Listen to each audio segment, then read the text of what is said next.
Okay, Mr. Chair. Okay, motion to open the meeting. Do I have a second? Second. All in favor? Aye. Meeting is open. Once again, we're convening by Zoom as is necessary in these times. And which I guess means that the Zoom link was available on the agenda. There's call-in number available on the agenda for any member of the public that wishes to speak during public comment periods. And I think that's probably about it. We have minutes. Has everybody who wanted an opportunity to review the minutes of the April 15 and May 20 meetings had the opportunity to do so? Yes. Can I get a motion? I'm going to make a motion to approve the April and May minutes. I do have a question, Andrew. I'm sorry, Thomas. There's something in the minutes that says I read paragraphs from an unidentified document, which I disclosed on the record. Is it really important for me to go back and get that resource, or can we leave it as unidentified document? I'm okay with it the way it was written. Okay. So am I. All right. So we have a motion to approve the minutes. Do I have a second? So moved. Second. All in favor? Aye. Any opposed? Aye. None opposed. Okay. Motion to take the agenda out of order and deal with the applicants at 139 East Prospect first. Second. All in favor? Aye. Aye. We're going to take this out of order, deal with that application. There are 3 commissioners recusing from that. William will email you. Doreen, of course, we may have to call and bring you back when we're done hearing from that applicant, and then we'll deal with the rest of our slate. No, I can check email. It'll just take me a while to log back on the Thank phone. you. So we'll email when we're done with this applicant, and then we'll continue with our slate. Great. So long.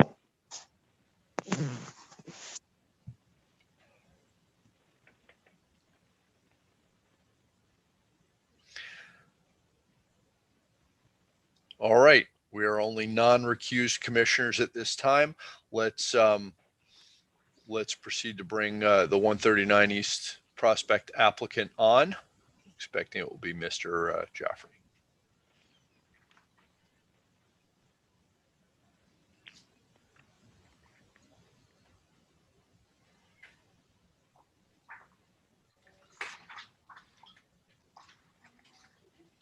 Good evening, Mr. Chairman. I don't know if you can hear me.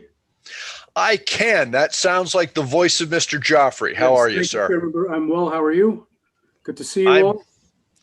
In troubled times, I have no real complaints. Indeed.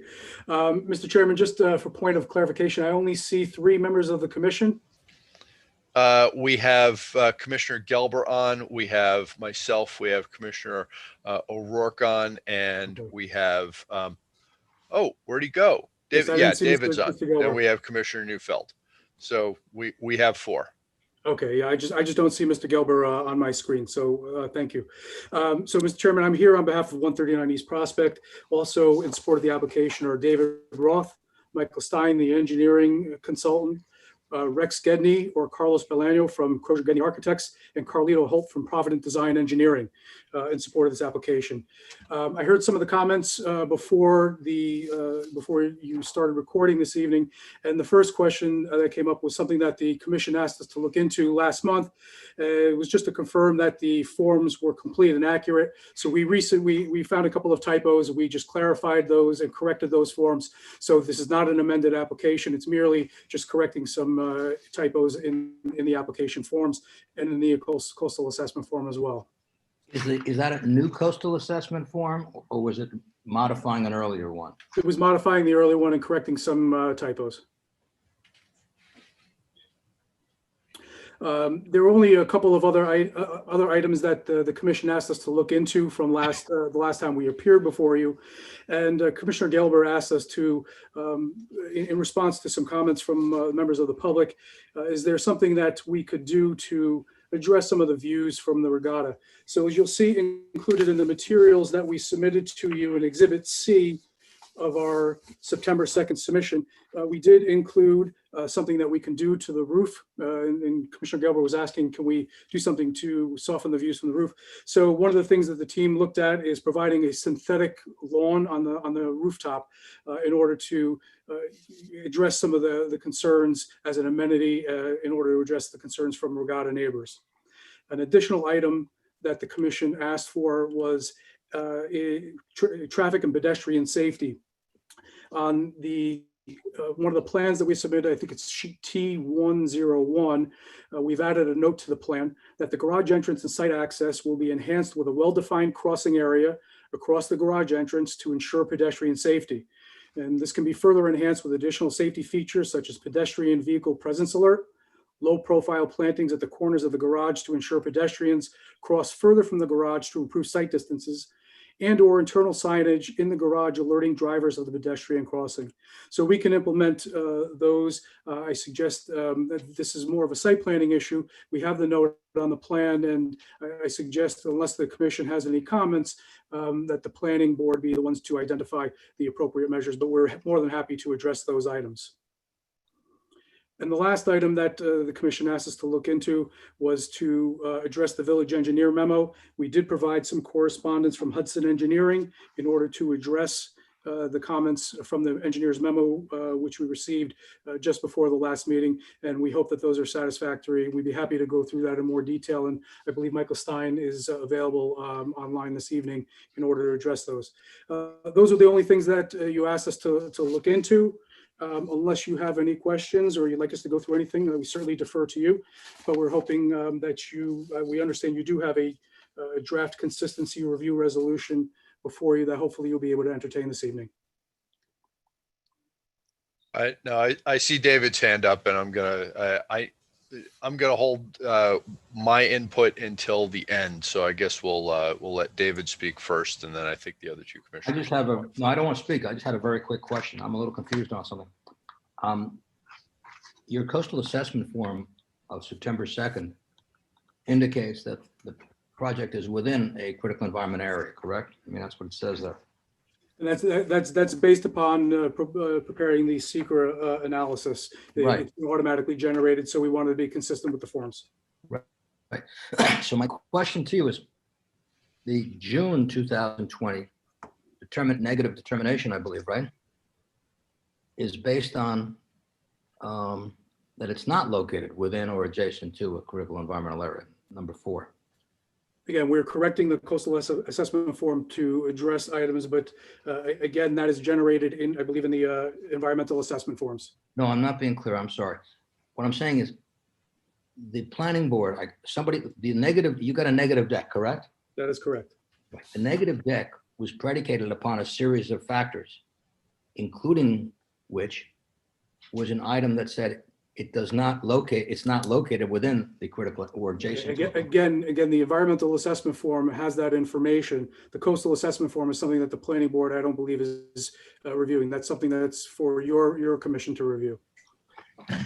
Okay, but if it's by a critical environmental area, regardless of whether it's on the coastal assessment form, I assume that in the preparation of these, there's a factual consistency. So regardless of what we want to call it, it would be, what I'm suggesting is that, or what I'm asking is that someone made a determination here that it's not within, but the documents that I have seen contains your acknowledgement that it is within, regardless of whether it's within a coastal form or the EAF, the full form, it's still the same project. So I'm just asking about that because it looks like possibly planning made a mistake or something. Because number 4 says it. The proposed action, it says, is not located within or adjacent to a critical environment area. Whereas, so Mr. Neufeld, I understand, and the clarification that I'm making and what was previously submitted to the planning board in December, in the EAF mapper summary report, which is generated automatically, identifies that in addition to in response to part 1, question 7, critical environmental area identify. It's within proximity to Long Island Sound. Mhm. I respectfully submit that the planning board took action on secret with that in mind in the environmental assessment form. And certainly this project does not have an adverse environmental impact on Long Island Sound. I understand.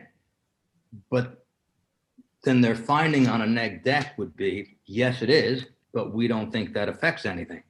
I'm not suggesting the result is different or the same, but I'm saying they made a finding that's contrary to what you've acknowledged, but I understand your position.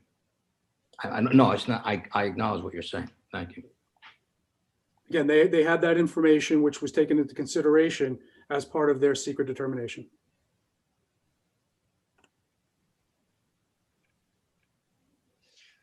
Okay. I'm not sure I follow you, but that's- The negative declaration was done in June, and the December 27th submission, 6 months prior, identified the critical environmental area.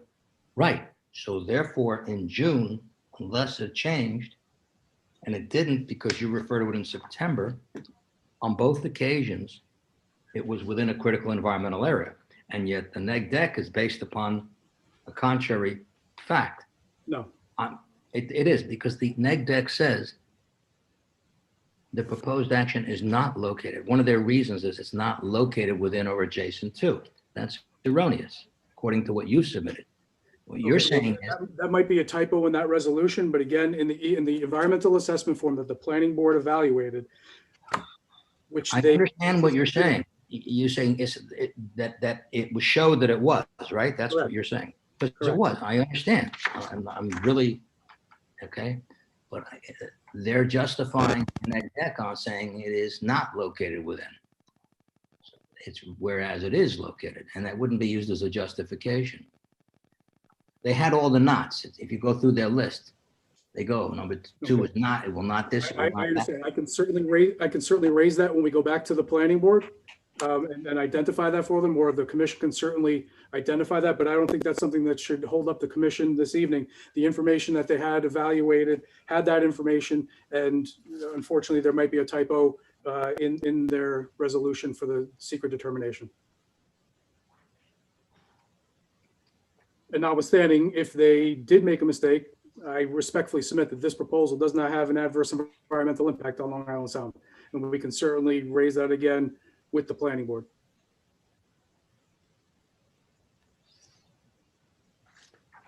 Thank you.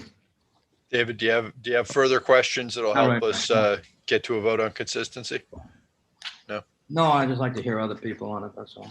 Yeah, fair enough. Tony, I know you had some issues that you wanted to discuss. You're on mute. Tony, you're on mute.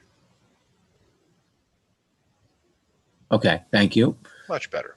Okay, Good evening, Tony. good evening. Hi.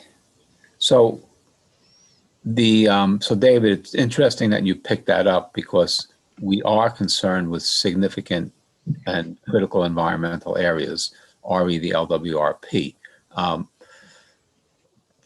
So that's one point which we hadn't picked up last time.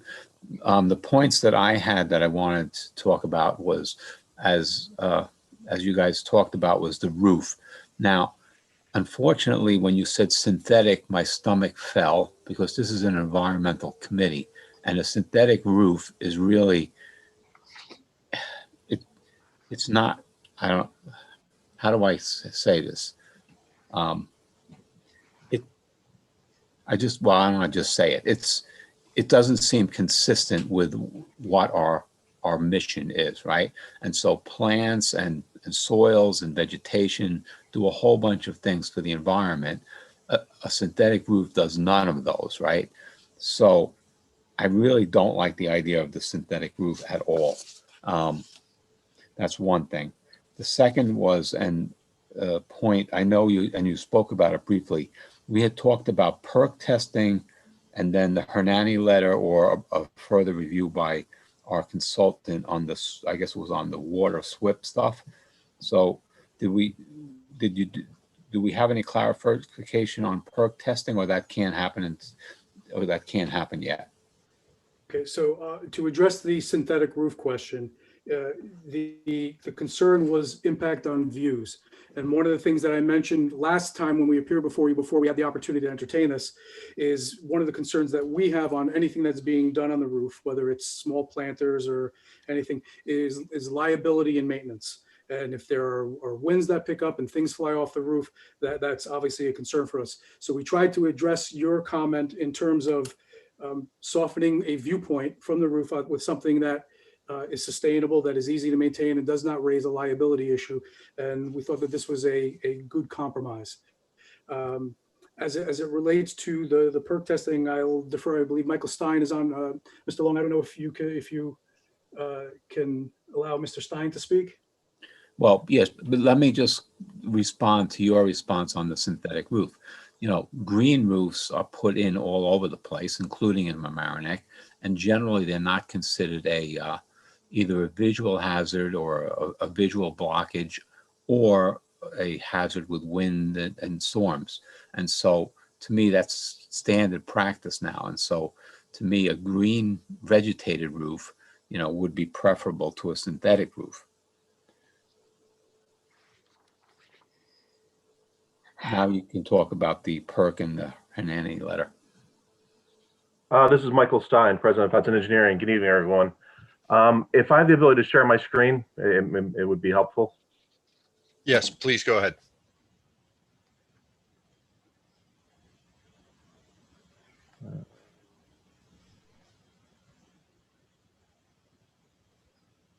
I'm not seeing the tag coming up. It should. It's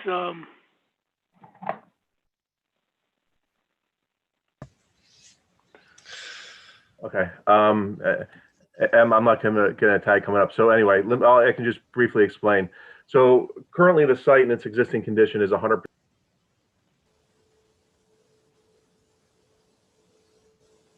Sorry. The site in its existing condition is currently 100% impervious. We're going back in, and the parking area currently has no water quality or quantity treatment to it. So what Mike, Mr. Stein, if you try to share your screen now, see what happens. Oh, there we go. Thank you. Mm-hmm.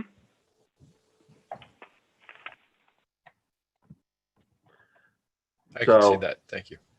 Okay. Let's see. So in our existing conditions, here's our existing parking area and then our existing building. Everything is 100% impervious on the site.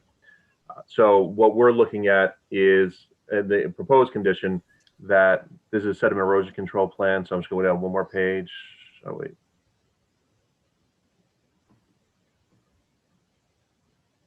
So basically the proposed building for the most part takes up the majority of the site. Therefore, there really is no place to try to do infiltration unless it would be under the building, which really would not be an appropriate place to do it.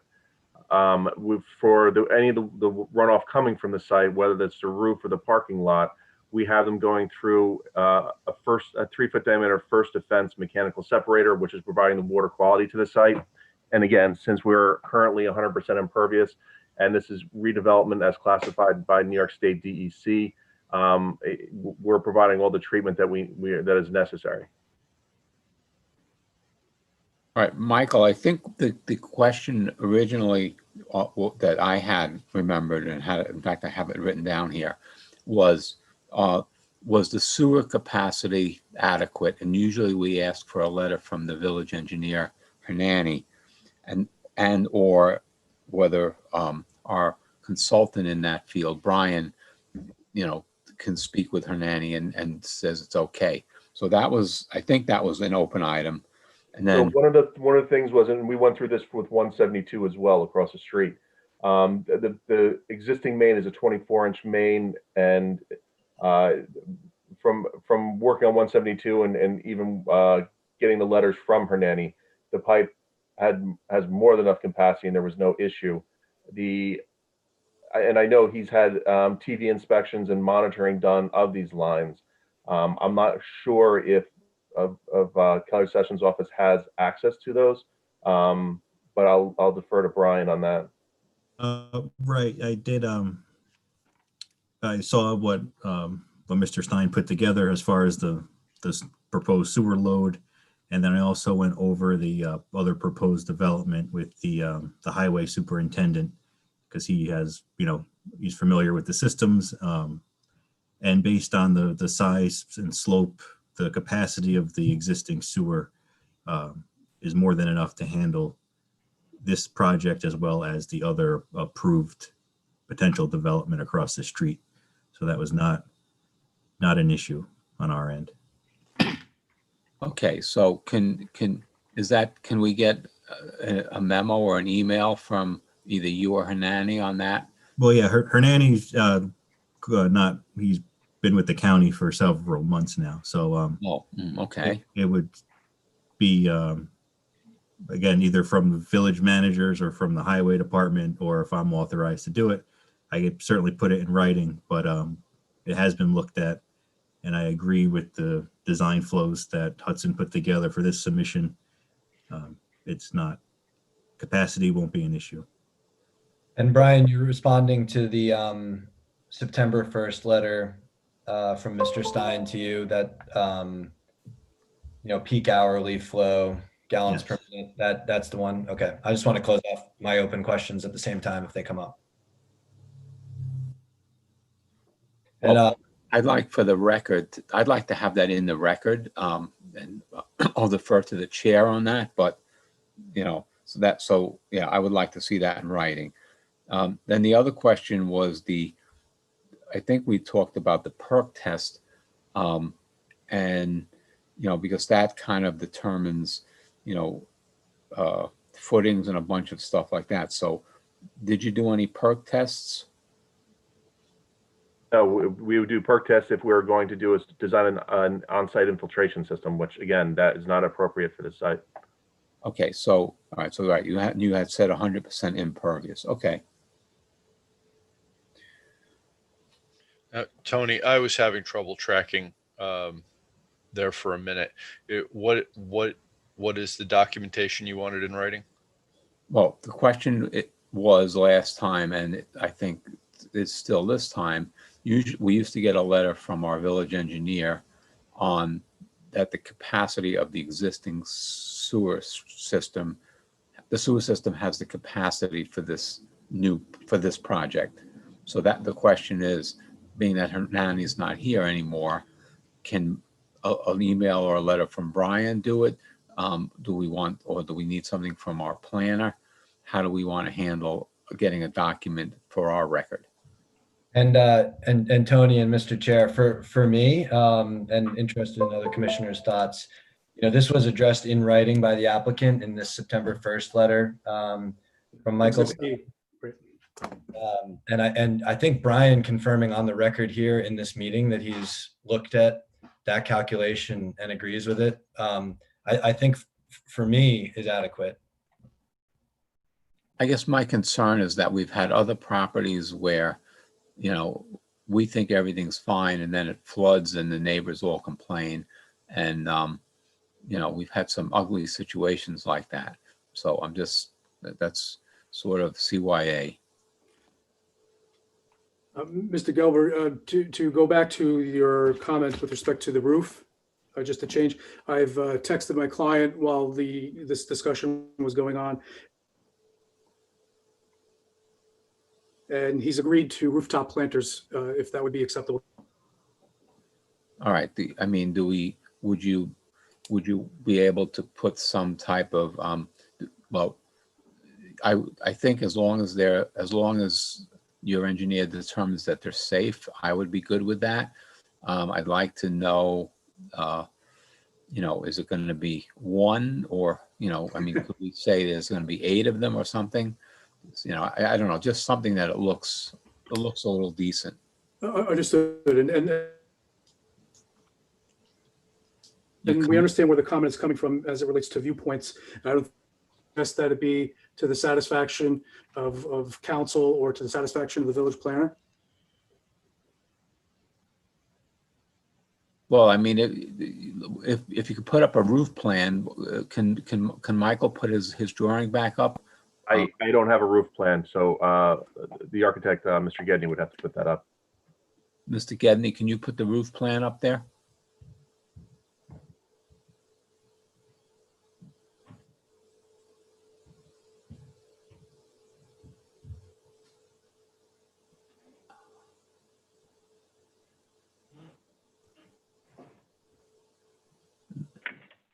What's his name again? Gedney.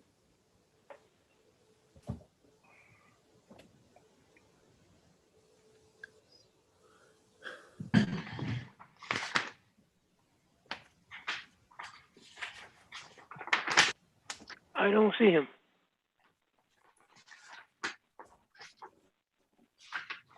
Well, Michael, can you put up a floor plan just so we get a sense of it? Actually, I'm going to try to log on to the village's website and pull it right up. Okay, great. Thank you. It looks like one of the participants has volunteered to put it up. Carlos Bolanos says I can show the plan.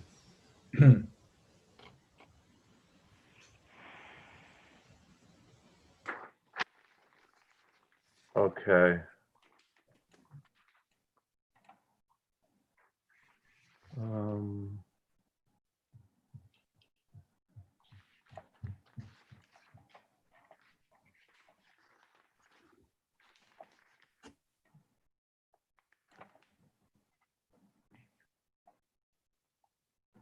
That's the bottom right is your roof egress plan. I don't know if that's sufficient. Yeah, I would say that's good. So I see, what do you have? You have got a stair going up, and what's the other? The other is an elevator? That's the elevator shaft. Yeah. Okay, so, and commissioners, please, you know, put your 2 cents in here. So I mean, if you had one planter in each corner, that's 4.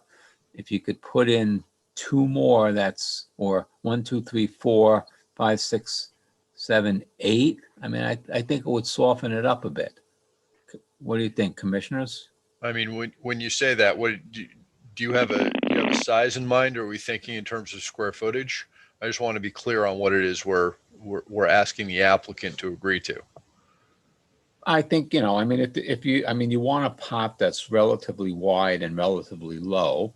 So if you just said a corner type pot, maybe, I don't know, 18 by 18. So 1, 2, 3, 4, 5, 6, 8 pots, 18 by 18, something like that.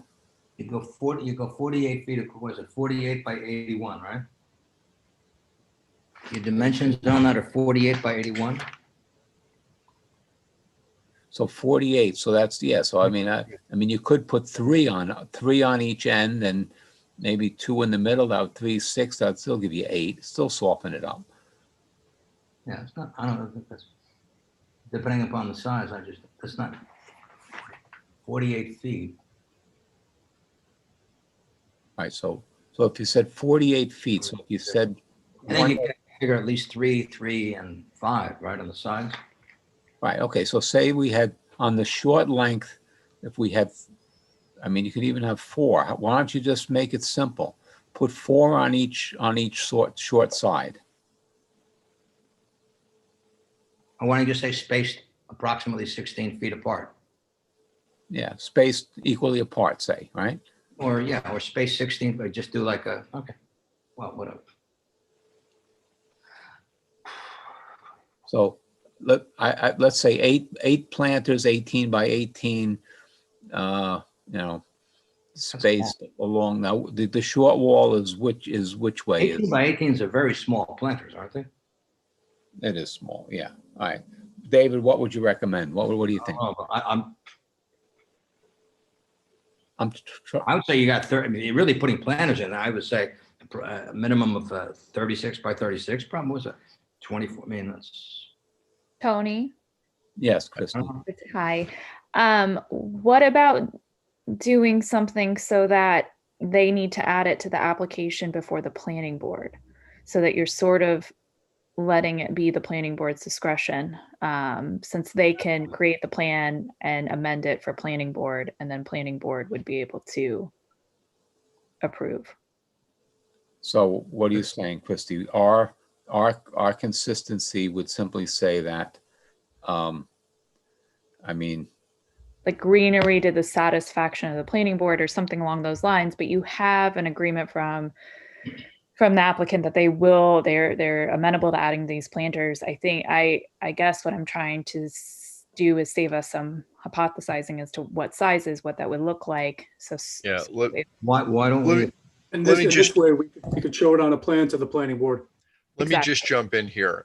So we're both looking to sort of lock in the generality of what's going to happen here, and also not hold this up while making sure that some responsible authority is going to look at the final plan. Right. When I hear that, I think in terms of, specifying square feet of plantable area, and then with a final plan to be approved by planning. Speaking for only myself, I would be okay with that. That's what I think I'm hearing. David? Yeah, I would suggest that, or be comfortable with, if we said, let's say, that there will be a minimum of 12 planters, 24 by 20, and such greater size or number as the planning board determines. But we set a base. Otherwise, we're just telling the planning board, we'd like you to consider it, and if you do, you do, and if you don't, you don't. Which means, Right. Yeah, that sounds sort of like what I had in mind. I was thinking in terms of a number of square feet of plantable area, 16 or 20 square feet of total plantable area, in a landscape plan for the roof that shall be approved by planning. Mm-hmm. Mm-hmm. So 40 by 80, hang on here, 40 by, oh crap. Can you guys still hear me? yeah. So 40 by 80 is 3,200 square feet. So if we said 10% coverage would be 320 square feet. So I think, so if you. And that's, Tony, that's exactly what David came up with. I think if you do 12 by 24 by 12, you're at just shy of 300. So that seems like it's the right neighborhood. Yeah, but I think we should make it, my suggestion is we make it a minimum, and then subject to such additional amounts and size as the planning board determines. But we set a base. Okay, so I would say a minimum of 10% of roof square footage. And set forth the purpose of it, and that it should be, spaced accordingly. Right. Yeah, appropriate aesthetic design. Right. Are we, how are we, or is that going to be a condition? How are we, or is? Well, what I wanted to do is just keep moving. We've had a conversation about that. I want to put a pin in that and see if there are any other issues that we all think we need resolved, so that we know what we do and don't need to know to reach a vote, and then we'll decide how to procedurally to handle the planter on the roof issue. So I think, go ahead, David. Yeah, this is another question I just had. One thing I would appreciate if someone could clarify. I thought I had read two different things on, is this zoning compliant? And so I'm going to raise it. Is this a zoning compliant project? Yes, it is, And is that because of a grandfathering or because it's zoning compliant now? because it's zoning compliant now. Okay. Somehow in the beginning, one of the first submissions I had read, I thought it was, I didn't, I read the opposite, but thank you. There was a question at one point with respect to whether or not this complied with the multiple dwellings law, but that has been put to bed. Okay, thank you. Thank you very much. Right. And I think Tony had run through his list. We can always return to him if we hadn't. And so I think Seamus, the mic passes to you. Thank you. So Brian, there's two letters addressed to you. I don't think I saw a response from you. I think I saw items from you on two of the other submissions for today. So we've addressed the letter related to the sewage. On the September 1st letter going through the open items, just to confirm, did you ever re-respond to that list of responses? I did not, but I did review it, and all those minor, there's like maybe 4 outstanding comments that are relatively minor. They've all been addressed. Okay, thank you. And then the only other item that I have is from the, let me find the exact name of the document here. But I think it's the updated CAF within the narrative to the policies. Just like to hear from the applicant on policy 17, which is wherever possible, use non-structural measures to minimize damage from flooding and erosion. I think I get where you're going with your response. Do you mind giving a little more color on why it's not possible to use any non-structural measures to minimize damage from flooding and erosion, given your proximity in a pretty developed area and near the river? Yeah, I'm going to take a look at that comment, and I might have Michael Stein assist in responding, but I'm just, can you just repeat that question, please? Yeah, the threshold here on policy 17 for us to apply is wherever possible. Yes. I believe that your response is that you are nothing non-structural, so therefore nothing is possible, which I think I understand coming from a very developed property to another, but I'd like to just get on the record and hear from you a little more color on your response to the policy 17. Okay, so I'm looking at the response right now, and I think you're taking issue with the last sentence in the response where it says, due to existing conditions on site and the intended future development encompassing nearly the entire site, non-structural measures are not practical for reducing damage due to flooding. Yeah, there's the practical possible disconnect, but I really think just anyone who is informed on what non-structural measures could be possible and why they're not possible here is probably helpful, at least for me to hear. Sure. I think I'm going to have to defer either to Carlos Bolano or Michael Stein to assist with that response.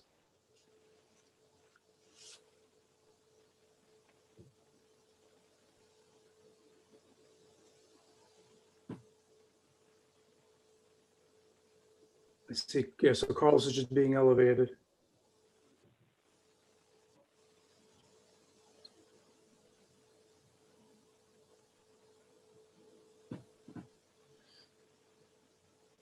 All right, I'm just trying to bring up the policy.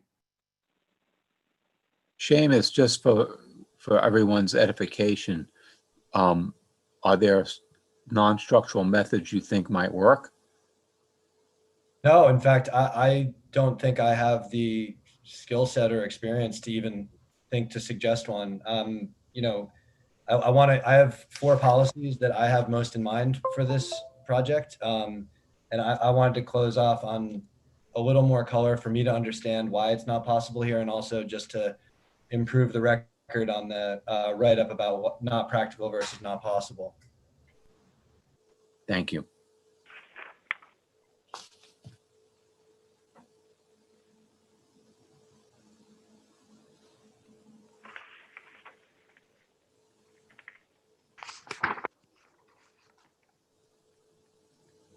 Hello? Hello. Hello, yes, here we go. Hello, good evening, everybody. Now, in response to your question, I'm sorry, can you repeat the question one more time? Yes, my question is, what non-structural measures could be used to prevent flooding and erosion in a property like this, and why is it not possible here? With particular emphasis on the fact that the response says that they're not practical, which must mean, which maybe it might just be, you know, loose wording, which is not good, but we can clear up. Or it might mean that there are ones that are possible, and I just want to understand your guys' view on that. Well, I think, you know, primarily just looking at the response again, but the preceding sentence, I think, addresses most of the comment in that the building footprint accounts for almost 100% of the site area. So given that the building footprint is 100% of the site area, that would be structural. So anything that we do would have to fit within the confines of that building footprint, and thus it has to be structural. And for my benefit, what's a non-structural? I just don't even know enough about this. What's a non-structural mitigant for flooding and erosion at some other property? So what we would typically use are flood vents for every 200 square feet of space in the flood zone. So we have placed strategically certain flood vents along the structural exterior walls.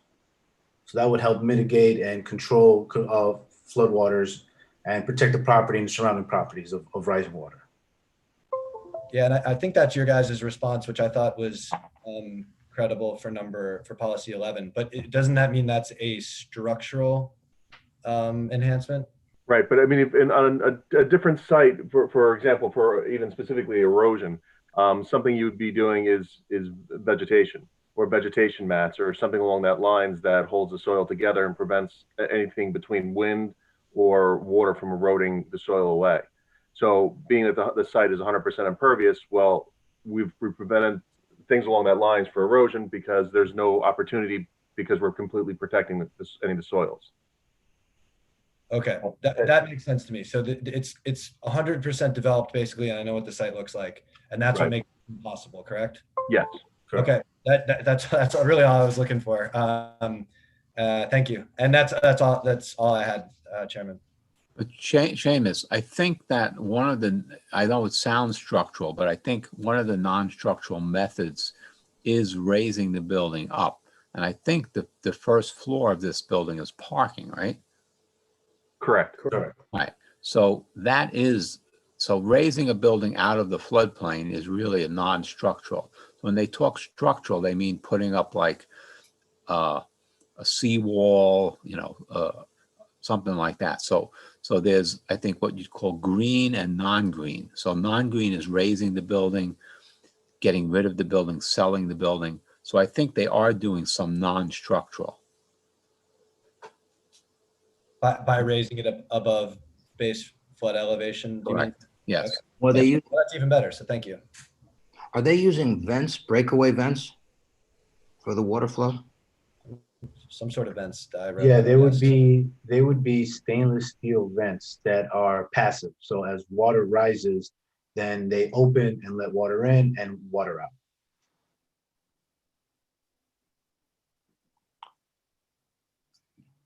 Is the grade of the parking below the street level?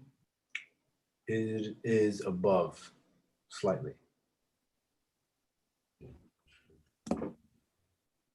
What does the flood elevation have to be before the vents would be under pressure, underwater? So the vents typically are only placed at 2 feet maximum at its lowest grade. So no matter what, the only area affected would be the storage areas below that are in the flood zone, and that would only be about 12 inches above that grade, above that finished floor grade.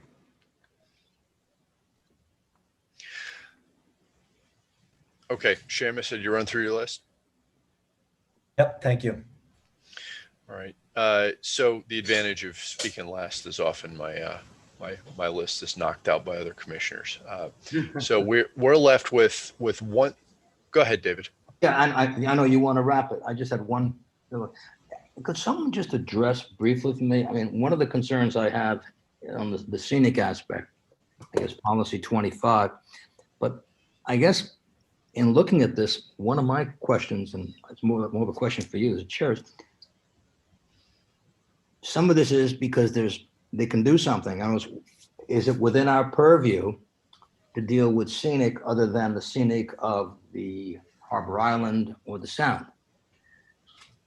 Because if you read policy 25, it's unclear to me. I mean, whether or not, I'm not sure if I'm being clear. I apologize. But it's really, I think I understand your question. I mean, there is an impairment here that's taking place. The question is that have anything to do with consistency or not? Well, like you said, that's really more a question for me. And all I can tell you is, as one commissioner, is look, we all have a vote, and the administrative duties of chair do not make my read of the policies more important than another commissioner's. It just means I have additional administrative functions. My point of view is that view shed is not an all-purpose aesthetic concern. View shed specifies that there are certain areas that we have to worry about the view from. I think more broadly, it means specifically those view-related resources that go with the parts of a small coastal village that our neighbors put us on this commission to protect. So it doesn't mean the view from anywhere. It means the parts of the view that are specific to this village that are part of our LWRP protected resources that our neighbors expect us to look out for. other people may have different interpretations of the limits of that. Certainly, it includes everything you can see from Harbor Island Park because that's specified.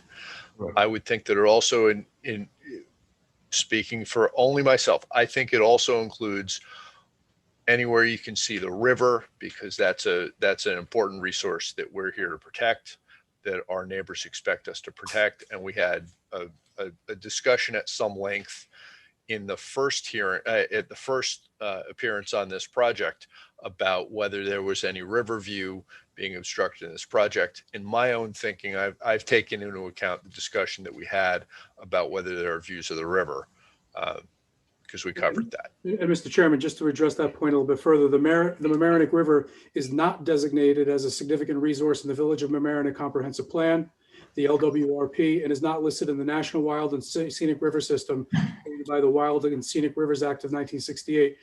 Therefore, this project will not impact an officially designated aesthetic resource.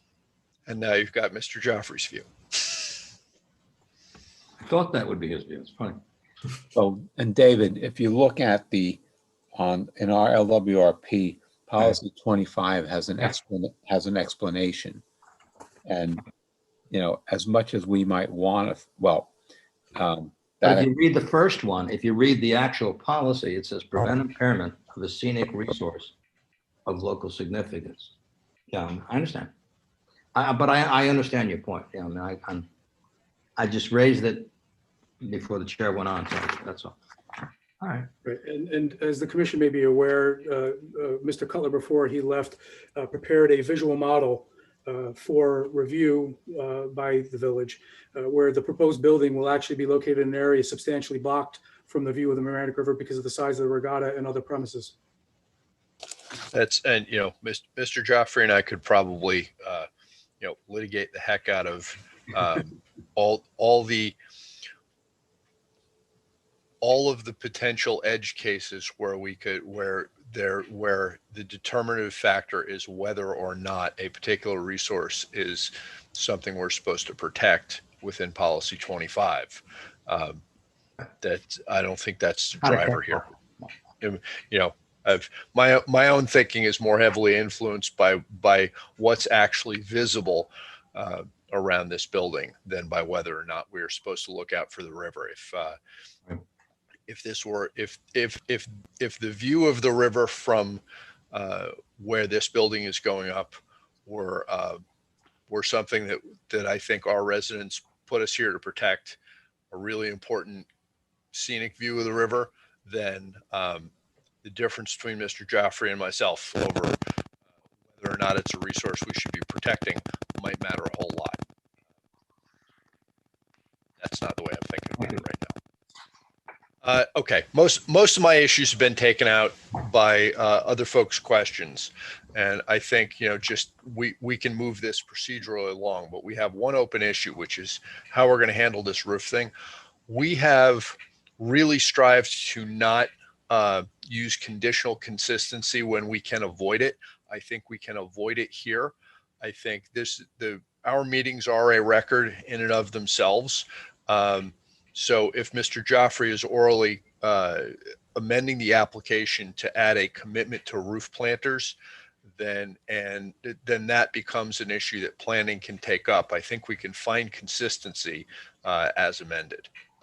Kristen, do I have that right? Application to that effect. Sorry? Sorry, Tony, can you repeat what you just said? Not Tony Gilbert. I'm sorry, I am amending the application to that effect. Yeah, I think Would that amendment mean that you would go with a minimum of 10% of the roof area would be used for planters? I think that's where the commission landed. Okay, I just wanted.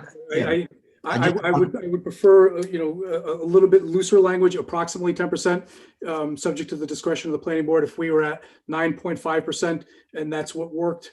So a minimum of 9.5%. I could live with that. Right. Just round that up. I would prefer to vote on this without the condition. None of us likes none of us likes the conditional. But we don't need the condition, Mr. Chair, because if he's saying that he's amending it, that was my reasoning. There is no condition. We're approving that if he's amending it, that it'd be 10% minimum as determined by a planning board, that's Yeah. fine. Then there's nothing, there's no condition. That Yeah, is. I think the record's clear. He's said that he needs the flexibility of approximate, but he's committing to an approximate 10% cover. The amendment is, the application is amended to that effect by the record of this meeting. I will tell you, I now think I have every piece of information I need to cast a vote on consistency. Seamus, I do you have all the information you need? Yes, sir. David? Yes. Tony? I want to go back just 1 second. I know the traffic and pedestrian are not in our purview, but Mr. Jaffer, you said that you would paint the, mark the pavement so that it is visible. What else what were you thinking of doing? Just I'm going to read to you the note from the plan that is submitted as part of your application package. On plan sheet T101, the garage entrance and site access will be enhanced with a well-defined crossing area across the garage entrance to ensure pedestrian safety. This can be further enhanced with additional safety features such as pedestrian vehicle presence alert, low-profile plantings at the corner of the garage to ensure pedestrians cross further from the garage to improve sight distances, and/or internal signage in the garage alerting drivers of the pedestrian crossing. okay, so is there a way that we could include most of them? I mean, the low plantings I think are very important. Something, a sign inside the garage would be great. So how would we do that? The note is on the plan right now. I guess we can agree to amend the note to at least put the sign. I would defer again, because this is a planning commission, more of a planning commission issue, that the planning commission identify which of the others are the most appropriate. Now, obviously, it does indicate it will have the crossing area. I can commit to the sign right now, but I think, between the others, it would be maybe one or maybe more, but I think we should defer to the planning commission or the planning board on that specific issue. All right, I think the low plantings are very important, because if you have high plantings, you can't see. No, of course. That would actually detract and cause more of an issue. Right. Very quickly, normally when we amend, or there's an agreement to an amendment, I feel like we usually make a note on the plan. Is that at all possible to have Michael do that? I'm memorializing in the resolution, and if the chair doesn't want to add it, or the board doesn't want to add it, that's fine. But I feel like we normally will add a note to the plan, unless I'm thinking of something else. Are you referring to the planters? Yeah. I think what we're going to do is we're actually going to demonstrate that on the subsequent plan submission to the planning board will actually depict what that's going to look like. Right. I guess I was just saying at this meeting, if we made a quick note, but you're right, it's going to be amended anyways for the planning board. So They're right. going to have to. There's no need. I'm not concerned about that. So I've made a note on the resolution regarding the amendment, which will be circulated. Okay. Tony, if you've run your issues. I'm good, thank you. Okay, then I think we're calling a vote, and we're voting clean consistency. Seamus? Yeah, if we're voting, aye, I'm in favor. Clean consistency. And I'm voting consistent. David? Yes. Tony? Yes. Consistent. Thank you very much. Thanks for your time. And we can now take a 5-minute break, and we can alert our fellow commissioners that they are free to rejoin us.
I'm back. Welcome. Thank you. Everybody's taking advantage of the 5-minute break to go do whatever one needs to do in a 5-minute break in the meeting.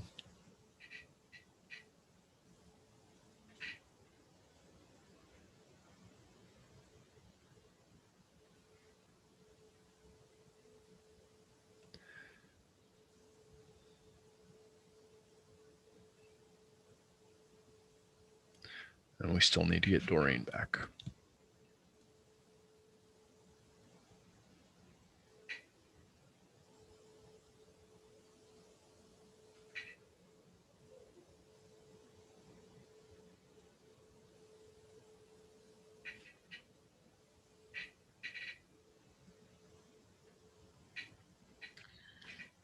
Was last night's meeting recorded? Like, is there any way I could watch it or get a transcript of it? It was recorded. Okay. Where would I go to see that? Let William know you need to see it, and he'll make arrangements. All right, thanks.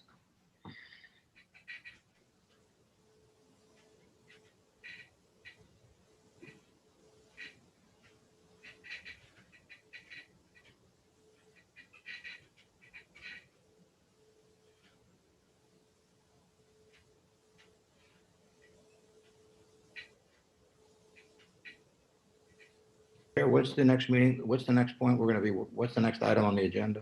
355 Phillips Park Road. Thank you.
Who's on the phone? Who's 914-825?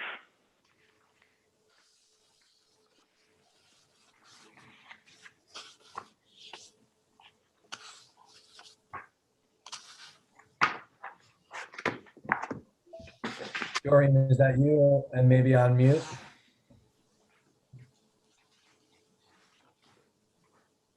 Sorry? William, I thought that was your audio because it lights up when you speak. Is that me? Yes. Yeah, that's me. Okay, all right. Fair enough. So we still Right. need Doreen back. She's a 3812516. Yeah. Let me see. Gave me a number.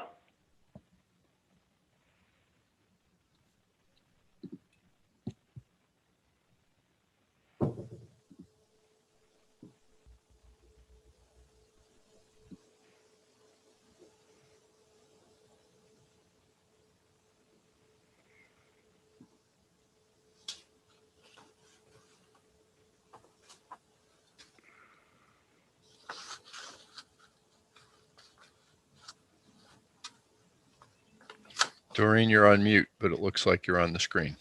I'm unmuted now, correct?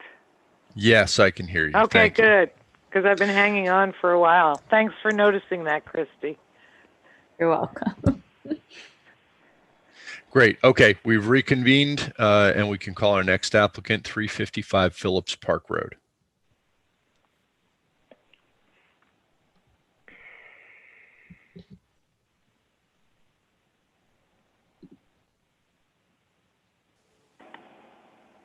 Good evening.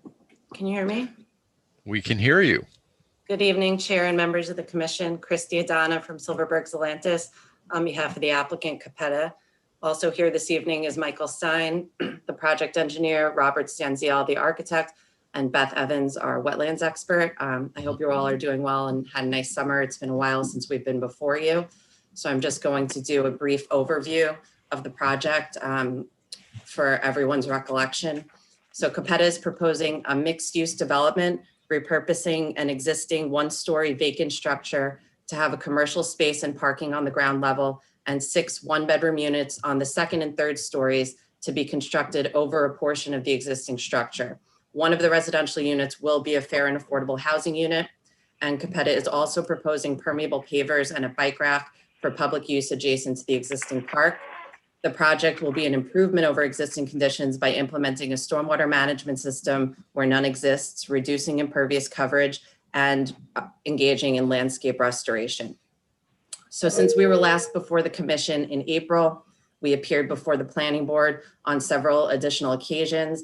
And on July 22nd, the Planning Board issued a negative declaration finding the project will not have any significant adverse environmental impacts.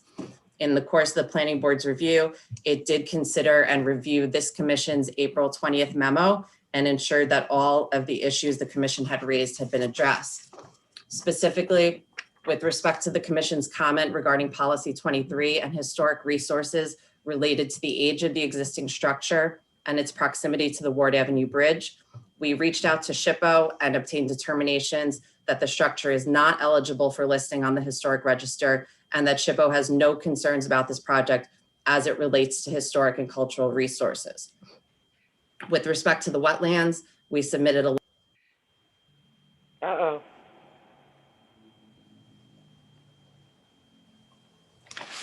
We just I'm sorry, lost did audio. I lose you? Yes.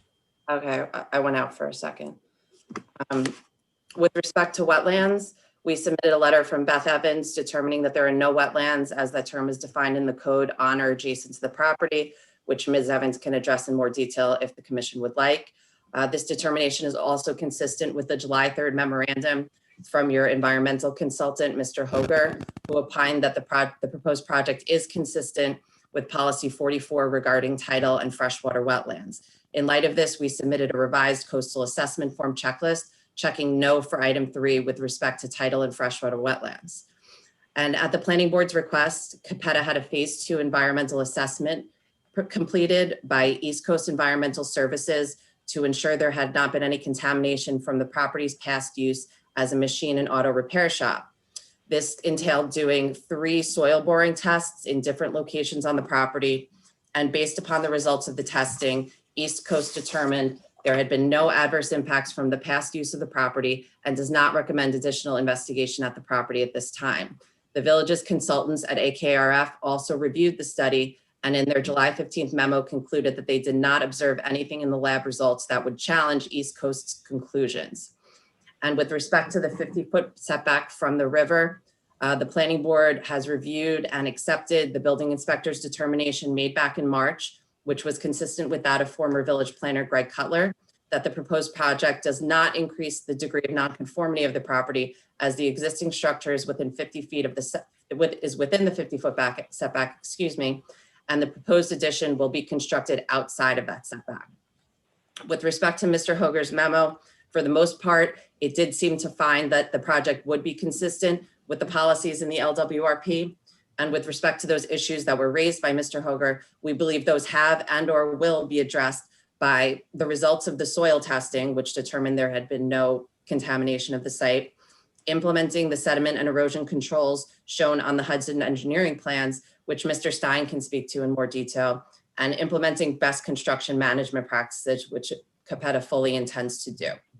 We also submitted a response from Hudson Engineering specifically addressing LWRP policies 33 and 37, and a letter responding to Mr. Hildebrand's memo. Lastly, as part of our submission, we did include our most updated plans. Those would be our updated engineering plans, architectural plans, and landscape plans, which we believe address the comments raised by the village's consultants. And the architectural plans were actually already approved by the Board of Architectural Review at its August 20th meeting. So that's just a brief overview of where we are. I know it's been a while, so we have our team here. We're happy to address any comments or questions that the commission may have. And we do understand that there was a draft resolution that is before the commission. So if if the commission was inclined to consider a consistency determination this evening, we would ask that you do so. Thank you. So I can't speak for the other commissioners, and I don't know if this is the direction anybody else wants to go, but I know what I need to know. So I'm going to ask you to assume, for the sake of argument, that a commissioner concludes that the project, once built, is consistent, and walk me through the construction process so that I can understand how, when I understand that it won't increase the nonconformity and that all of the new construction is 50 or more feet from the river, but the existing building at its closest point is 13 feet from the river, and there's a sewer line that I think is about 6 feet from the river that, if I understand the project correctly, you're tying into. Walk me through the construction process from demolition to ribbon cutting so that I understand how the construction is going to get done in a way that does not cause an adverse impact to a river that's only a few feet from the site. I don't know if that's something that Mr. Stein can speak to at all. I'm not 100% familiar with the construction process. I could try to, unfortunately, I believe my client was having some technical difficulties, but I can try to see if he could come on the line, as he would probably be best equipped to address those types of questions. So I apologize for not being able to address that exactly at this moment, unless Mr. Stein can. But if there are other questions, I can try to get my client on the line to do so. And you're looking for how it's going to be constructed without impacting the river. Right. Okay. You know, I mean, look, magically, if you could just, float over it and do everything without impacting any part of the site, that'd be great. That's not how the world works. So walk me through the construction process so I understand how all this gets done without a negative impact on the river. River's right there. Sure. I mean, the majority of the site, actually, let me do a screen share. I think that'll be helpful. Okay. The majority of the site is over top of the existing foundation. Mm-hmm. So it is really limited to this short section right down here at the end that is actually being constructed and the soil is being disturbed. Outside the foundation walls. Inside, yes, the soils, the floor will be disturbed, but it's completely surrounded by the building envelope and foundation. So there really is no disturbance that could potentially wash off.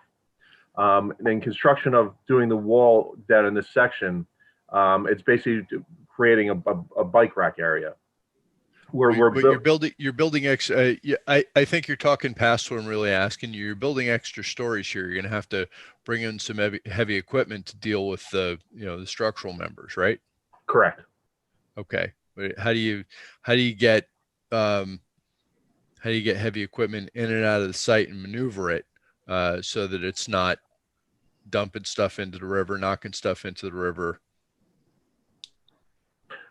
If Dominic's able to get on, that's going to be the just the construction of the structure, which I think you'd be better answering.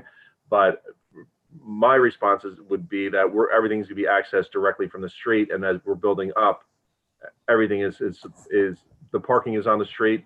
Any equipment that needs to reach in is from the sidewalk and street area. So if there is if anything larger needs a lift or a lift is needed, it would be lifting it up to those levels. Like a delivery truck delivering, say, sheetrock, it's gonna park on the side of the curb. It's gonna lift up. It's gonna turn and put it through all the windows to get it inside. Same with delivery of other materials. You don't have that much space for storage, and it really makes no sense to store it on the lower end closer to the Mamaroneck River where the wall's going, because it's not sufficient enough to provide material stockpile. Okay, that's very helpful. That actually is an answer to my question. Almost anything you're going to load or unload, or that's going to require heavy equipment, you're going to do from the street side. If I understand you correctly, yeah. I think that does answer my question. If I understand what's happening with the sewage right, you're tying into the line that runs along the riverside. Is that right? The sanitary sewer or storm sewer? Sanitary sewer. This is sediment erosion control.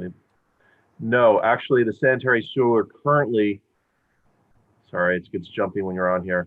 The sanitary sewer currently exits the building towards Spencer Place, and the connection will continue to be towards Spencer Place. Okay, so it's the storm sewer that runs along the riverside. That's correct. Right down here, that's the new storm sewer, which connects down to the existing catch basin before it goes in. And we have a mechanical separator here, so all the runoff coming from the building will pass through that, is cleaned before it enters the village's system. There was a change to the we talked in a prior meeting about the floor drain in the parking area. And yes, and the floor drain, and I believe that's for the receptacle area and trash, and that's, from my recollection, that's now being directed to the sanitary sewer because we're keeping it out. Okay. There's gonna be minimal flow there. It's really anything that drips out of the containers on the floor. I wanted to make sure that I understood that change, and that's now going into sanitary sewer. So there's Correct. no concern that ends up in the water system. Untreated in the water system. Yeah, correct. Okay, I think those are the issues I planned on addressing. So I'm going to hand this over to the other commissioners. Let me. Do you mind if I go next, Thomas? Because I'd like to pick up that. Please. Yeah. Should I take this down or? Well, you can. It doesn't matter. It's nice to have it up, but yeah, it's up to you. So that was exactly what I was thinking, Thomas. So just to follow on, we talked about equipment loading up, unloading, which you'll do from the street. I assume that's practical given traffic and stuff. I think it probably is based on where that building's located. What about dumpsters? I think I saw a discussion that soil is coming in only just in time. But just what about other stuff that's on the site? People working and just being around the site. Do you expect there to be dumpsters, lay down areas, soil, a lot of activity in the back of the building over along the river? I don't see an opportunity to even do that. Honestly, if you look at that space, it's sloped. It's not a flat area. So using it as a staging area, I think would be impractical, because you wouldn't be able to get any vehicles there to deliver anything. It really would, in essence, become trapped and more of a nuisance to get out of there. Great. Okay. Can I add discussion? Have you gone to the site to have a look at that area to the right of the building? Because I was there today and looked at some pictures, and it seems like there's a pipe, and I do have some pictures, that potentially might have connected to the leader pipe and gone off into the river. It's relatively flat, and I'm questioning, based on the plans that I'm looking at, I know at the rear of the building in the corner closest to the river, that's where it levels out. But it's sloped significantly. There's a concrete ramp that goes down to, I thought this was a one-story building, but it seems to have another basement type thing. And underneath. This is the area right here. I think you're talking about where it flattens out because you go down from 16 to 15 to 15 to 16, and then you have the platform that goes down. Are you pointing to something, Mr. Stein? I'm sorry. I thought this was coming through. Yeah, I'm seeing it. Doreen, are you seeing the screen share? No. I'm on LMC TV, so that's the way I'm seeing the meeting. I'm on the phone also. I can't access. I don't know. Zoom, you can, yeah. Mr. Stein, I'm going to go ahead and tell you that if you're going to use the cursor on the screen share, you have to move it pretty slowly because otherwise it just kind of strobes. My apologies. Yes, that area, but also towards the sidewalk of the building. You know, right to the right of the area of the property line on Phillips Park Road, there are tables and chairs. I won't call it a park, but it's That's just actually beyond that fence. Yeah, that actually is the village's property. Right. Yes.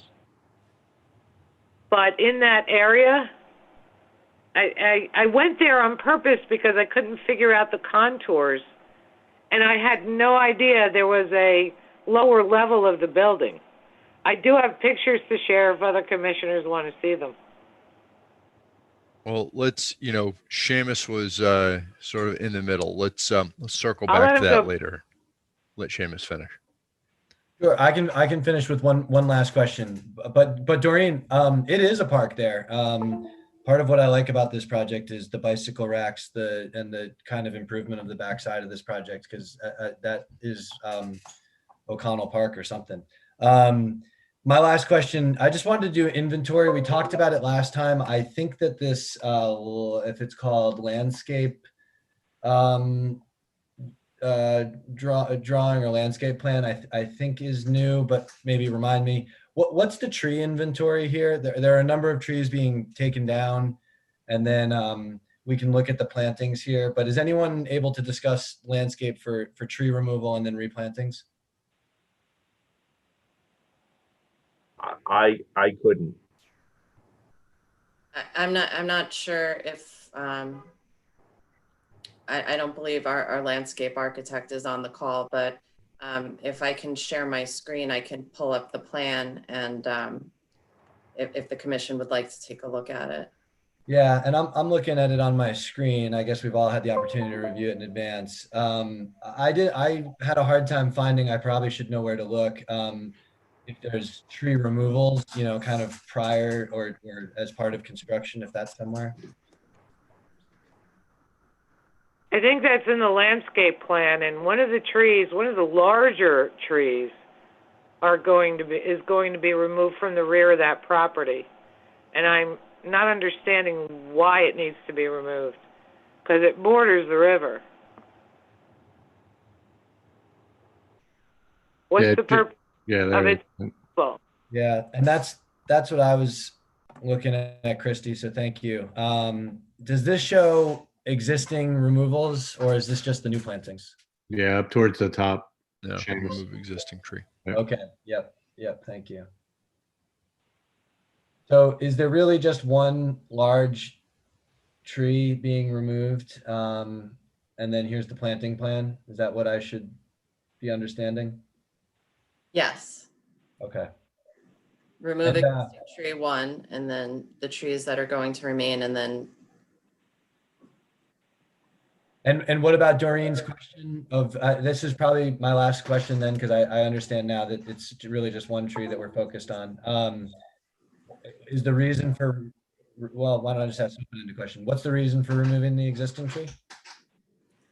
I believe we just had our landscape architect, Earl Govan, call in to address these questions. And so I'm trying to get his phone number. I apologize, so that I can.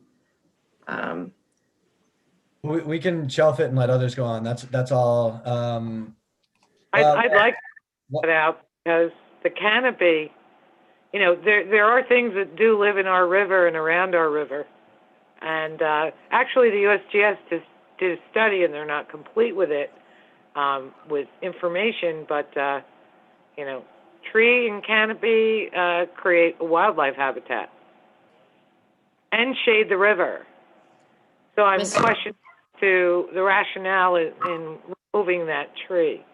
Mr. Long, Earl Govin, who is our landscape architect, is on the call now. He's in. He just needs to unmute himself. Okay.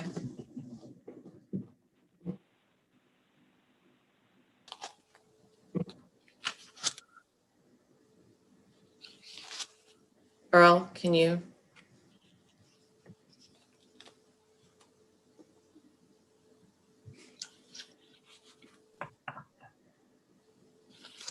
Hello. Hello. Your volume We can on, you're hear going to you. have to turn it off.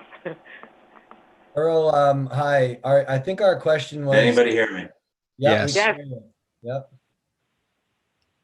So I think our question was to discuss the removal of the tree. Welcome to Zoom. Enter your meeting ID followed by pound. What happened?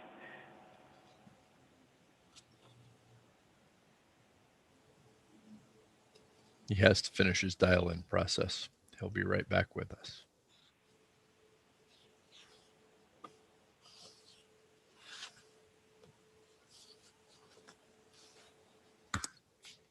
Very difficult to do Zoom by phone. Hopefully by next meeting, I won't have to do this anymore. Why don't I use this very brief moment? Brian, again, I think here we have a letter to you, August 28th from Hudson Engineering. Sorry, I forgot this earlier when I thought this was my last question. Similar to last time, are you good with all of these responses, or is this something we can discuss a little bit more? No, I could say that all comments have been addressed. Thank you. The latest one being the connection of that floor drain to the sanitary, which has been discussed. So yeah, I'm all set with this. Great. Okay. Thanks, Brian. Also, while we're waiting, the pavers, at what level of the ground are they going to be, and what under, I know the pavers are discussed to be permeable pavers, but at what level of the ground, where's the grading plan for that, and how that's going to happen? That's shown on our stormwater management plan, the grading, and basically it's flush with the sidewalk. So at the sidewalk at that end of the building, you're walking into that area at the same level. So that's going to be quite the elevation of grade. It's around elevation 20, between 20 to 21, give or take. Even in the back where the contour is at 15? Yes, it'll be elevation 21 in that area. So the wall will be approximately 6 feet high there. So you're putting fill there? Yes. And it's outside of the flood zone. It's within the 50-foot riverine buffer. I'd like to share some pictures because that concerns me. Can we get, is Earl up? Can we close out on the tree? Yeah, or? if we can, let's close out the tree thing. If not, we should. So can anybody hear me? Yes. Okay. Sorry about that before. I'm not quite sure what happened. So can you repeat the question so I can be as precise as possible?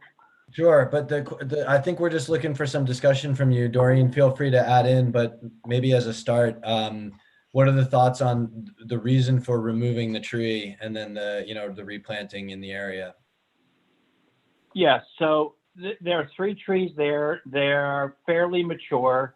Some are leaning over a neighboring, one of the trees is leaning over a neighboring structure. So, and they're all very large for the space. So after discussion with Susan Oakley, we decided to keep 2, but remove the one that's leaning over the neighboring property. This will provide us with some shade in the area, and we're planting the area that we have under our domain, our property domain, with native material that will kind of grow up and create more of a environmentally sustainable environment for wildlife as opposed to human life. It's good. The material is larger on the perimeter. We have a number of different materials that are all native that will, buffer the water's edge. It's really no longer meant to be a walkable area, someplace where you can access where you can actually now, where that wooden little platform is that leans over the water's edge. So, we're trying to leave that as a natural area as opposed to a activity area. So let me understand what you said. You're removing the tree for the purposes of it leans over a building? Yeah, the building behind, I'm not quite sure the address, but on the upside of the sheet, north on the screen, right. There's another building across the way, and one of those trees is kind of precarious. So the thought was to remove that one, leave the other two. It will help the other two thrive. I believe it's the biggest one that's not in great health that is leaning, and that's the one we're selected to remove while we're keeping the other two. Has a determination of the health of that tree been made? I don't know if there's been an official arborist looking at that. It is quite precarious at the moment. So, they've been left to grow for a while, so they're large. Those three trees are quite large. What type of tree is it? I'm not quite sure what that one is personally. I don't know. And the other two are, I forgot what the. I'm off of memory. One could be a sycamore. They're lighter bark. I don't know exactly what trees those are. So you're saying the village's landscape architect, in reviewing the plan, recommended its removal? The village landscape designer concurred that the selection of the two trees to remain and the one to remove was appropriate. On the basis of what? The health of the trees, the situation they're in. Again, I think the one tree that's being removed is situated in a manner that might be, it might be advantageous to take it down now while we can, as opposed to letting it come down naturally and, potentially damage either this building or the one next to it. Has any consideration been given to looking at that tree as far as its health, but also in the context of shading that all the trees, but especially the one that you're going to remove, how it provides shading for the river? Well, the other two provide shading as well. So I'm not quite sure we're losing any shade because of that tree. You have the other two that will flourish once that's gone. Well, the diameter of the tree that you're removing is quite large. That's the only reason why I ask. I'm not sure about the canopy. Well, like I said, I think the other two will flourish once that one's gone. It'll provide the plantings that are being provided are, I think, at a much greater advantage to the plantings that are there now. There's it's a weedy area that we're replanting with native shrubs and ground cover that have natural habitat value that the plants there, I don't believe, have at the moment. I think from our, I don't recall, but I remember reading from the environmental consultant that we have. Yeah. He was talking about a better selection of native plants. Yeah. I don't recall if that was for the rooftop or for that area. Can you specify which? Yeah, it was for the rooftop, and we've actually increased our native selection by about 50%. So we changed all the boxwoods to inkberries. We have a native hydrangea and native dogwood on that, with some ornamental grasses, and some plants that are they've adaptive natives. So the hydrangeas and some of the ornamentals, but mostly the hydrangeas actually are adaptive natives. The others, other than the grasses, the feather reedgrass are all native. So we made that revision since that comment came out. Okay. Is it possible to enlarge this plan so that you can see it better? I'm on LMC TV, so as far as screen sharing, I don't have that capability. Is there a particular portion of the plan you'd like to focus on? The area behind the existing building where the tree removal is happening. Okay.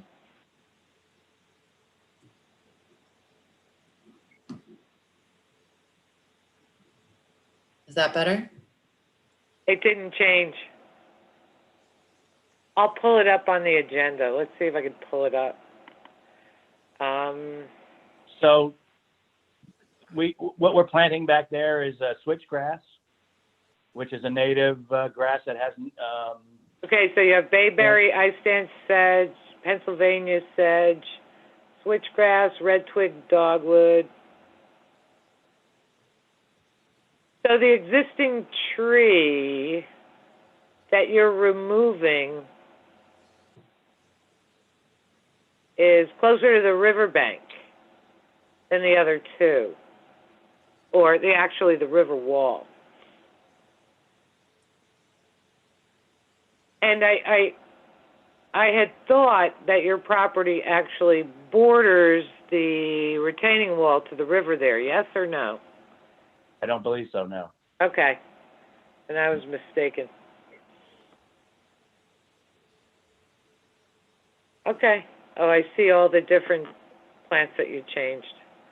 I would like more information on seriously, on the removal of that tree that's closest to the bank of the river, and, how it was determined that it's not safe. I will go over there. It's not safe, but I think what we're saying is it's best for the health of all the other plants if that one gets removed so that we can allow the other ones. We've gone through this for 6 months trying to determine which one would go, how it would go. We came to the conclusion that the one that's in the most precarious situation should go to allow the other ones to thrive and to allow for the plants that we're planting there to grow. I have a quick question. So when it comes to the tree removal, and are you guys going to grind the stump down, and how would you get that equipment back there? Again, to Chairman Burt's question about getting equipment close to the river.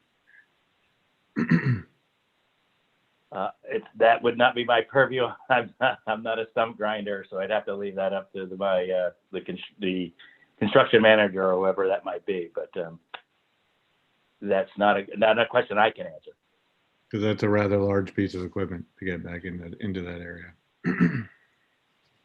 I'm going to try to get some clarification from my client on that. So as far as the landscape plan, are you involved, or is Michael Stein involved with the pavers? I just did the landscaping, so the roof garden and the landscaping. So everything else is by others. What is the question with the pavers? Well, no, I just wanted to ask that question. The other question I had is that is going to be an area where people can sit. And I'm wondering, since our LWRP does deal with water quality, what are we going to do for things flying off the roof into the river, whether they be furniture, umbrellas? Is there going to be, what is the plan for the use on the top of that building? I know you did the landscaping, but it's a roof garden. So I see some chairs and a table, but how are you going to maintain that pollutants don't get into the river, flying off, with wind? And how do you stabilize the plantings so that doesn't happen? I can speak to the plantings. Those planters won't be going anywhere. They have significant weight to them. The soil alone would keep them in place. But so for the plantings, the size of the planters being 30-inch wide, they won't be going anywhere. There's, and just to clarify, we were talking about, I listened to your previous application where they asked for 10% of the roof being vegetated. This roof is close to 25 or 30% vegetated. And the planters are 30 inches wide at a minimum. So they're plenty heavy enough. They won't be going anywhere. The pavers are typically done with snap ties and pedestals.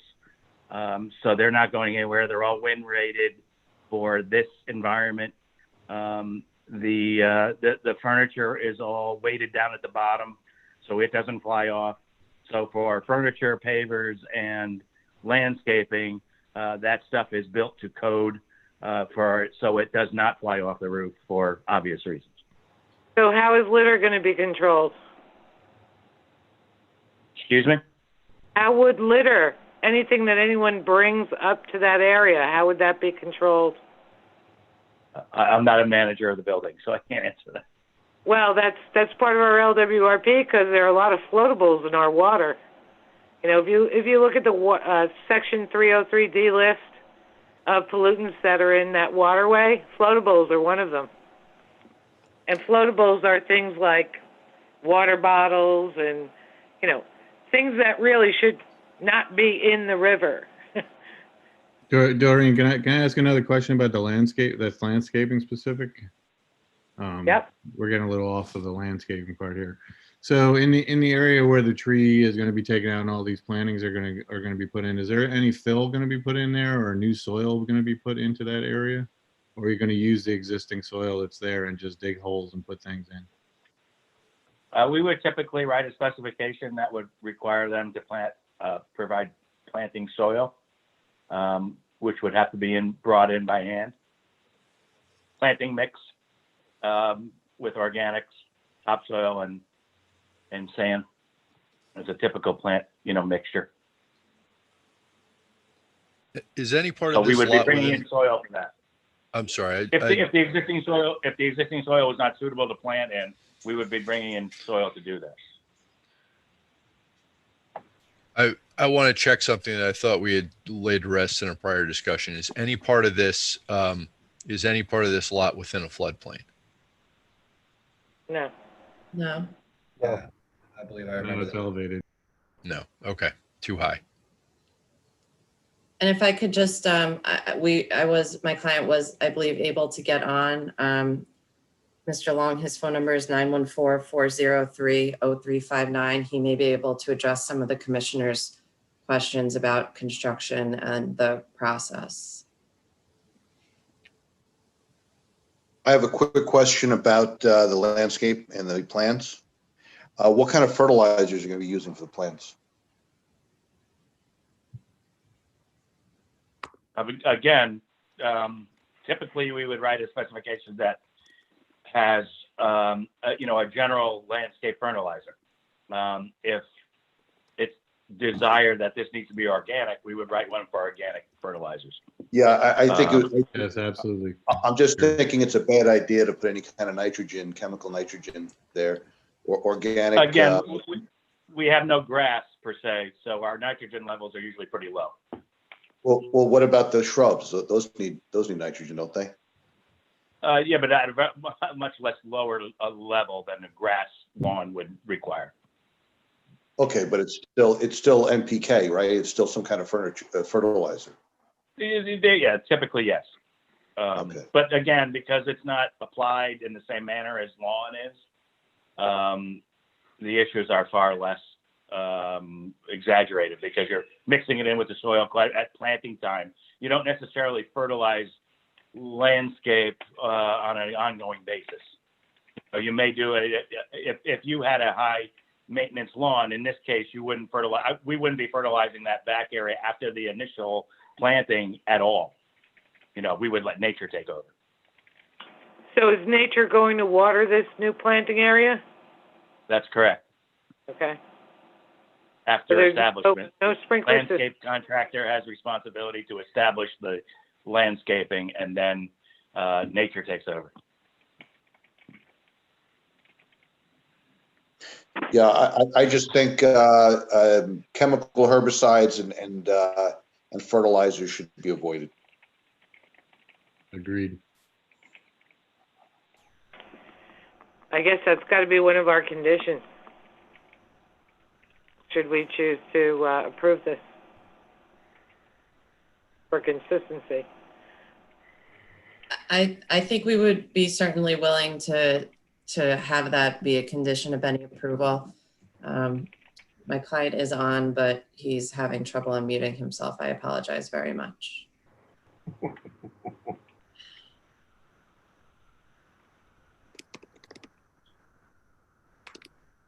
All right, we have yet to hear from Commissioners Neufeld or Gelber.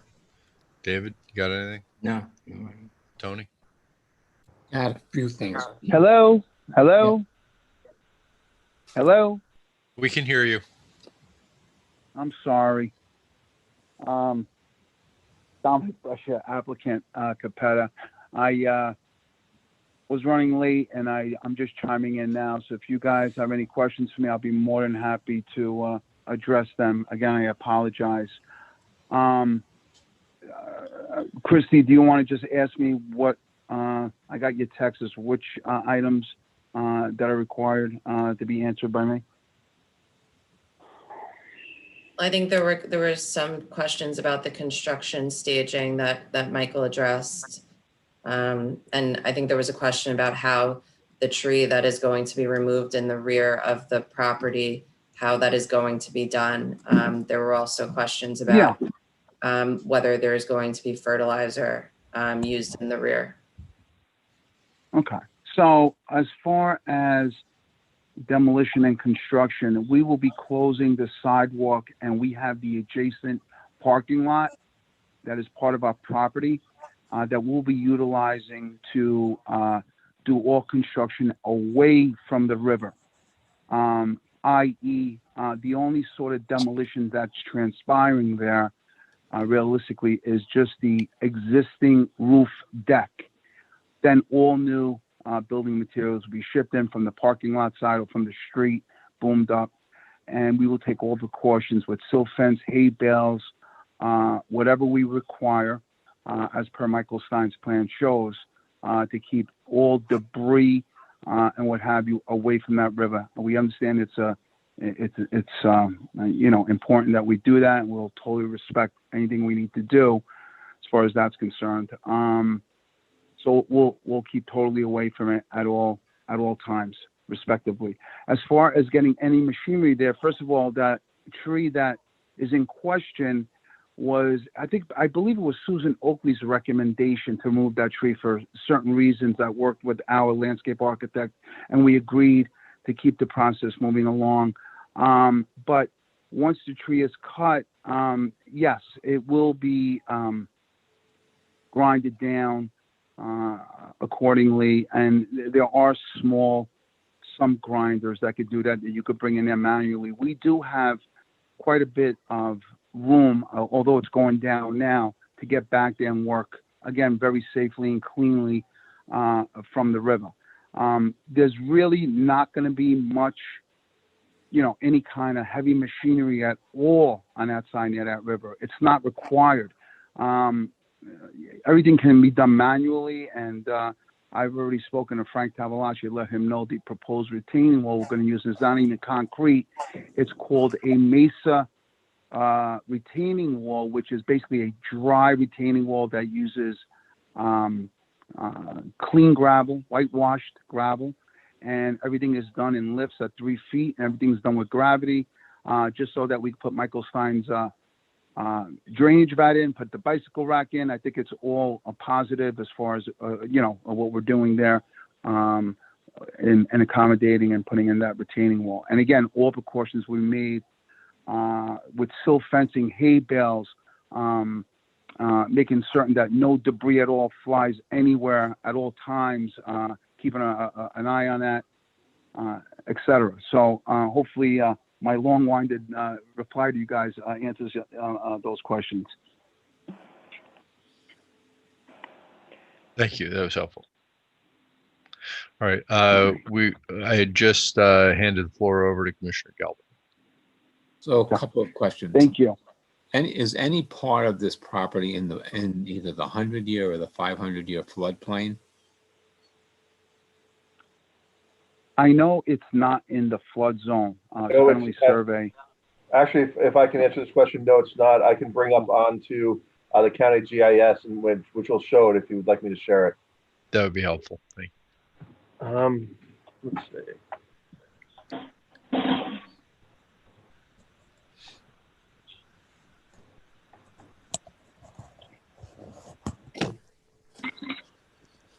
Well, there's an elevation certificate among the records.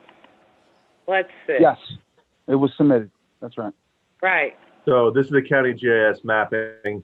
Our property line is, let's see, right along through here. So the property is completely outside of the 100-year and the 500-year floodplain. Okay.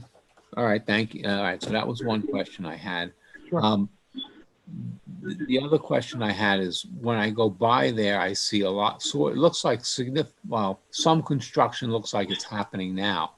So what is happening now?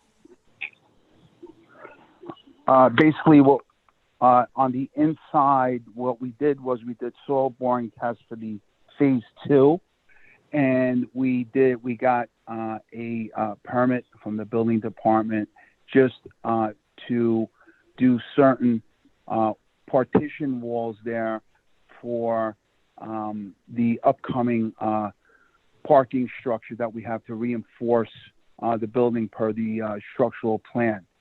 So that's basically all that's transpired. We just closed off some windows there, et cetera, with the existing building. Nothing as far as, just as far as the existing building is concerned, and to make it safe so that no one, because, the building was in disrepair. Okay. And then, we spoke about views before. And so yes, this will be, as you raise this, we'll be blocking some views, I think, from the village to the river. So is that a concern of our commissioners? I'm asking commissioners.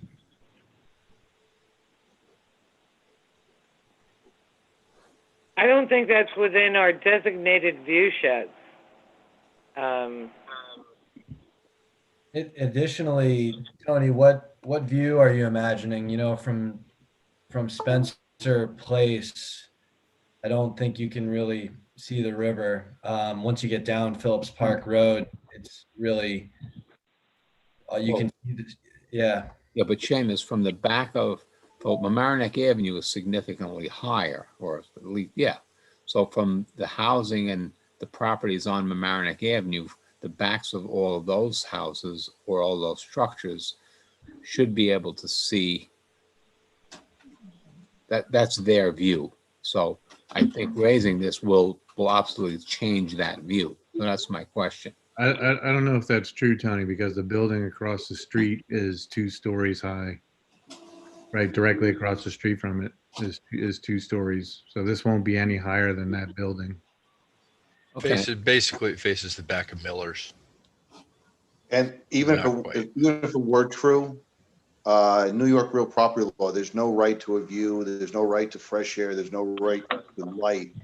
So someone can build, and it's happened before, someone might have a apartment building with a nice water view, and the property in front of it goes up and blocks that original building's view. There's really no cause of action for that.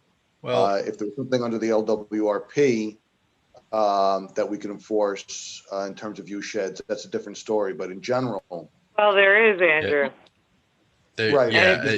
This is not about a right to light and air. This is about what view shed means within the scope of our policies. And there's people that's can the way I'm going to look at it. Yeah, it's no secret that I've interpreted view shed more broadly than just the four corners of the designated areas. And I can't make anybody agree with that view, but I've been clear on how I see it. However, having taken a look at that area, the height of the commercial district buildings immediately across the street kind of mean there are not a lot of places from which you could see over the top of this building to the river. So in my own mind, based on my own observations, that hadn't been a significant concern for me, speaking for myself. As far as I views are concur. That's concerned, what I though, was talking about. whoops. As far as view shed is concerned, I'm thinking more of the Policy 23 historic resources in viewing that building with all of the eligible and named resources that are in our LWRP. The eligible ones that we just found out with SHPO, as well as what is in our LWRP in that area. And Policy 23 does talk about this in relationship to the 500 feet surrounding area. The other thing I wanted to point out on that is, in our LWRP, I'm pretty sure the planning board did seeker on this, correct? Yes. Has the planning board determination on seeker?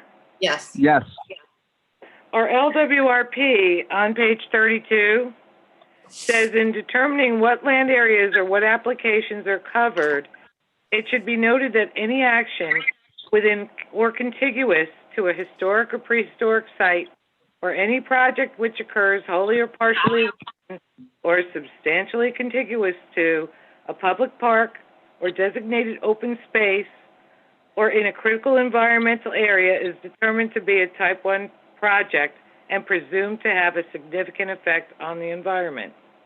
However, determination, this is the way it's written, to require an environmental review for the type 1 action is not mandatory, but is left up to the discretion of the lead agency. I think we need to start pulling information out of our LWRP when we do preliminary review memos, because that is part of our LWRP. And I don't think, when you do a neg deck with so many eligible and historic resources in that neighborhood, in one of the pictures I took today, you could see the Ward Avenue Bridge from the corner of that property easily. You will still be able to see it, I would guess, and venture if the portion of the building goes up. But I think we need to be cognizant as a commission that that's important.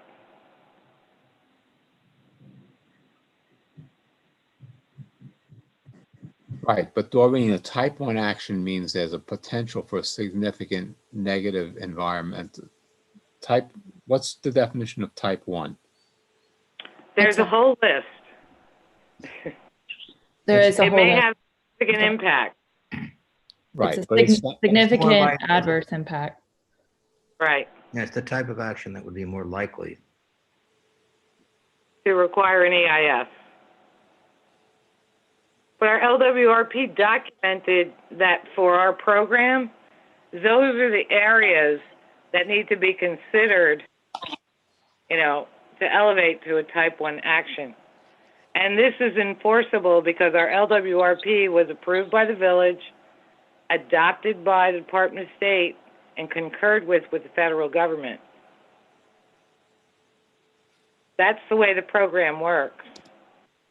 So we're going to have to be a little bit more cognizant when we do preliminary review memos to have a look at page 32 in our LWRP and point that out. I think it's too late now, or maybe this information is new. I'm not sure how that works. Well, we probably have to, that's probably a note to bear in mind when we're an advisory agency on consistency in the future. But right now we got an applicant in front of us. If we've heard from, I think we've heard from all 7 commissioners, unless somebody else has got something else, I do have a few more things I want to return to, but I don't want to cut anybody off. Did anybody else have something they wanted to talk about? Let me know when we can get to the paver issue. Yeah, I was going to talk about the paver issue. If I understand it correctly, the pavers, while the footprint of the building that's within the 50-foot buffer is not being touched, the pavers are outside the existing footprint of the building and are within the wetland buffer and near the river, right? Applicant? It is within 50 feet of the river, I believe Yeah. so, yeah. I'm sorry, I was cut off. Go ahead. What's the minimum distance from the area of new pavers to the river? Michael, can you share your screen? Michael? Yep. Michael, can you give us like a rough dimension based on your scale of what that is? Let me bring it up.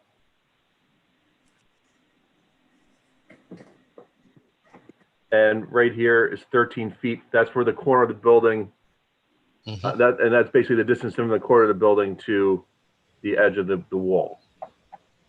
Okay, so the pavers are anywhere from 13 feet and maybe close to 20 by the time it reaches that corner. Okay, so that's very close to the river. But the first and obvious concern is that it's changing the grade and adding net fill in a floodplain. But I think we're all satisfied that this is too high to be a floodplain, right? It's outside the floodplain area. Correct. So my second question is, if you're adding material and adding new structure to a buffer this close to a wetland, and the river itself is wetland, right? Is there any adverse impact on the river from making a change this close to it? And I think that's a wetland scientist question, which makes it a Beth Evans question.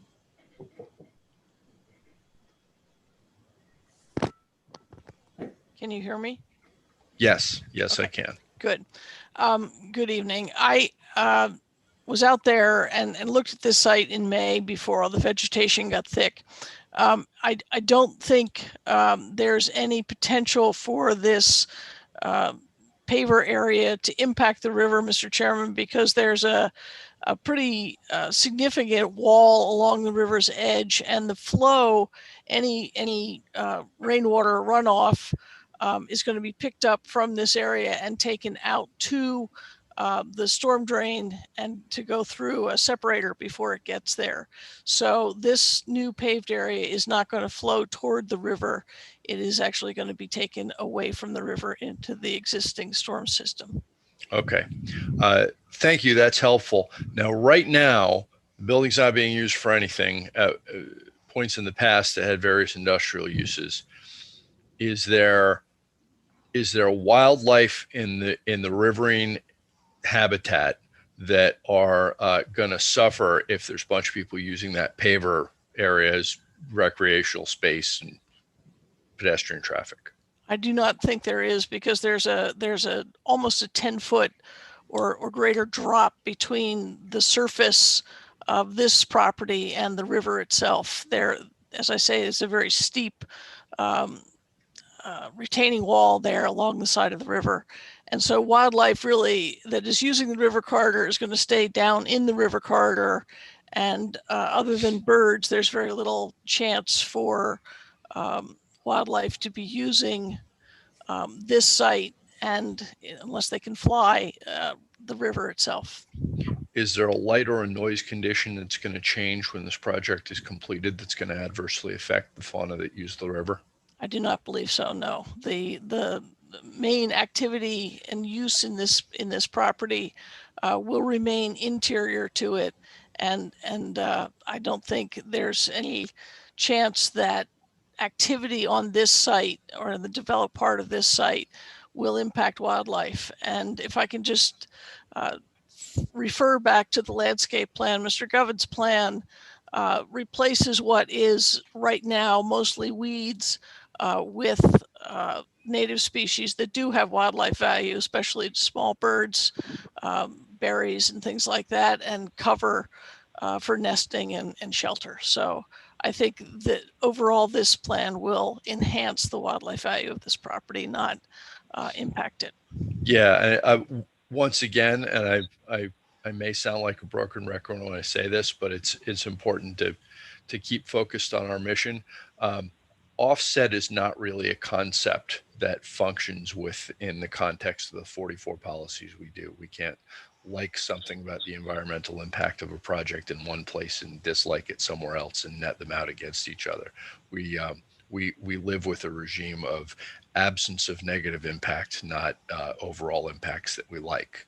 And I'm not suggesting that you had said the opposite. I just in how we talk about it, I like to make sure we keep focused on how we have to consider these things. Agreed. And I've heard you say that before, and I've tried to make sure that I'm clear. And if I wasn't, I apologize, that there, in my opinion, is no adverse impact associated with this project on the river.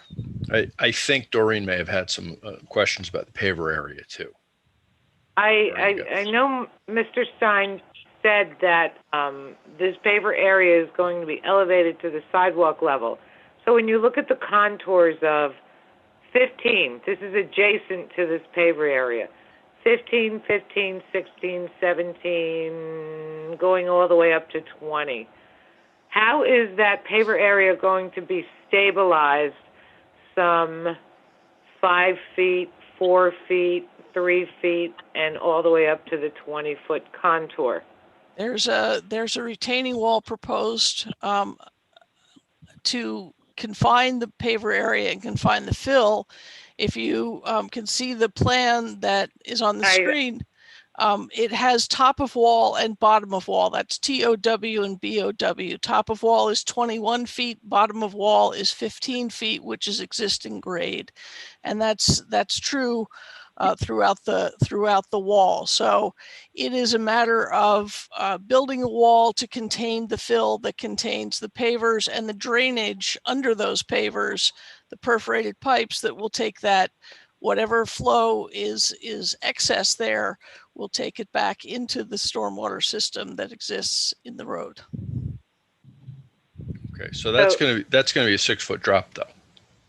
Correct. It's a 6-foot high wall at the corner of the building there. Is it absolutely necessary to do that for your stormwater management facility? The entire length of the wall, no. We're using the space closest to the sidewalk right here, and that's where a mechanical separator is. Right. We have multiple drains in this area that pick up the runoff from the patio and direct it into there and bring it away, clean the water, and discharge it further downstream. This is more of providing an amenity for having a bike rack and having an area to provide. But you certainly have to do something with covering over the pipes, because the pipes are there for the separator, correct? Well, the rim of the separator is at elevation 21. The invert's at 17. We would need something minor right through this area just to cover for this mechanical separator, but we wouldn't need to go all the way to the corner of the building. Mm-hmm.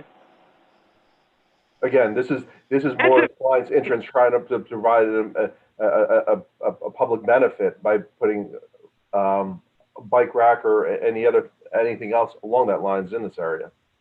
Understood, but the problem is with our LWRP is the public benefit doesn't outweigh the impact to the natural resources. But there is no impact to natural resources. There's no water from this area that's going down overland into that stream. This water is being directed away in a different direction. So there is no impact. There is no water coming from this area that could contaminate any soils or anything closer to the stream. Right, but you're elevating the grade and the water. What I'm thinking in my mind, if that whole section is going to be elevated by the wall, then the contours off-site have to drain into the river because they're not going to go uphill. But they're already draining that way currently. Right. I have a picture of a pipe that's actually in the wall there that potentially could have tied into the old leader pipe. Right, but the discharge from that is being redirected. And so whereas that water is currently not being treated, all the water coming from the site will be treated and will be discharged in a control point. Understood, but there's still a difference in grade when you fill something that is different. That doesn't mean it has an impact. That reduces the tributary area to that point.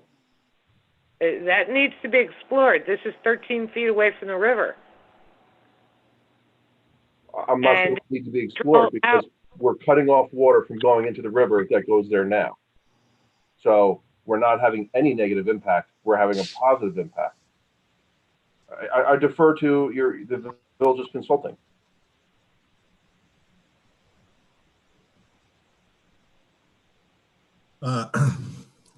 Yeah, after hearing and seeing, hearing this discussion, I would agree that there's no real impact. Like as was mentioned, by creating this wall, yes, it's a wall. No, it's not necessarily, to cover drainage. It will be an amenity, and any drainage from this area, paver area, will be collected. I don't see, other than constructing the footing and making sure that excavation and any spoils don't enter the river once it's stabilized. I don't see how the stormwater will be negatively impacted by this wall.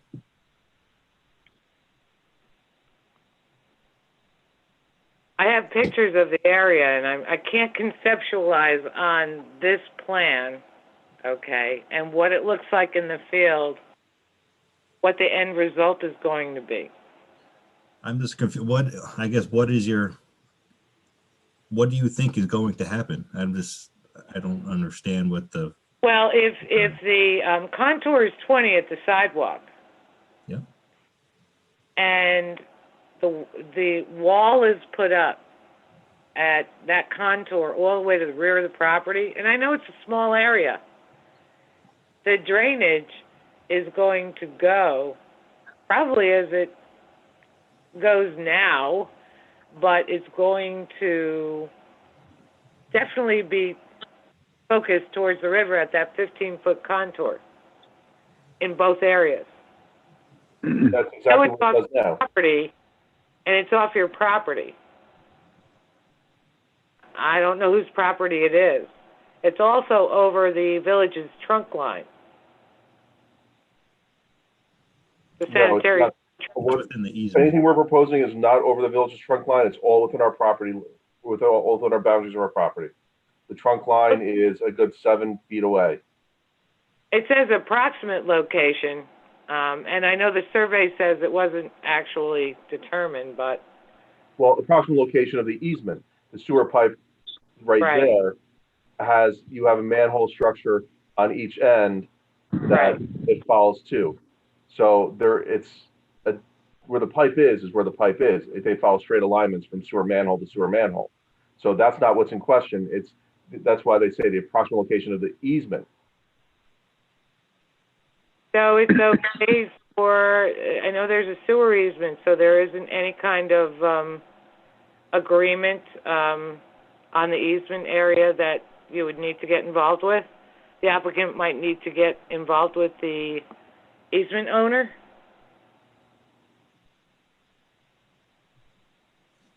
I don't. I was going to suggest that we look at the renderings, but when I just looked at the rendering, you actually have a car in that area, so it doesn't show what this would look like, which is what I think Doreen's looking for. I can share some pictures that I took. They're not great, but if you haven't been to the site, I can send them to Mr. Long if the chair will. Might as well look at them. Yeah, send them and I'll put them up. All right, let me see. Phillips Park's pictures. Can I just share the rendering a minute just to show you Sure. what I'm talking about? Yeah, William, if you could let Martin share his screen.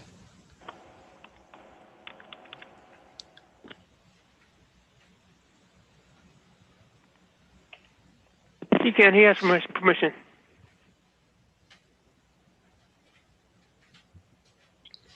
Everybody see this?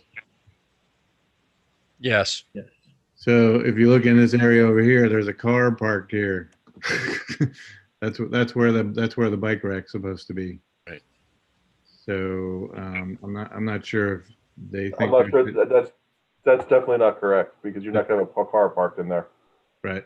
Well, no. But I can't speak to the rendering. Sorry. Yeah, Michael, I mean, that is just a conceptual, if I could just chime in. There's no car park there, but I think what Doreen's main concern is she can't conceptualize how this retaining wall is going to be in relation to this. And again, to reiterate, it is a small retaining wall that just meant to accommodate Greg Cutler's request, which he was very excited and appreciative about. We said that it's a small little site there we couldn't really put anywhere, so we put it there. We required to put a drainage vat, etc.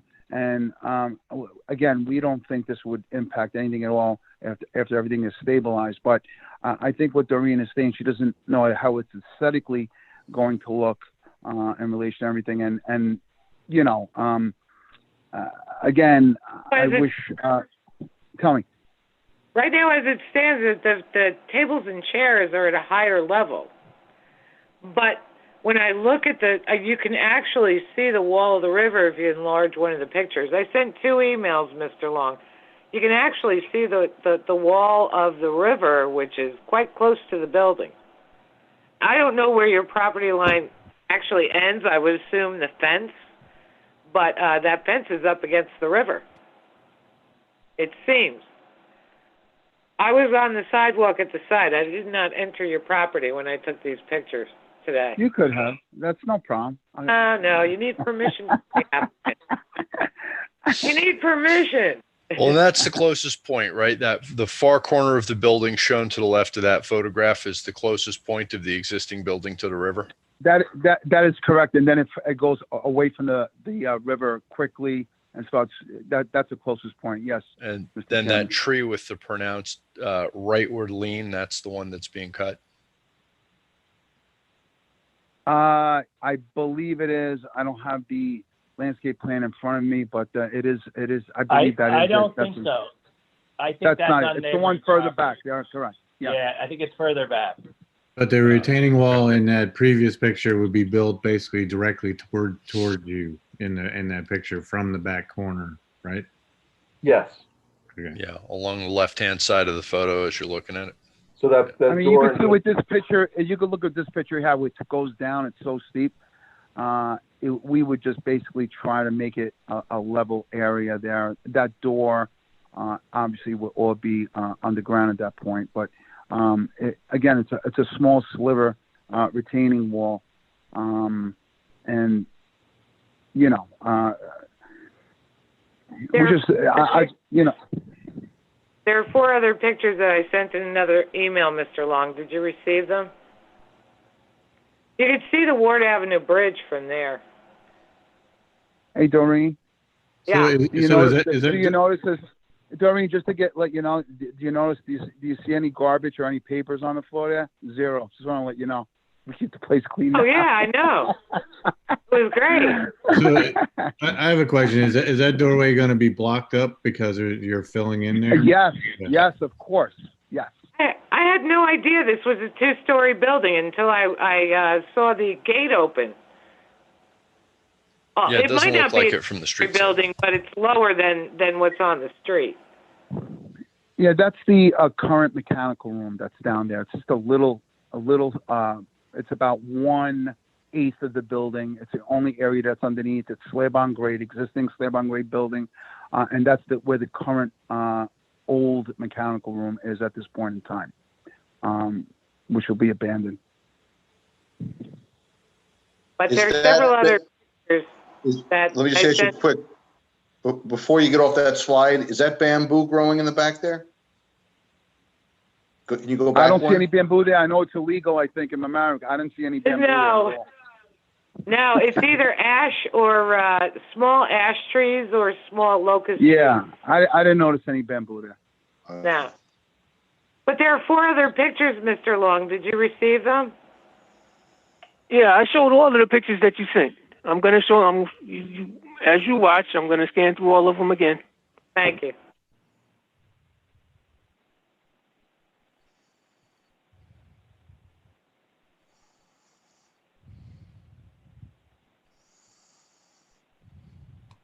Does the grade pick up a lot to the right when you get into the village park?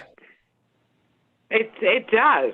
I thought I'd sent Yes, that it picture. slopes up. Maybe I didn't. Yeah, so that's just kind of like a hole almost, right? Because the sidewalk is at one level and then the park is pretty much at the sidewalk level, I think, which is just, Yes, correct. right. Yeah, it is a hole. You're definitely going down a hole. It's very steep. That's why that rope is there on the left-hand side. You have to hold yourself. It's a steep drop. Well, that's my point. That there could be potential for a gully between where those tables and chairs are and where this park area is, or this paver area is. That's exactly my point, and that's exactly what I'm trying to figure out. I'm not sure how a gully. We're actually going to be building a wall through there and elevating the grade. And so the grade will actually continue to follow along through on the village property where it is now. But it's going to be higher than it seems to me it's going to be higher than the stone wall of the river. Well, yes, it will be. Of course yeah. it's going to be. So there will be a gully at some point back there. It's almost, Doreen, it's almost like it's 2 retaining walls, one on higher and one lower, and then on between the 2, it's graded nicely with the correct plantings. But again, after all the grading is done, it will look so much better than it does now, obviously. But it will look aesthetically pleasing to the eye, especially when everything is down and you have those tables there, so on and so forth. You'll see a brand new face to the wall. You'll see plantings. You'll see new grading, etc. So, how it looks is not my concern. It's a No, but I'm just saying. I'm just describing. There's no gully. I don't know what there's no hole. There's a hole now, but there won't be a hole after everything is improved at all.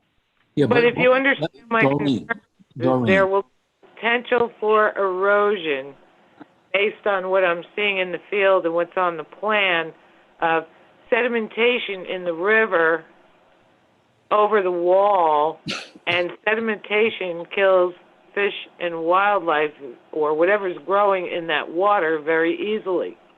So, Doreen, I think the question we need to ask is there a way to capture the water that's going to cause the gully and either direct it into their stormwater system or into the river in a way that won't cause sedimentation? Actually, what we're doing is reducing the size of what gully may be perceived as, because we're actually, by putting the wall in, we're pulling water away from that area. So overall, it is an improvement to what's there now. Where's the water on top of the paver area going to drain? That drains into the mechanical separator, then Right. down and discharging out to the stream further down at a controlled point. So that reduces the total flow over grade. Yes. Okay. So you're building a wall that's approximately 5 feet. It has to be if the contour is 15. 6 foot max. 6. 6 foot max. So between that wall and the river, there's a differing grade, and where the plantings are behind your building. That contour is going to remain at 15, where you're putting your plantings in, where you're removing the tree, correct? Yes. So could we put Doreen, could we put a drain in that area so that the water just doesn't cascade down that slope? You can't, because the elevations aren't conducive to it. But you're talking about water flowing over top of that slope, going over top of the wall that is going there currently right now, and we're decreasing the amount of area that is, which is all village property. The only thing we're not decreasing is what's on the village's property. It's the village's property that's causing this. Well, if we were to try to control, if the applicant were going to try to bury a drain, they'd be burying a drain within the buffer right by the riverside, which would raise more concerns for me than anything I've heard about that water movement.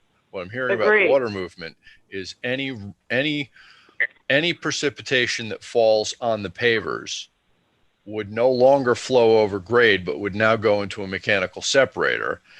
Any precipitation that falls on the grade that will remain after the wall is going to be the same water that's falling there now, and it's going to travel in the same direction, parallel to the river, up in an upstream direction, and through the landscaped area, and eventually into the storm system. But according to the environmental consultant, both theirs and ours, it's not crossing over the wall into the river.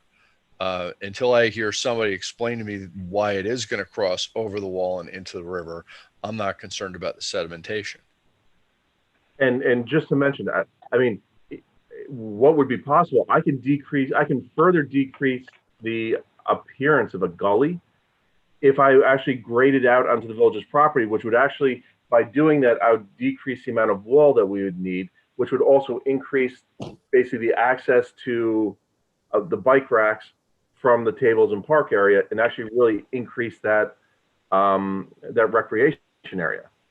What my concern, like so many other applications, is this is a buffer area, and fill should not be added to buffer areas.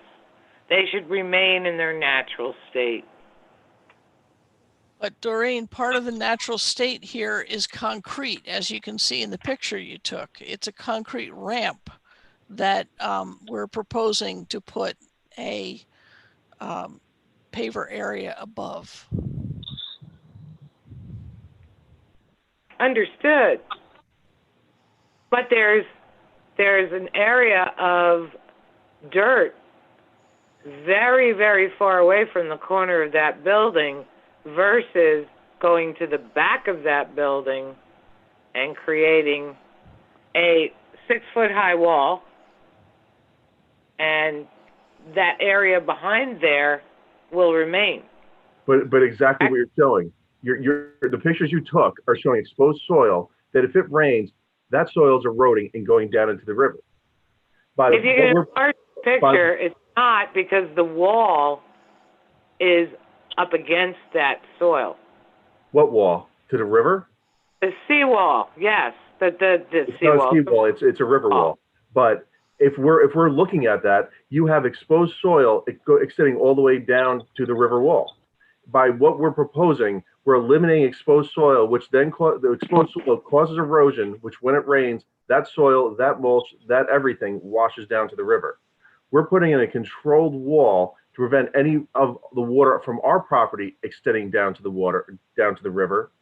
We're capturing it, we're treating it, and we're releasing it at a controlled point, as opposed to allowing it to run off, go over land, and put sediment in the river that you're concerned about. Hey, but there's your property and the village property is what I'm saying is there. You can only do so much on your property, okay? There will be an area. I've seen this on my street where 2 houses were built, and we have storm drains that are nothing but what are the old school things called? Where you dig a hole and you put rocks in it. What's that called? Dry well? A dry well. Our storm drain on our street is nothing but a dry well. When 2 houses went up across the street at a lower grade, there was a river going between their homes. And it was a lower elevation of a foot. But you're talking 30 Happened. feet, 30 feet that we've reduced it, the volume of water and the tributary area by 20 to 30%. So the village had an issue already. We're reducing the problem substantially by building this wall and not allowing that water to run down. And we're taking that water, again, treating this water and bringing it out a different way to a controlled point. Mr. Long, do you mind stopping sharing your screen? I have something up from Google Maps that I think if I could share my screen might be helpful. Thank you, Seamus. Let me see if I'm able to do this. Here we go. I want to know how you're sharing a Google map for the future, Seamus. That's hard. Well, Make a PDF? Are you seeing what I'm showing here? Yes. Yes. Okay. Yeah, So street view. Yep. So it looks to me like here's our park at a grade, and then we're going to bring pavers out at the same grade. When you're standing here, when you look down this property line, are you going to see like a 6 foot deep, we'll call it a gully since that's what we've been calling? You're going to start off where our patio meets grade. And then as we extend further back, we have to go up with the wall because the existing grade on the village property doesn't blend directly into where we are. So our wall is going to start off at 0. And once we get to the corner of the building, that back corner that's 13 feet off the wall of the river will be 6 feet high.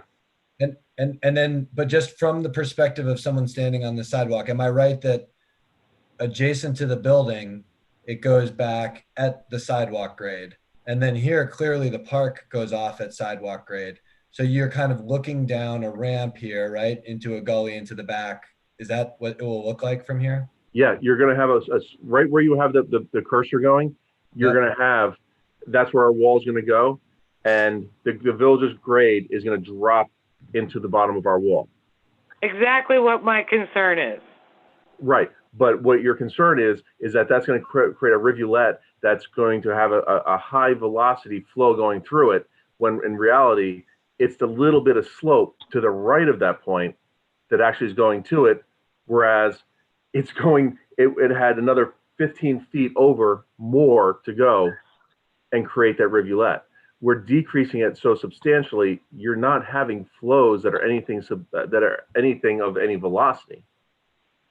And again, like I said, I have no problem going in and grading from the village's property straight into and eliminating a substantial part of the portion of the wall. The retaining wall will go. Will go down. To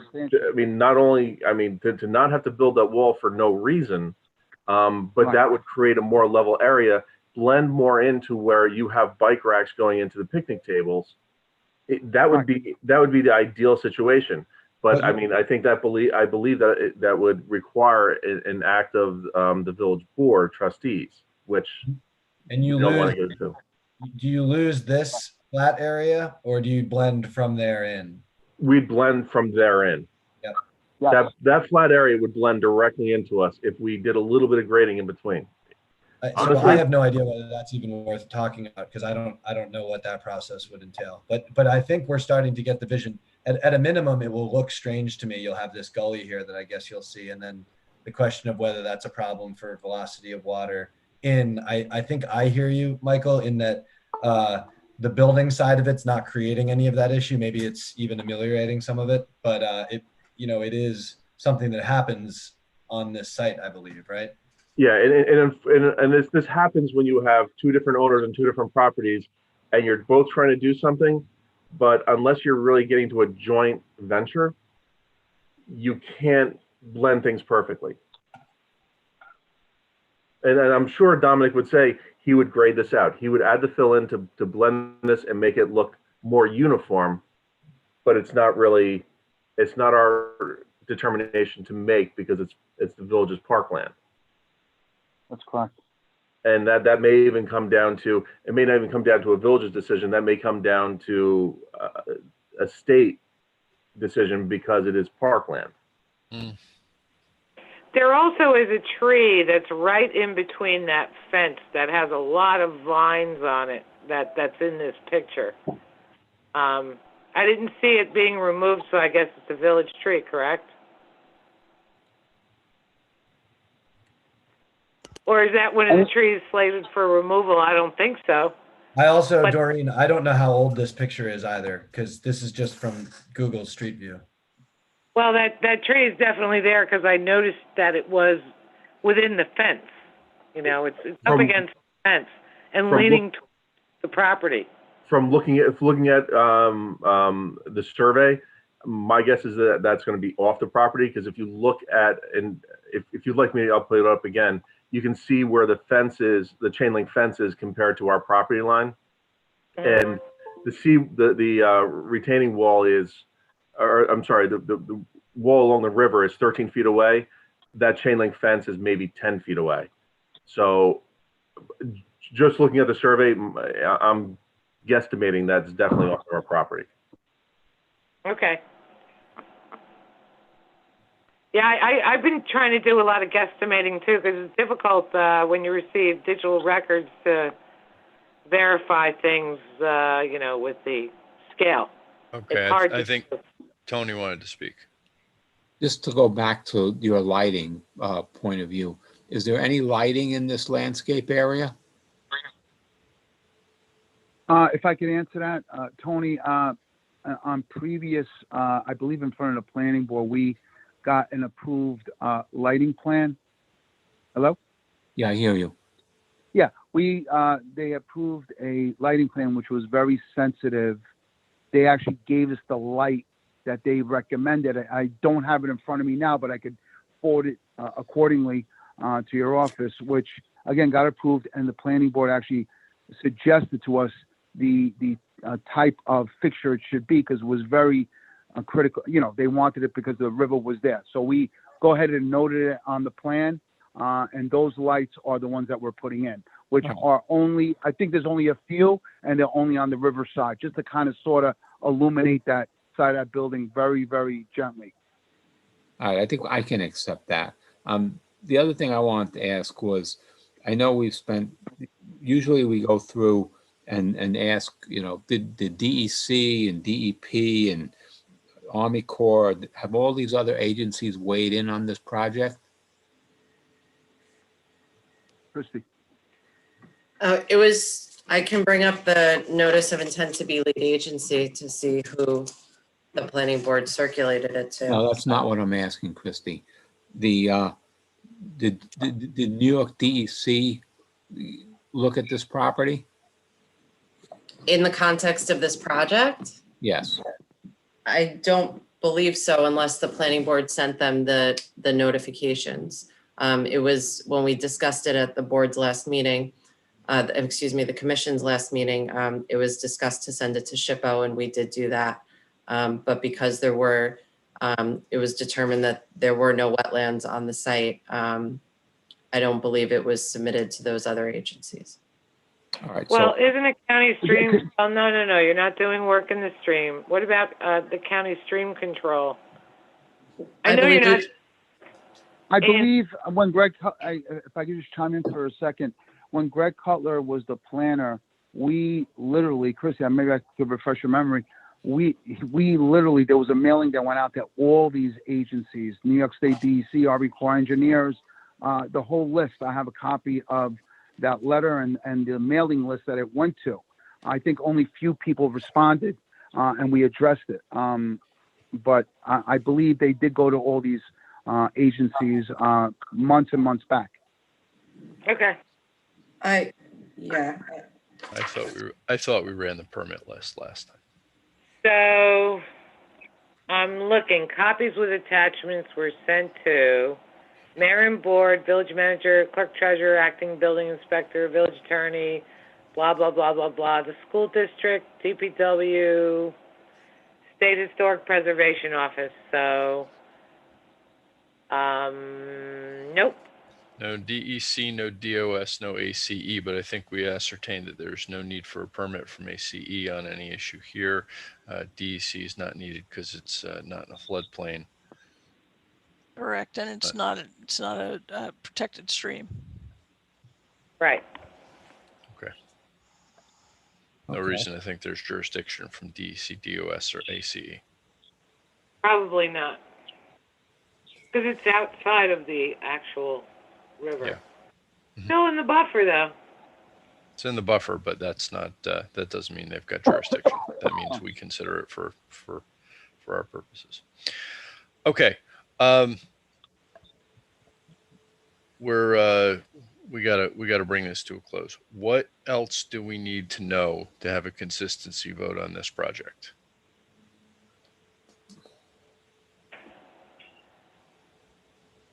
I'd like to know how adding something to a existing non-conforming use by building or expanding it, how it does not increase the non-conformity.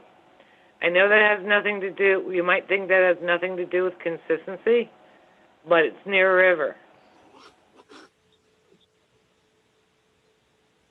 I know Mr. Tavolacci had provided us with a memo, or provided a memo on zoning compliance, but the zoning code speaks to you cannot increase the nonconformity. So how does the nonconformity is being too close, is being within 50 feet of the river, but nothing that they're adding to the site is within, well, nothing that's new in the building is within 50 feet of the river. Or closer to the river than the existing structure. Or closer to the river than the existing structure, right? It's not making it any closer.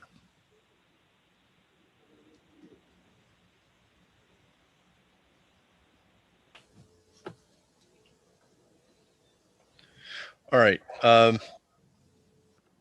Commissioners, does anybody else know of any information they need to cast to make their consistency determination? Tony? No, I think I'm good. Martin? I'm good, thanks. Seamus? Nothing, thank you. Andrew? Sorry, I was trying to unmute. Good, I'm satisfied. David? Yeah, I'm okay. Okay. Doreen, aside from what we just discussed, is there something else that you need to determine to make your determination about consistency? No, I'm good. Thank you, Andrew. Okay. And why do we keep calling you Andrew, Thomas? I don't know why. Yeah, should I read into that? No. You thinking about me? What's going on? I assume it's meant as a compliment. So we'll, okay. So I think we know what we need to know. Sounds to me like we're ready for no further information is needed for people to make their consistency vote, and we're ready for a vote. Yeah, I agree with that. I would prefer to vote without conditions. Is there a way to get the fertilizer, organic fertilizer, somehow memorialized in a different way? Or what are we proposing there? Can we just put a note on the drawing right now? But it's more than construction though. It's operationally going forward, I believe, and I don't know where. How is that enforced? Yeah. We've talked about this a lot. How is it enforced unless it's in code? Well, it can be on the plan, and then when the building inspector would ensure compliance. Now here, somebody's got to remind me what we said. This is not going to be watered after initial planting. Is it going to be fertilized after initial planting, or is it going to be fertilized when first put in and then left alone? Not fertilized after installation. Okay, okay, well then that's just a construction issue. That's one time, which means enforcing it doesn't have to continue after inspection. Then maybe we get it on the plan. I think that's consistent with what we've already done once this meeting. That would be my preference. All right, it's in the oral record, and we need that on the plan. Can we can we have somebody note that? We can put that on the plan.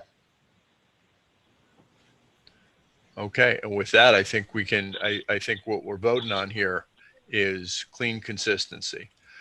Seamus?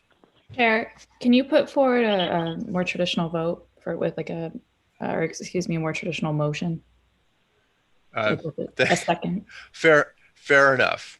All right, I make a motion for a vote of clean consistency in conformity with the previously circulated resolution. Do I have a second? I'll second. Seamus? Aye. I'm a yes. Consistent. Commissioner Gelber? Yes. Commissioner Hayne?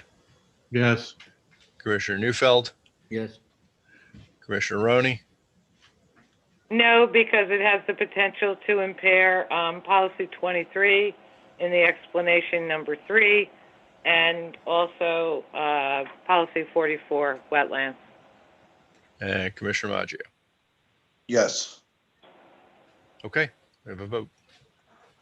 Thank you very much for your time. Thank you. Good night. Thank you so much. Thank you. See you in a few minutes on the last application. About a 4-minute break. Yeah, we all need a comfort break. This is going late.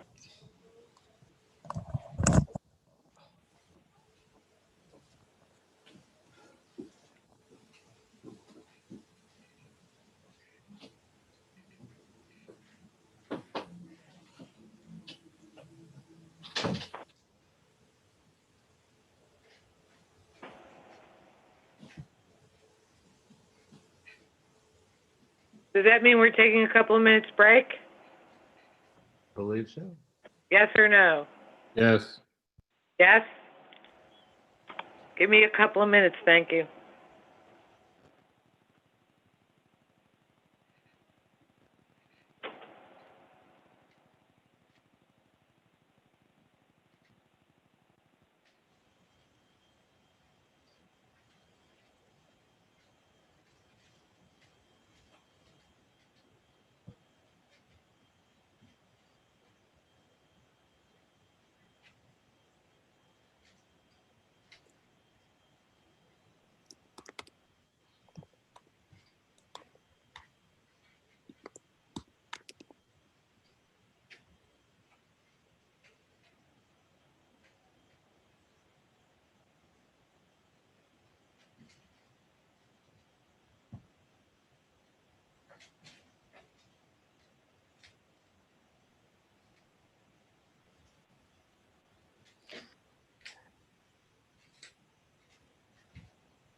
Starting our third application at 10:20 at night. I said it was going to be a long one. We kind of knew that going in. Yep.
I'm just waiting for Tony and David.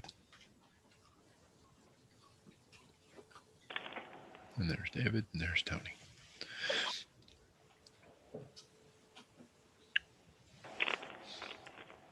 Okay, I think we can call our next applicant, 1165 Grecian.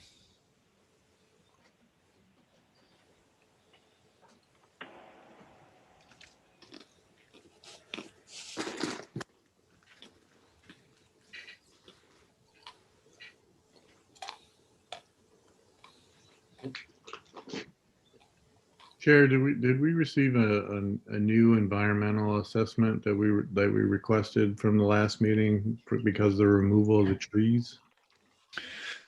We did. It was the 9.2 or 9.3 updated opinion from Sven is in there. Okay, I don't think I saw it, but I'll look for it. Thank you. Good Good evening, Ms. evening, Motel. Mr. Chairman. Good to see you at this late hour, Commissioner. Kristen Motel on behalf of the property owners, William and Elizabeth Bedina, 1165 Grecian Point. The property owners are here tonight. Also with us is Rich Cordone from JMC, project engineer, and Beth Evans from Evans Associates Environmental Consulting. I know it's really late. Just a brief recap of the project. The owners are proposing to demolish the existing home on the property, which is uninhabitable, and construct a modest new residence, a garage, and a driveway, all of which will be fully zoning compliant. They're also proposing to replace the existing failing septic system in accordance with Department of Health standards, and to install new stormwater management infrastructure where none currently exists, and extensive wetlands plantings. Now, I know you all really love hearing from me, but at this time, the property owners have actually put together a very brief presentation addressing the commissioner's comments from the July meeting, and also summarizing some subsequent modifications that we have made in response to those comments we've received. So I would ask that the commission allow the owners to give this presentation and hold their questions until the end. Mr. Long, could you please elevate Rich Cordone as a panelist so he can share his screen? Yeah, go ahead. Let's see this. Thank you.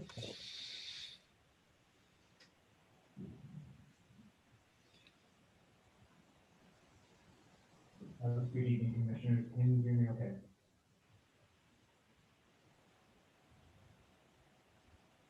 That is very faint. If you could enhance your I audio. couldn't- Good evening, Commissioners. Can you hear me okay? Yes, I can hear you now. Thank you. Perfect. Thank you. This is Bill Fedina. I'm here with my wife, Elizabeth, of course, Kristen Motel, Rich Cardone from JMC as well. Beth Evans, our wetlands consultant, is also on the line. I wanted to, we submitted a lot more and did, frankly, a ton of homework over the last 6 weeks before we submitted everything at the beginning of September. And so everything that we submitted is available for download and viewable. But what my wife and I sort of show, how committed we are, but really to address your points. What we did, using all the information that was submitted, we made a list of the 12, what we're calling to-dos, that the commissioners verbally went through at the end of our July meeting. And so the objective for Elizabeth and I was to, kind of how you said, be clear about what you want. We wanted to be very clear about what you said and hopefully very clear about our responses and to show you the amount of work we put in to respond to these 12 points. Obviously, we can go on these. We can spend time on one or two the whole time. We can go, we can spend time not on the list. But really the objective was to try to address everything that we had on the to-do list, at least on that July meeting. And so I do know it is getting late. So I had a kind of a narrative prepared to go slide by slide for a while, but maybe in the interest of time, and I know some maybe more we're spending time on than others, maybe what I'll do is just sort of page flip. There's 12 points, 12 slides, just so you can see what we're showing. And as Kristen said, it'd be great. I'll try to maybe take 10 seconds per slide just to say what's on there. And then after that, we can jump around however you see most fit, because we're really here to address everything that came up, hopefully show you the amount of improvements we did. We have more expert opinions as well. So that is the objective. And I hope you see that effort and we can respond as positively as possible. So I was even planning on reading each one and saying what we're doing, but I'll just sort of go to the next page, which is clearly show the existing home versus the proposed home. So existing is in green, proposed is in blue. If there are any issues seeing the screen, we can blow it up. When we made the presentation, we're trying to make it so you can view it as easily as possible. But in short, it's a 3-bed, 1-car garage built in 1953. We're looking for a 4-bed, 3-car garage. It's in a general area. It's bigger than the footprint, and the old house is 100% in the buffer. We're 97% in the buffer. Obviously, no disturbance to the wetland itself. Can I interrupt a minute? On LMC TV, we're not seeing the next slide. We're only seeing the to-do list. That's the way I'm getting onto this meeting. So what's there is your initial from there we go. Thank you. Perfect. So yes, we can, this is, again, setting the scene. Old house, new house, not in the wetland proper, old house, all in the buffer. We're mostly in the buffer. The reason is the septic, which are 4 subsequent slides that had 4 very important points on. Just going to the next slide, you asked for show us an aerial view of the house so you can see all the surrounding houses and with the new house on there. And that's what this is. Obviously, this is so you can see, we keep saying it's a modest house. The realities is the neighbors next door. I know the engineers and technical consultants we have will tell you the exact perimeter, square footage, everything. And the house next door is 8,000 square feet livable. We're 4,000, the other one's 6,000. We have a list publicly of all the square footages that are livable that we're proposing. But again, just wanted to show in context, and we can happily go into all other aspects of this after we get through. Slide 3.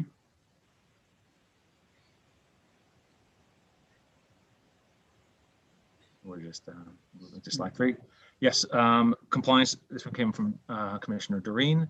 How are we compliant with Chapter 3 of the Stormwater Design Manual? Again, we can talk through this after, but the key points were outside of the wetland area, the topography, hydrology, as far as from the wetland as possible, green practices, minimizing impact. Again, we can go through all these. We just wanted to show you this. We heard what you said, and we're going through each one of them. All right, village engineer. One of the open items was respond to the village engineer. That was the last meeting was on July 14th. Excuse me, the last meeting was on July 15th. We got all the comments on July 14th. There were 22 comments and only 3 were listed as addressed. We went back, resubmitted everything with a lot more supplemental information on August 21st, 2 days ago. On September 14th, we received the most recent village engineer report. Of those original 22 comments, 18 of them were listed as addressed. So that means there were 4 that required more information, and then 4 new comments were added. Not the point of tonight to go through that. We just got it ourselves, but just wanted to let you know we were taking that very seriously to address all those comments, and we're converging.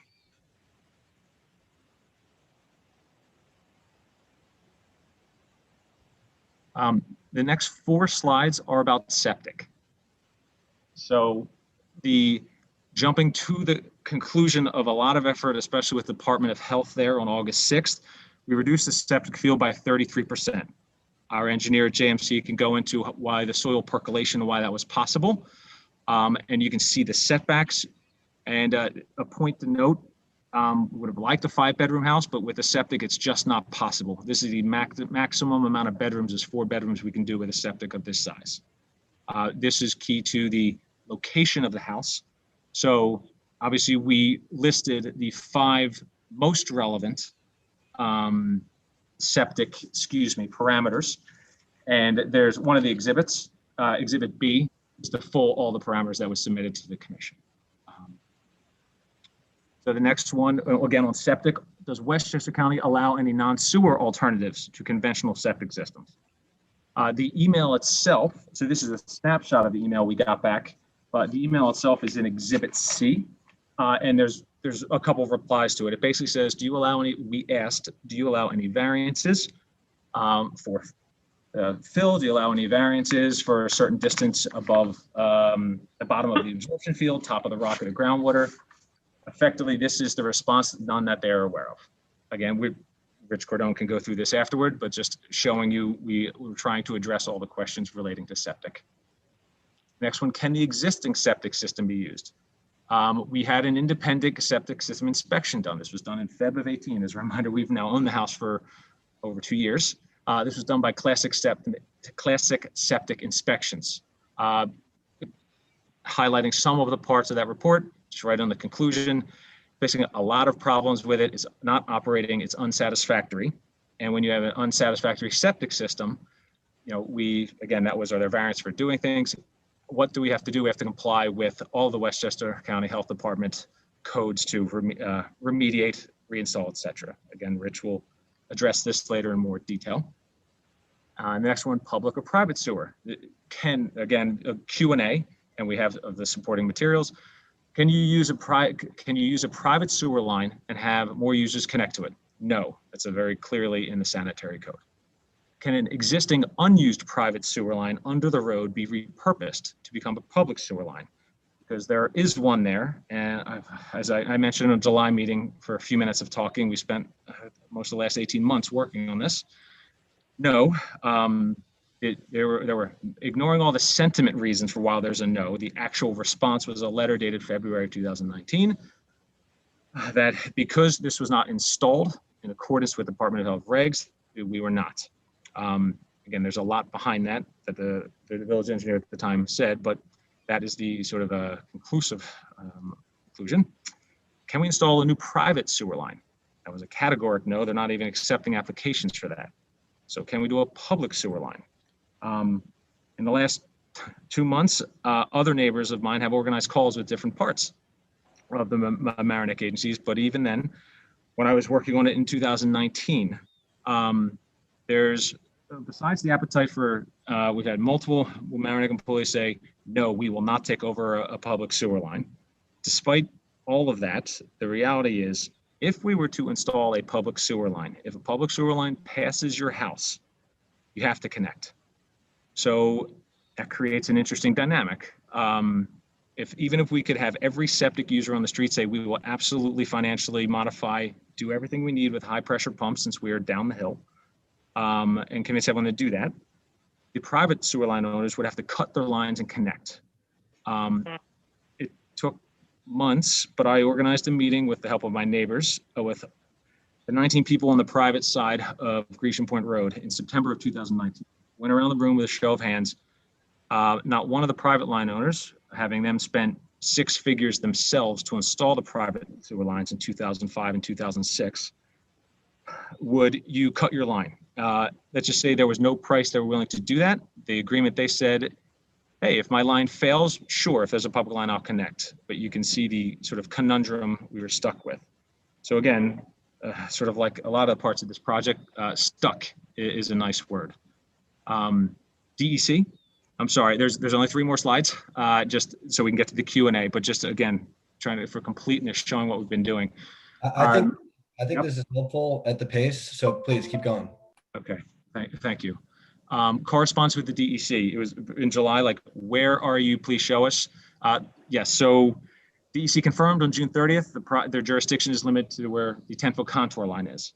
And we'll show the site plan, but that 80% of the new houses in that, the other 20 is not. So we do need DEC to opine. We applied the joint application on July 1st. That was uploaded to the data room to the commission on July 1st. So that's been up there. We have had emails from the DEC every day for the last 2 to 3 weeks that we'll have a completeness review today. Obviously, it's not here. That it's very annoying. We'll probably get it right after we have this, but nonetheless, that is this is the exact status with the DEC. It's been 2.5 months, and that's where we are. Annoyingly, obviously there's email traffic back and forth about what they're contemplating and thinking about. We actually have our responses drafted, but we just need that completeness review to be able to send our responses. But we don't want to just say these are what they're going on. We want to have actual definitive correspondence and information like all these other points. The environmental review. So I lied, this one's actually 2 pages. One is Beth Evans Associates. One is the village environmental engineer, Sven Hoger. The reports are posted up there, and we can go through each of them and actually I would happily let Beth and Sven speak to go through, but if I may say, having everyone go to the site, it gives a much different conclusion than if you were to just continue seeing it on the page. And I think Beth can speak to that, but also Sven, the first line of his report is, I'm very pleased to report and pleasantly surprised. But again, this is not to cherry pick any good or bad things. This is just to say, I personally spent an hour. Sven actually requested me and me alone meet him for an hour and a half a few weeks ago in August to go through every aspect of the site, from trees, coastline, animal life, marine life, backyard, which is the wetland proper, trees, everything. So that's all in his report, and we can happily address that as well. Net fill. Please show us what the net fill is. So we have, yes, there is positive net fill. I love to use the phrase, maybe necessary positive net fill, given the old house uninhabitable, needing septic for a certain area. But I would just want to show very clearly what the numbers are, and B, the drawing board of what we've done to reduce those numbers. You can see from July to September. The 4 main reasons you can see the reduction in the septic area is the big one, and then hence the grading. But this 3rd point is distinctly non-trivial, both from an aesthetic perspective of what we always envisioned as a house, but more importantly from a structural perspective. Macri and our architect, the structural engineer, he said, hey, can we put the house on stilts? What can we do to not have to bring in a bunch of fill to raise the house to 13 BFE, which was the July proposal, and then put the concrete on that construction fill? The conclusion was the stilts didn't work for a few reasons. Rich can get into that, but Macri, structural engineer, recommended you should just basically use an entire concrete cube, if you will. So the 1 to 2 foot 1-3-foot crawl space will now be 4 to 5 feet. But we're leaving the existing grading around the house. Instead of raising it to 13 BFE, it stays exactly what it is in the current yard. Sometimes it's 11, sometimes it's 10. That is, again, on the contour line site plans, which, again, we can go through. But that basically, and the fourth one, we did reduce the driveway to 10 feet wide, which is the minimum allowable from 12. But the big ones were the septic and the redesign of the house foundation and the associated grading. So it's kind of going to look like a kind of fortress a bit on the sides before we put in bushes. But that was those are the big ones for what we're doing to try to even reduce what we had originally proposed. And lastly, it came up with foot traffic through wetlands, how to preserve and protect them, and landscaping wetland mitigation. All three of these, I'll have this on the slide for viewing at the moment. The backyard, and pardon me, I just call it the backyard because it's just grass. But that wetland proper, in July, it was just, we're going to plant some things along the edge of the water. Now, and maybe we will zoom in touch just to complete this. This is the last slide, and we can have a happy to take all Q&A. But after Beth Evans went to the site twice, she came back and proposed exactly this. We just said, agree. You can sort of see the right third, 30 to 40% of the yard is maintained as lawn. The middle third, it stays how it is, but it grows. And on the left portion and along the coast themselves, there was mowed invasive species that has been mowed for 50 or 60 years. It's been the same landscaper.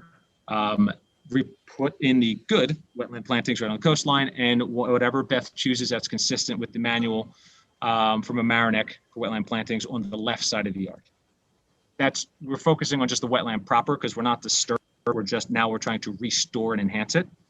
There's obviously other plantings, bushes we have in the wetland buffer, but again, yes, this is the last one, and I will turn it sort of back over to the consultants, even though I will be on with my wife here to answer anything if the applicant's information helps. But this is just to stress how seriously, how much we're committed to this project, to this house, and want to, basically, I know it's been very tough, especially when we started in May with basically 2 files. So we admit we came in a little unprepared, but now we're very focused on trying to find a way to get this through with you. So I'll just say thank you. I know it's late, and hope we can have a constructive, back and forth now.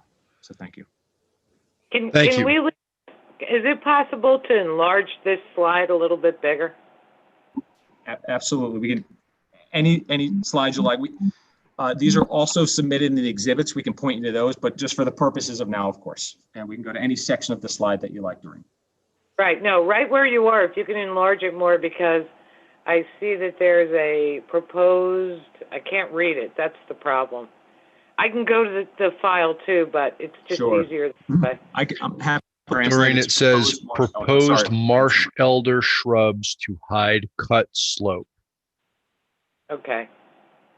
So from my understanding of what I'm reading in the 44 policy explanations, that there is a freshwater wetland and a tidal wetland in this property. Is this correct? That is correct.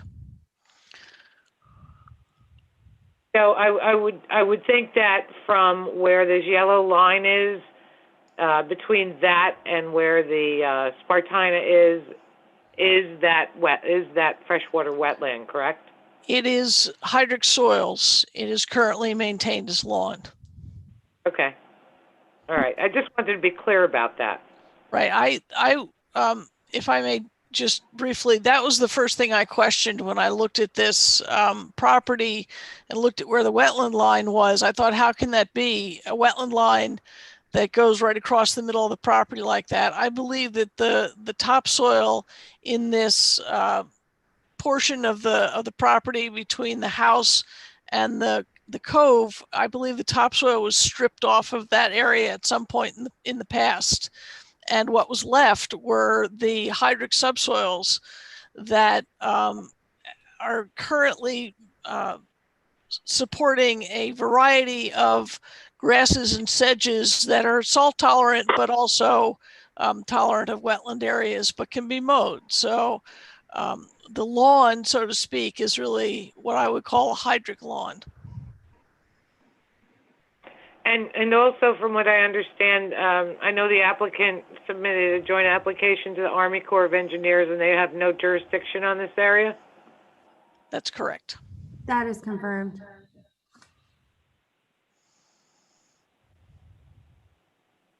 Okay. And as far as the DEC is concerned, we only have the joint application information. So normally, to help us and to coordinate the review, because that's the DEC is going to be reviewing it, and there's probably similar, or in order to do a completeness determination, there might be more information. My question is have you provided us with everything you've provided to the DEC? Yes, we have, Commissioner Rooney. Okay.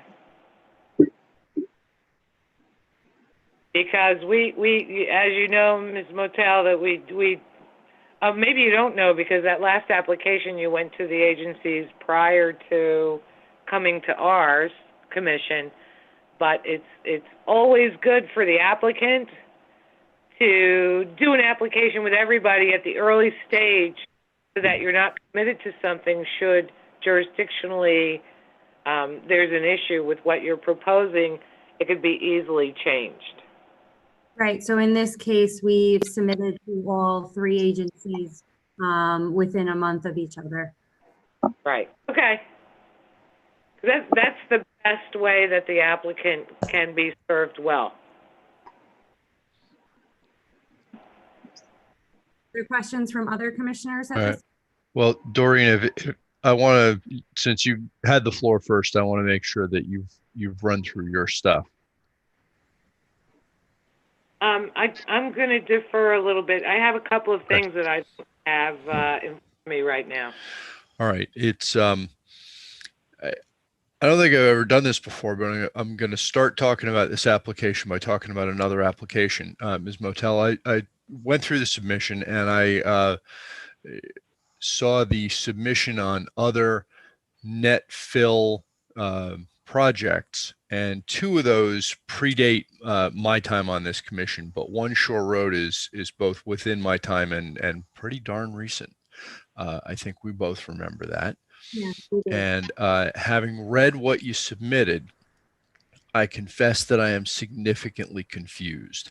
Unlike the other two projects, the submission on One Shore did not mark the area of fill. I went through my notes, my recollection, to see if I could figure out what you were talking about, because I do recall, and I haven't found it yet because we haven't had a lot of time with what you submitted on the 12th. I do recall asking about net fill in the floodplain, and I recall an answer that satisfied me, and I can't imagine I was satisfied with an answer that there was net fill in a floodplain, because if you've watched us a bunch, you may know by now that I'm a bit of a broken record on this topic. I think now I know that there was in fact a variance, that there was in fact a floodplain variance there for 1,415 yards of net fill on the property. But the map that you submitted marks the floodplain, which is only around the perimeter of the property on three sides, but not in the core of the property. It doesn't mark where the fill was. I have, so there I'm going to hand it back to you and ask you to tell me where the fill was on One Shore Road.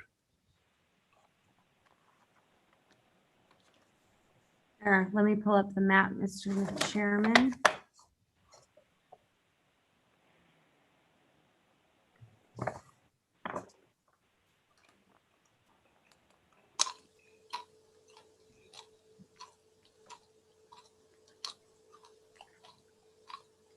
So the fill at One Shore Road was situated near the stormwater management system and the septic system, because as you will recall, that property had a similar issue with a failing septic system and a wetland buffer.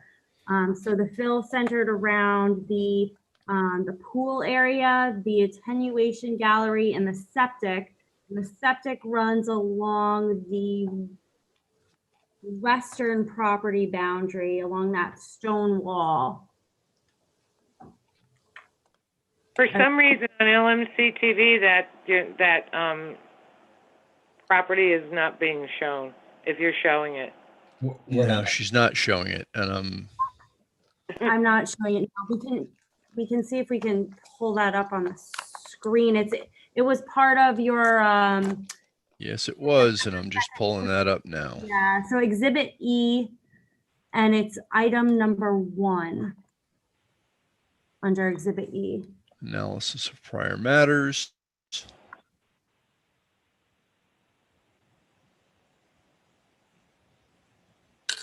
Well, I will say this while you're looking for the map of this property. Each individual site has its own individual situation. And for as long as I've been on the commission, by approving or for consistency, the conditions on a specific property and in comparison to another does not set a precedent. Because there are varying conditions on One Shore Road versus this. It was in a coastal erosion hazard area. Yes. From what I recall, I'm not even going to go through this. That's why I want to see what you're talking about.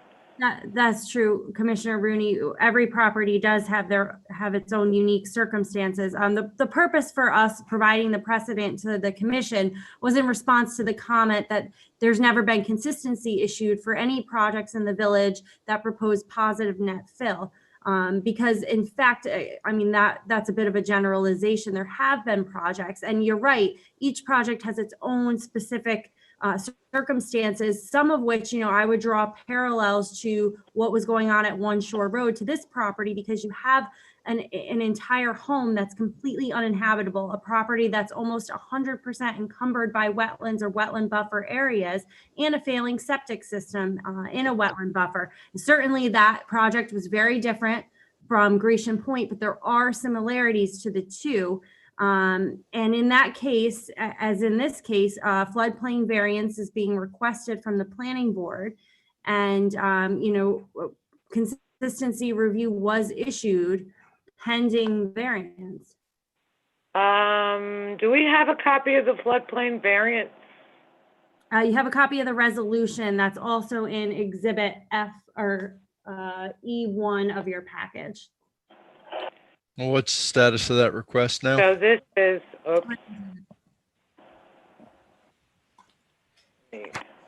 too many windows open here. There it is. Let me go back.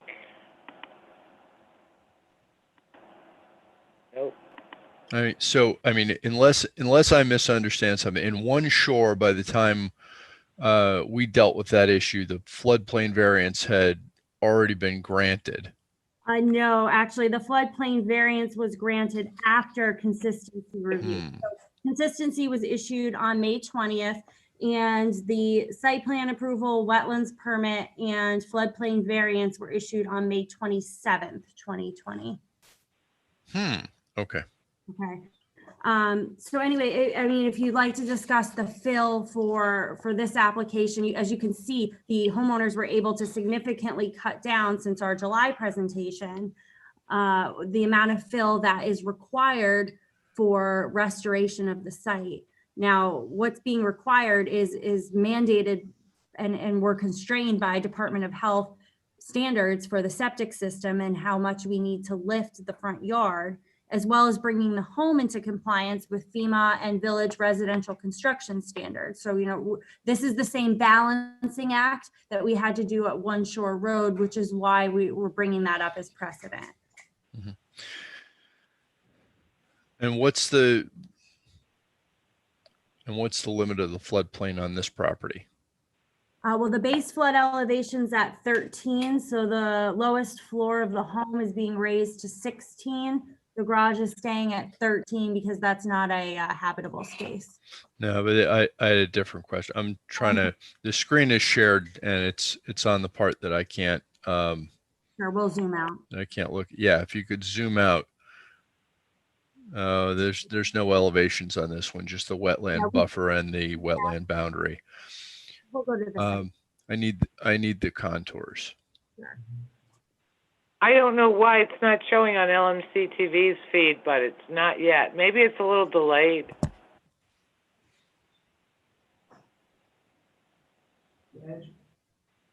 I'm watching online on LMC TV, and what I'm seeing is slide 12 of the applicant's presentation. Yeah, they haven't pulled it up yet, Doreen. Give them a second to make it happen. Okay, I wasn't aware. Thanks.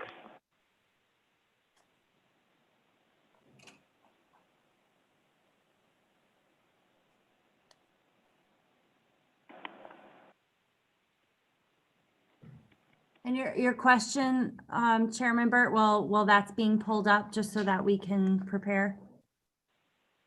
Oh, so I wanted to take a look at the contours because I wanted to see what the contours were landward of the house. Fill is primarily in the area where the septic is proposed, and those are. I'm trying to remember how much of this is below BFE 13. Well, wasn't there an erosion protection structure? There were seawalls there on One Shore Road, correct? Yes, there were 2 seawalls. On this property, there are no seawalls. Well, that's the erosion control. That's the erosion protection structure. So there's the difference. That's in a V zone also, if I recall correctly. A portion was, yes. So this property is in the AE zone. And if you could go to the contours, Rich, towards the water. I want to understand Chairman Burt's question.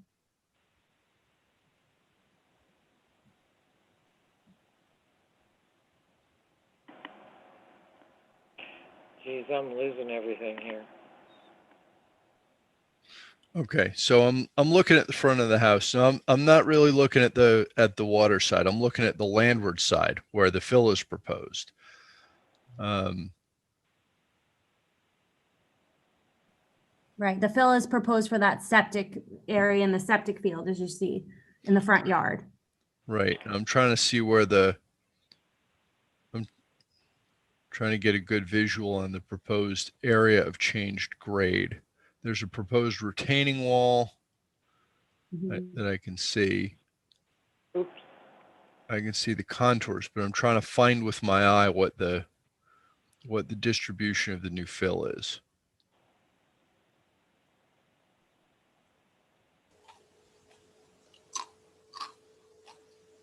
Bert, the distribution of the new fill is going to be basically, we're keeping it tight towards the back of the house and bringing that around elevation 9. And along the sides, if you'll see, there's that dark line that's a limited disturbance. That's basically the edge of where we're touching. And we're trying to stay landward of that. The majority of the fill is all in the front of the house along the driveway. And then basically once we get the garage there, we're trying to catch grade at that elevation 13 down to the existing grade behind the home. So some Okay, of so this, much of the fill is between 11 and 13 feet. If you've got about 30,000 square feet of fill. wow. All right, so whereabouts, when you say some of it's there, some of it's there, could you indicate where it's, instead of just saying some of it or most of it?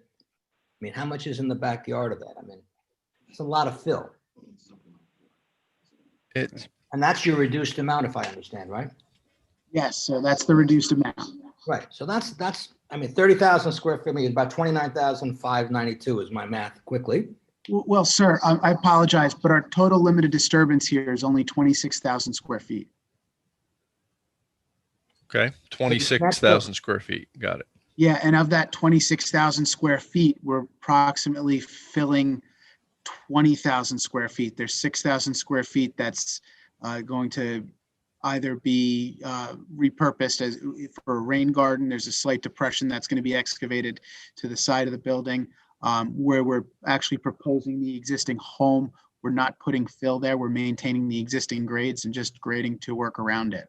Well, wait a minute, just help me understand that, then I'm lost, and maybe you could just help me redirect me. I thought you were bringing in a net fill of about 1,096 yards, which is about 30,000 feet. Are you bringing in 30,000 square feet? You mean cubic feet? Yes. Okay, it's two different units. I apologize. I misunderstood what you were talking about when you were saying the square feet. Well, you use yards, okay? I mean, that's fine too, but most people get confused. It's not 3 times, it's 27 times. It's 1 yard is what, 1 cubic yard, you would know better than me, is what? 20? Yes, 1 cubic yard is 27. 1 cubic yard is 27 square feet, 27 cubic feet. Yes, sir. Now, the thing is, there's a lot of things that actually get taken away from that. For example, all the stormwater detention area, that area is actually void space. The rainwater harvesting, those are void space. So it's not actually. What does void space mean? That there's nothing there now? There's not going to be anything there proposed. There's stormwater retention area is a holding area for water. For stormwater. Are you not bringing in about 30,000 cubic feet? Yes. Okay, that's all. I don't want to get confused on it. Okay. Well, do you have an idea? Because I think the chair was asking you, and that's why I didn't mean to interrupt by anyone, but where that's going? Because that's a lot of influx. Yes. Hold on a second. Let me get that. Just a second. Supplement.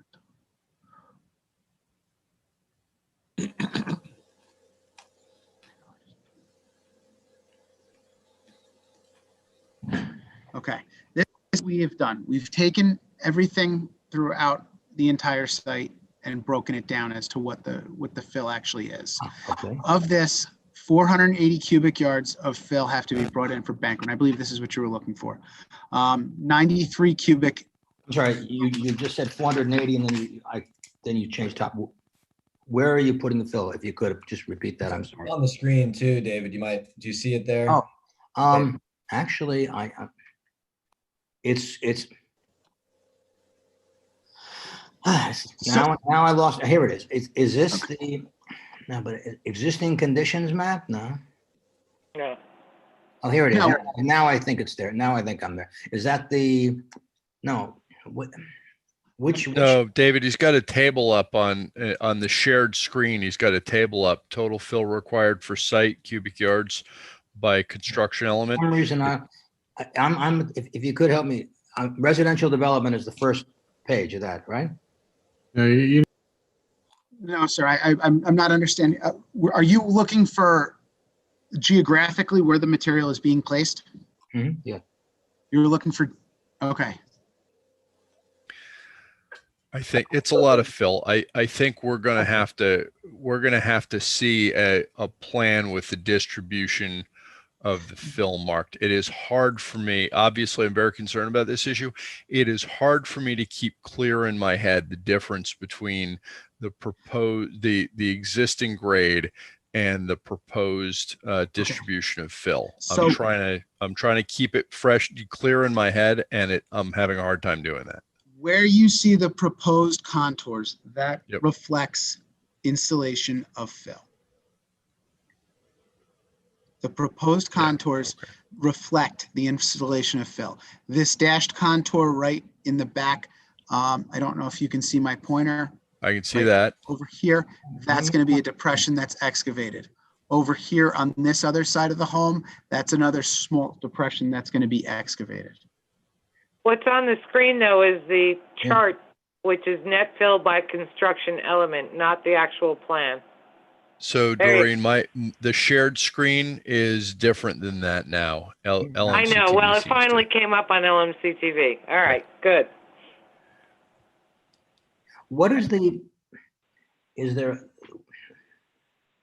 it the grading and utility plan? I'm not seeing the shared screen. I've got a different screen I'm looking at for some reason. David, I think you likely want to you likely want to find this Zoom meeting onto your computer where everyone's faces are, because there's I see your faces, but I guess let me try this. I hope I don't get you out of this. Yeah, no. because I think, I don't know, some of the things we're looking at, I'm not sure if they were in the submission or not, but I see. So I'm, yeah, I don't know. Something happened to my screen a while ago.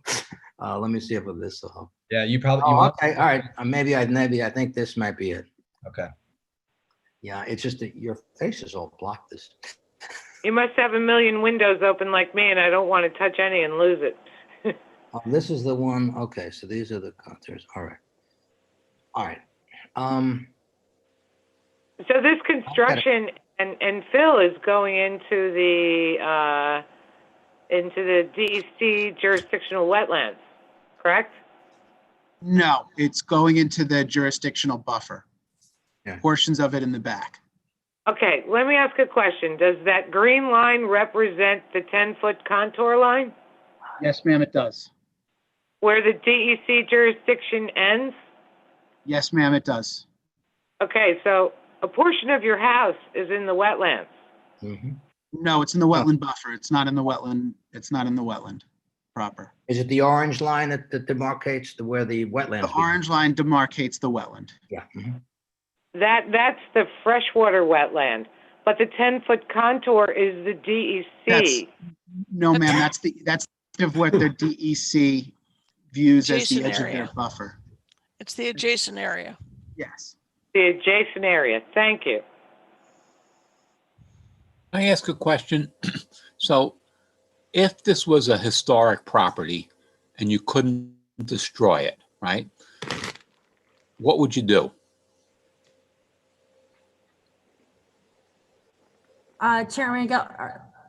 Commissioner Gelber, are you asking about just renovating the existing home if we couldn't demolish it? Right. So my question is very simple. If this was a historic property and it was landmarked, you couldn't destroy it. You couldn't take it down and rebuild something. So my question is, how would you do it in this particular case? And in reference to this, to this net fill to quite a few of the things, I think if you were going to go by those historic guidelines, you would eliminate a lot of these problems. Okay. Well, so first of all, we do have a letter from SHPO that was previously. Yeah, I understand that. I'm using it to say, if the letter from SHPO said it was historic, what would you do?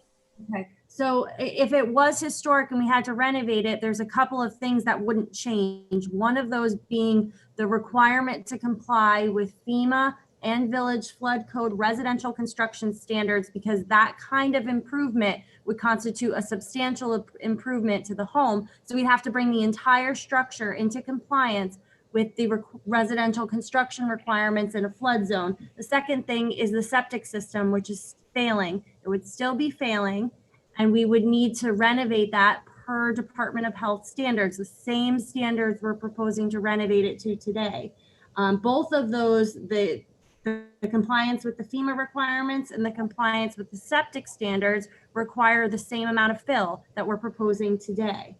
Also, if we were to renovate the existing home and that's it, we wouldn't be proposing some of the incredible stormwater and wetland planting measures that we're proposing today, which significantly improve the existing conditions on the property. I mean, all of that wetland and wetland adjacent area as it exists today is manicured lawn. The applicants are proposing to change that.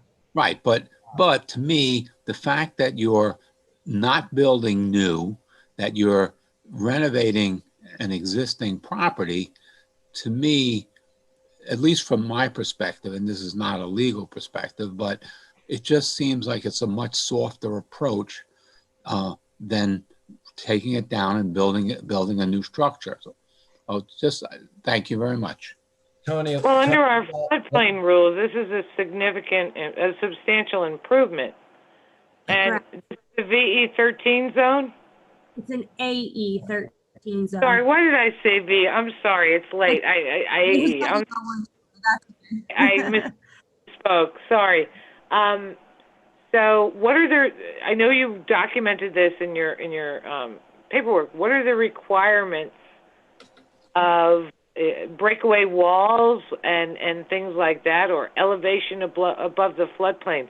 Does it necessarily have to mean fill? What are the alternatives to constructing something without fill? Piles, a pile something. Right. So as the homeowner, Bill previously indicated in his presentation, since July, Right. we explore that option. And it's not possible, but we were able to reduce the fill by extending the foundation up. So he had said the crawl space under the house is now going to be, 2 to 3 feet taller than it was. So we could keep the existing grade around the foundation the same. Right. So it's the same, right? Whether or not we renovate the home or we build this new home, we still need the fill to bring the home into compliance with those standards. Now we are minimizing the amount of fill required by extending that foundation up. I have a related question. How much further would the fill go down if the septic was for a 3-bedroom house? And please confirm if I'm wrong. I believe the existing residence is 3-bedroom. The existing is 3-bedroom, correct? Rich, do you want to answer the question about the 3-bedroom proposed? Yeah, if we were to propose the 3-bedroom, potentially save about 100 cubic yards of material. Thank you. So if I just have a couple of points quickly, if I may. First of all, you made a comment about the manicured lawn in the back. I've been back there. If that's a manicured lawn, then I need waiters to go back there, because when I went back there, I couldn't walk all the way back there. And it wasn't 5 years ago, it was a few months ago. That lawn is inundated with water at the end before you get to the actual cove. One of the concerns I don't quite grasp, and I'm trying to understand that, I'm not sure it's relevant to this review, is, but you've talked about the way this was a house that people had lived in for a long time, but I guess they moved on, and that it wasn't habitable, that they were stuck, and you're stuck with all these things.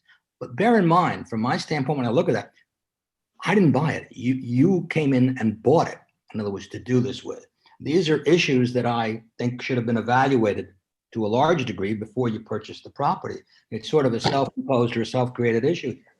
But my concern is significantly over the fill and over the fact that the back is not,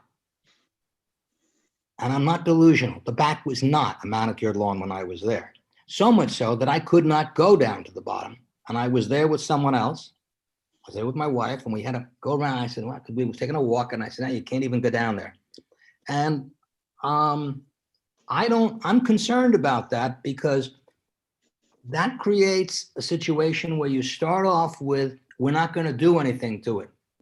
And every year or 2 or 3, those things change. And if you look at your aerial, I can direct your attention to the fact, because I've lived in that neighborhood for over 30 years. People put property in conservation and not to touch it. And yet now, much of that property is completely been filled in and has been fertilized and developed. And I think that it's a policing factor here. No one goes back there to police this. And I don't know if you're gonna put covenants on the property, but I'm just concerned here that you're creating this entire area now that's basically a real wetland, and it's submerged, a lot of it. It's not walkable. You should try walking back there, and then I don't think you'll find it manicured. And I think that's the issue. I'd like to understand that, what you plan with that lawn, because it sounds to me now, is that going to be used as a lawn? And then obviously the net fill. I'm going to raise. One of our commission, Mr. O'Rourke, commented on that. I mean, that was, I thought too. The septage, I would imagine, is something that you're expanding the house. I mean, everything here is changing and everything here is expanding, and all of the problems are being exacerbated. That's where my concern comes up. I mean, I think the neighborhood has large homes in it. I'm one of the smaller ones, but there are some large homes in that area. And so be it, if that's what you can build. But I think there were some real issues here. And I think the issues were moving all the trees, creating a structure here, and 30,000 square feet A cubic feet, 30,000 cubic feet, a lot of soil to bring in. And I think I'd have to understand an analysis of how that impacts other things, including the hydraulic pressures, the flows, The groundwater. Yeah, I mean, it's not like, it's not a truckload you're bringing in. I mean, it's a lot of soil. So I don't know. And I don't understand the septic system. I don't know.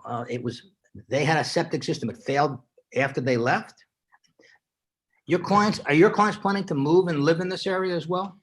Yes, our clients are planning to move as soon as possible, as soon as they can move into the home. But Commissioner Neufeld, you raised some interesting points about the existing state of the lawn and what we're actually proposing to do. So I'd like our wetlands consultant, Beth Evans, to address the proposed planting plan, which you'll find to be a significant improvement to the existing conditions that are on site today. And she's familiar with the present conditions? Yes, I am. Okay, great. Super. Yes, I am. And I agree, Mr. Neufeld, that there is the central portion of what is maintained as lawn is currently devoid of vegetation. It quite clearly floods and has ponded water on it. But around that, what has been mowed is a mixture of salt-tolerant grasses and sedges that are, some of which are native wetland and high marsh species.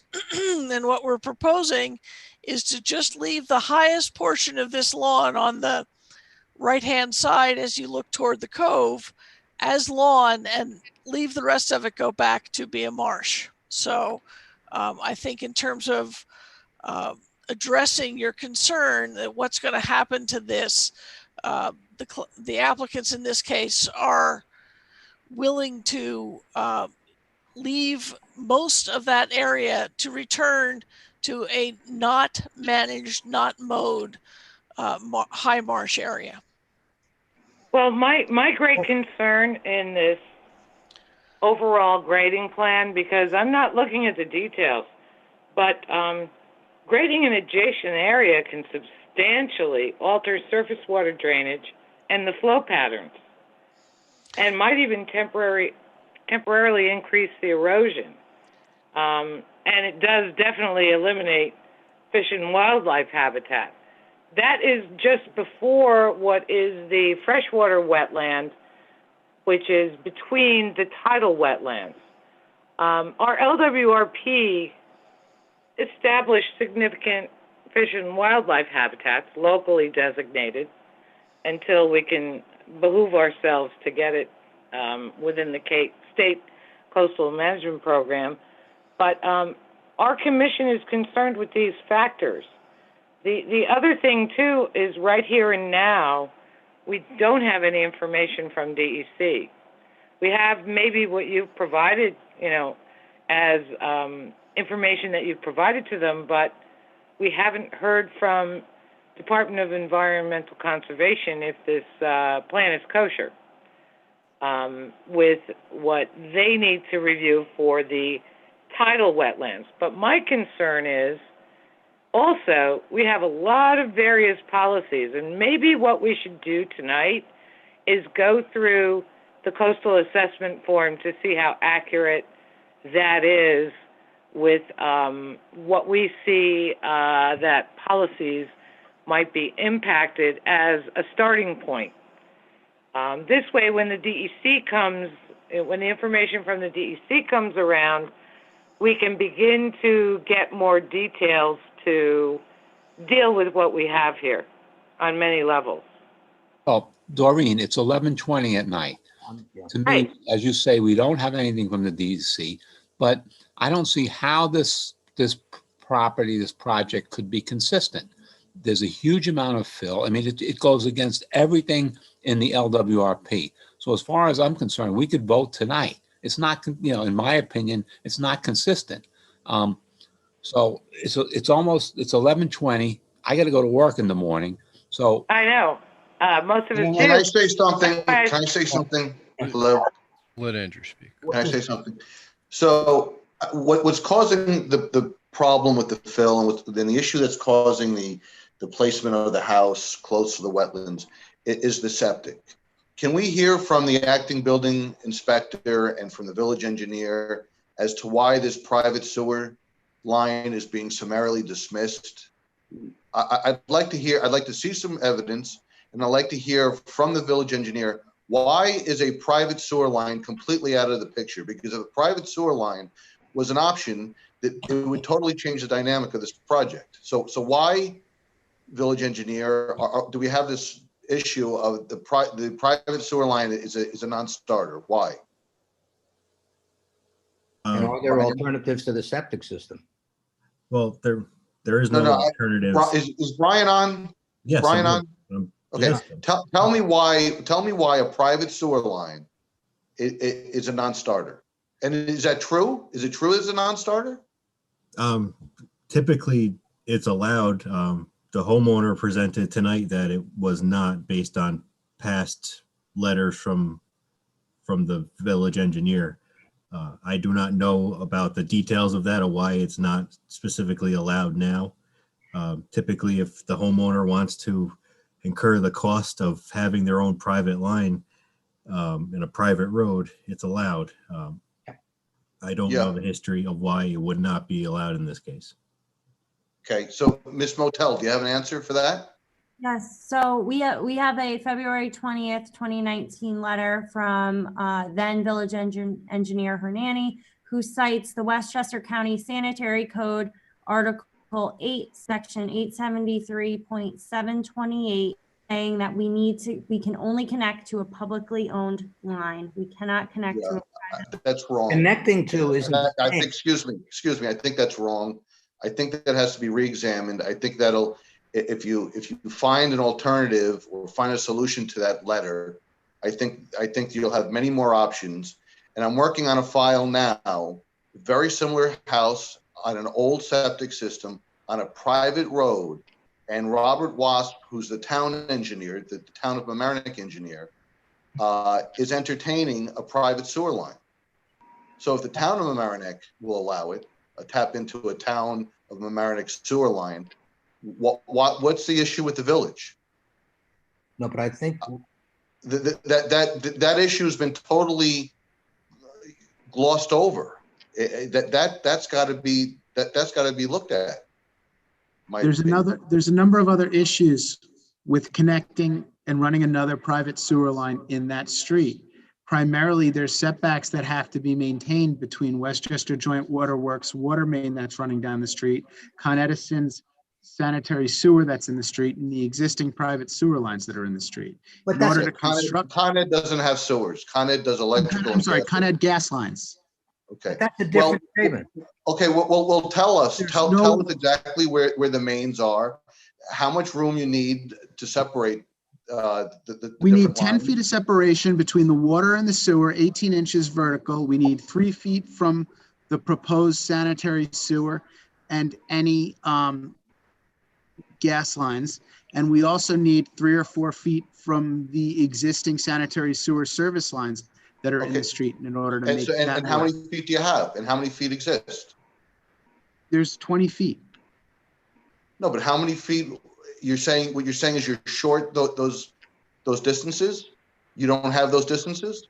We do not have the required separation distances for all of the different utilities that are in the road. I'd like to see that. I'd like to see that. I'd like to see that. I would join in that. And I don't know. And honestly, I don't know why one private sewer line can't be next to another private. I understand why a private sewer line can't be next to constructability, sir. You can't. These people own this existing sewer line. We have to maintain a certain distance of separation. Should anything ever have to be repaired or fixed, you can't put it right on top of another sewer line. I never said right on top, but I really like to see that. I'd like to see some written proof of where the lines are and why you can't do that. I would also ask that you can't have it both ways. You can't say it's not, you can't have one, and then you can't have one because it's not the right distances. They're different things there. We're going to need a much more detailed analysis of the option of a private sewer, running a private sewer all the way from the nearest public line. We're going to need a real analysis of that. Chair, I also have a quick question. There's a reference in the survey that was just up, or the site plan there, to an existing. Also, there's another item here as well, and that is the fact that there's a road association, a road corporation, that permission has to be granted to excavate and open up this road. That's right, and it's much easier to open up a private road than it is a public road. So the private road is actually in your favor. To the extent there's a private road.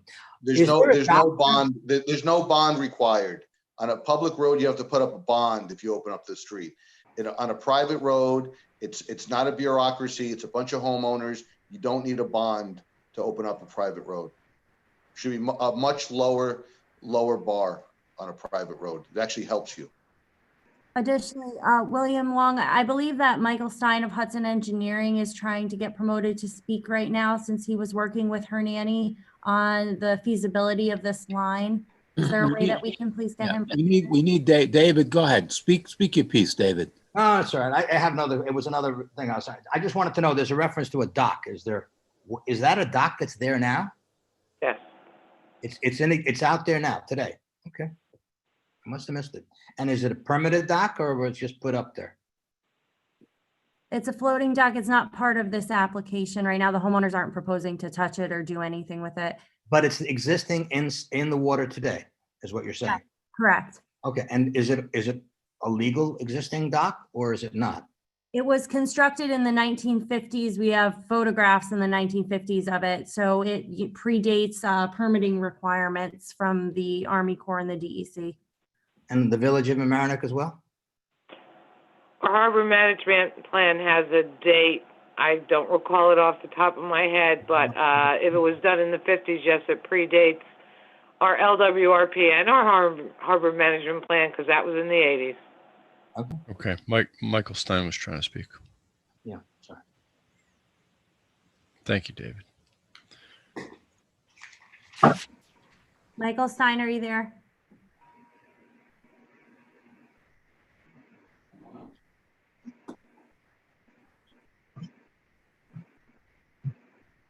You're muted. I just got bumped off and kicked back on. So I'm not involved with this project. However, I've met with multiple other property owners along Grecian Point, including at one point this actual property. We had met with Hernani along the way. There's multiple issues that are involved. You have several property owners along the first almost 1,000 feet of property along Grecian Point that have their own private sewer lines in the road that are pressurized lines. They also own multiple lines in the road. In the event that they have problems with their own, they can switch over. They haven't ever been willing to sell those lines to anybody else to use. The problem becomes is that now you have numerous lines going down the road that there's going to be leakage that is not accounted for. Could be problems in those lines that if there is leakage, there is no tracing. The whole intent of what Hernani was saying is he wants one individual line down the road and everyone connecting eventually at some point into it. The individual homeowners that have their own private lines, unless they have a problem, he wasn't pushing them to connect. But to have one private line where the village is responsible for that line, then is an interest, because now the village has an obligation to maintain it. Whereas an individual homeowner, if there's leakage, and if you open some of those manholes, you will see there's leakage coming out of those pipes going into the manholes. It's a fact.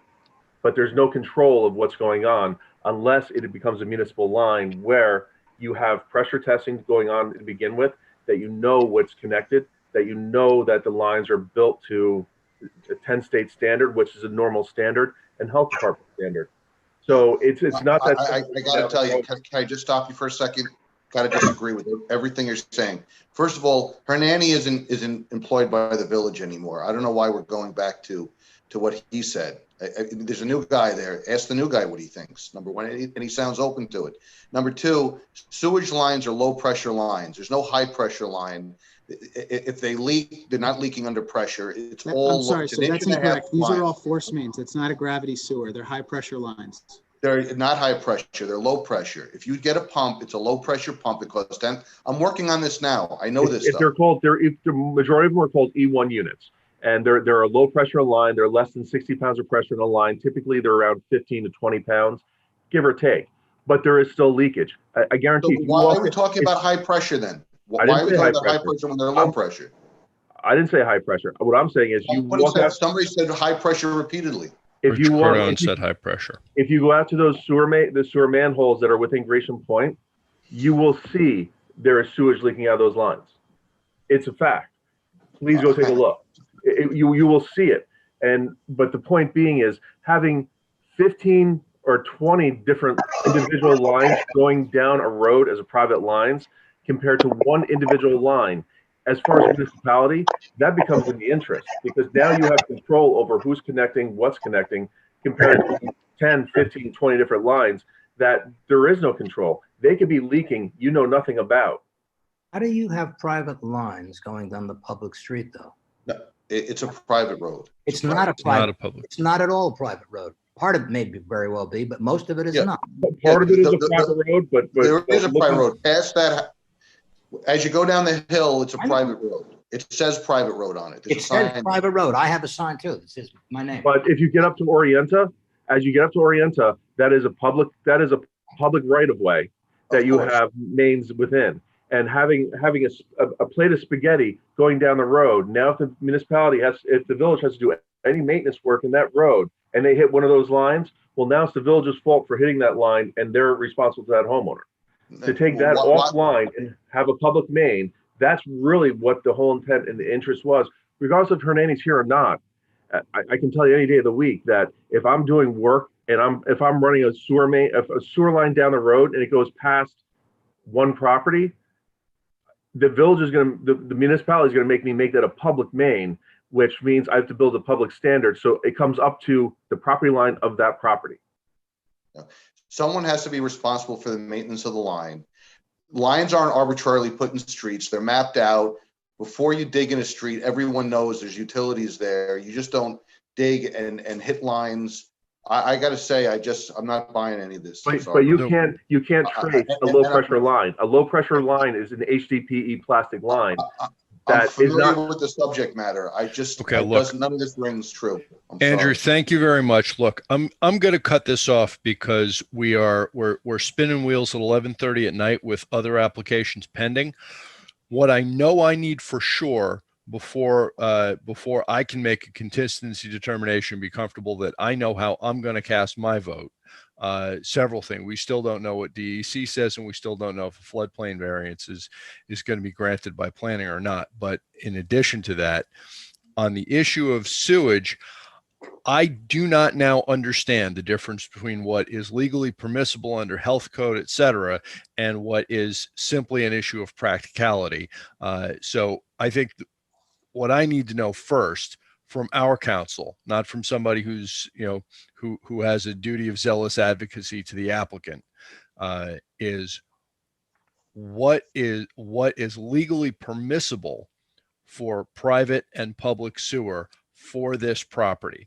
Once we understand that, then we can start looking at what is practically doable in terms of sewer for this, because if there is a sewer option, it removes many of the problems that many of the commissioners have expressed here, most of which center around the need to completely change the grade. Truck in 50 triaxle truckloads full of fill with essentially no offsetting cut, much of it going inside the 100-foot wetland buffer. So that's what issue is the floodplain variance. We need more information about that. I said that too. No, I said that. 11 through 17. Right. I said that. Tony, you had your hand up. So we have kind of testimony here from an engineer, Mr. Stein, saying that street, if you look down those manholes, you'll see sewage leaking. I think we need to be on the record as the environmental committee to say we need the village to go out and investigate that. And if that's the case, then that really needs to be fixed, whatever way that is. Thank you, Tony, because I was thinking the same thing. That was what I was going to bring up, because it's an environmental hazard, especially so close to a wetland. And that's a letter I will, I'm probably not the only commissioner here who's got stuff to do tomorrow. I'm in the office early, so we won't be able to turn to that until Friday or Monday, but I'm going to pick somebody to work group with that with me, because we're going to do a letter requesting an investigation, because if there's actual visible sewage at the bottom of those manholes, that's an issue. All right. That, as far as I can tell, I volunteer to help you on that.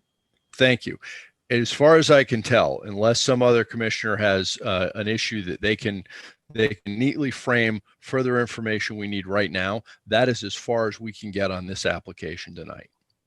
Martin?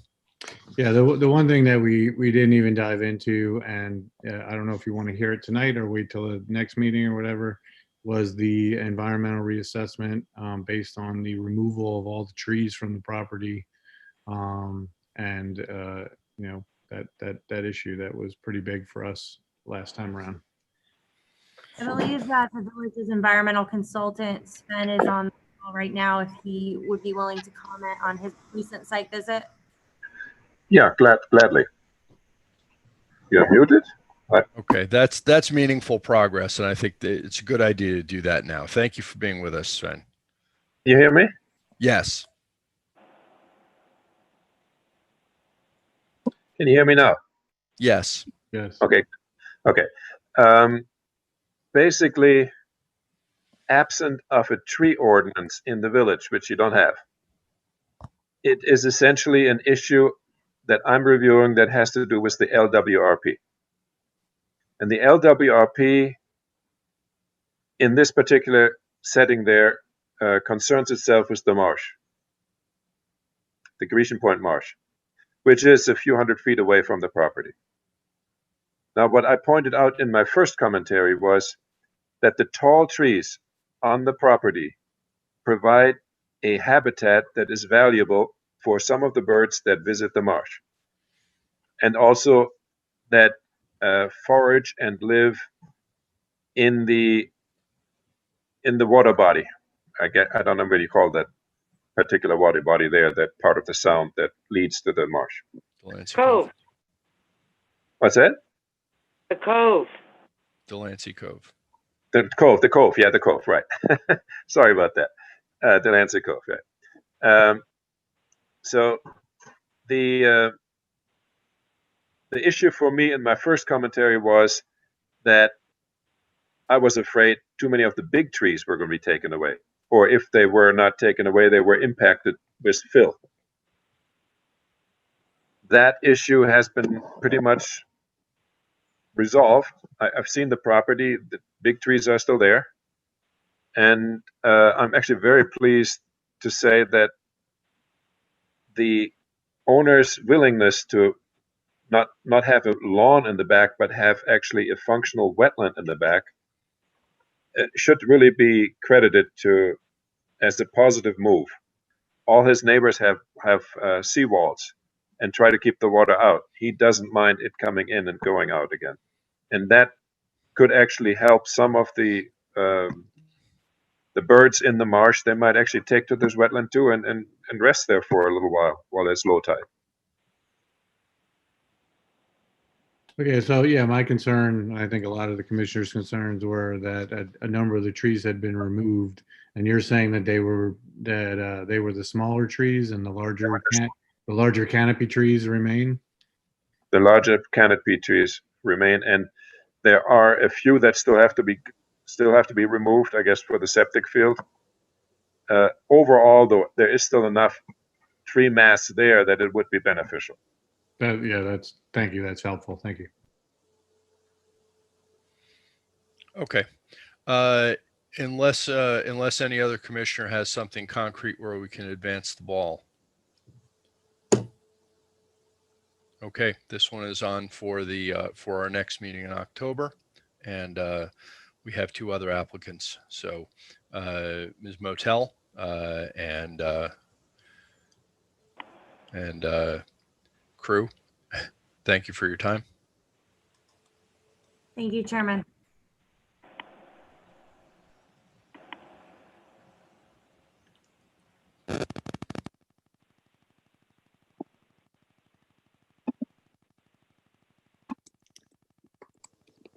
Oh, shoot. Okay, if we could call 22 Lake, because it's late and hopefully our last old business applicant we can deal with very swiftly.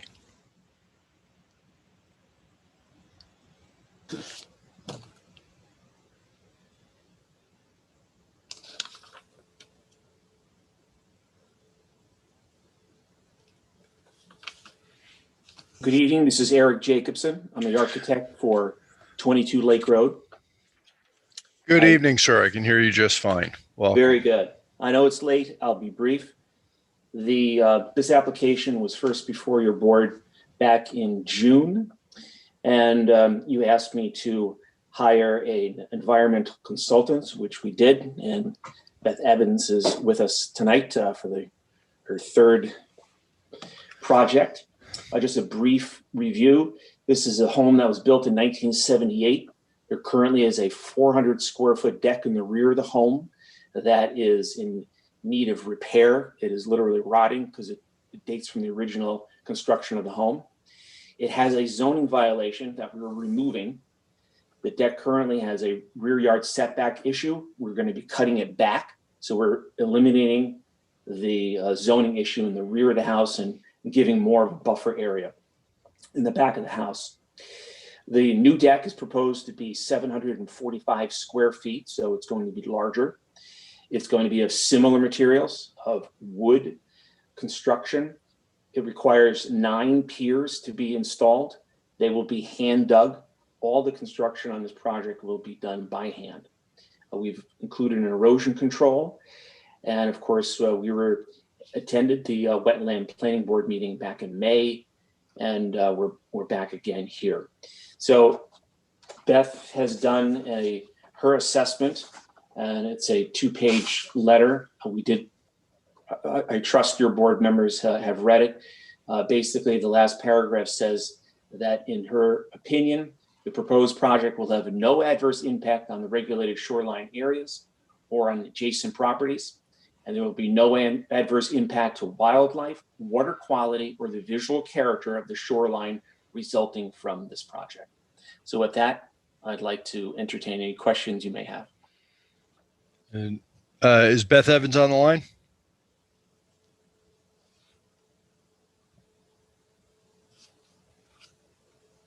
Oh, no. No. No, bet she was literally just with us. She's raising her hand. She's here.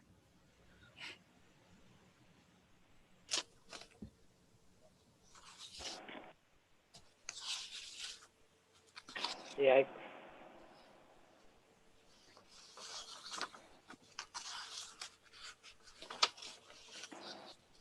I'm back. There we go. Welcome back. Thank you. Who knows where I went? You could probably go through this more quickly than we can get through it in questions. So I'd like to ask you to just walk us through what you considered and how you reached your conclusions. I will be happy to do that. I visited the property twice, and the deck is presently over a flagstone patio that is loose jointed, so it allows whatever water gets to it to go into the soil.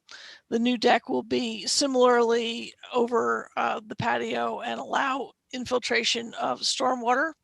And it is actually, as Eric said, it is going to be a little bit further from the shoreline, but the shoreline is adjacent to the house. It's protected by a mortared seawall and is it's a rocky slope down to the water. So there's no opportunity for erosion or any kind of impact during construction. As he said, the footings will be hand dug. This is a case where I think it is a very, very unlikely that anything that would be associated with building this deck would have any impact whatsoever on the shoreline. Do any of my fellow commissioners have further questions? Yeah. Go ahead, James. Okay. Yeah. So, Beth, thanks. My only question is really about construction sequence rather than finished product. What do you worry about with digging piles down and putting this type of material in there in a wetland buffer? Maybe particularly the digging and just confirming that what the piles are made of is acceptable. It's my understanding that there'll be normal concrete footings under the deck piers, and the only constraint I could see to putting them in would be they may very well hit ledge there. I think there's ledge at a fairly shallow depth over much of this property. So I'm not concerned. If they hit ledge, that's a solid base and they won't need to go any deeper. That's a good thing. And for a change, it is a good thing. Does that answer your question? Yeah, thanks. Has any investigation as to how deep ledge is been done on the property? There's ledge showing in many places on the slope going down to the water, Doreen. I've seen the pictures. Yeah, it's a pretty rocky area. No excavation has been checked or take a rod and hit it with a hammer to see approximately where you can hit. No. Has that been? No, but no, we haven't done that type of probing. Okay. And if you hit ledge, that doesn't require any new type of equipment to come in, does it?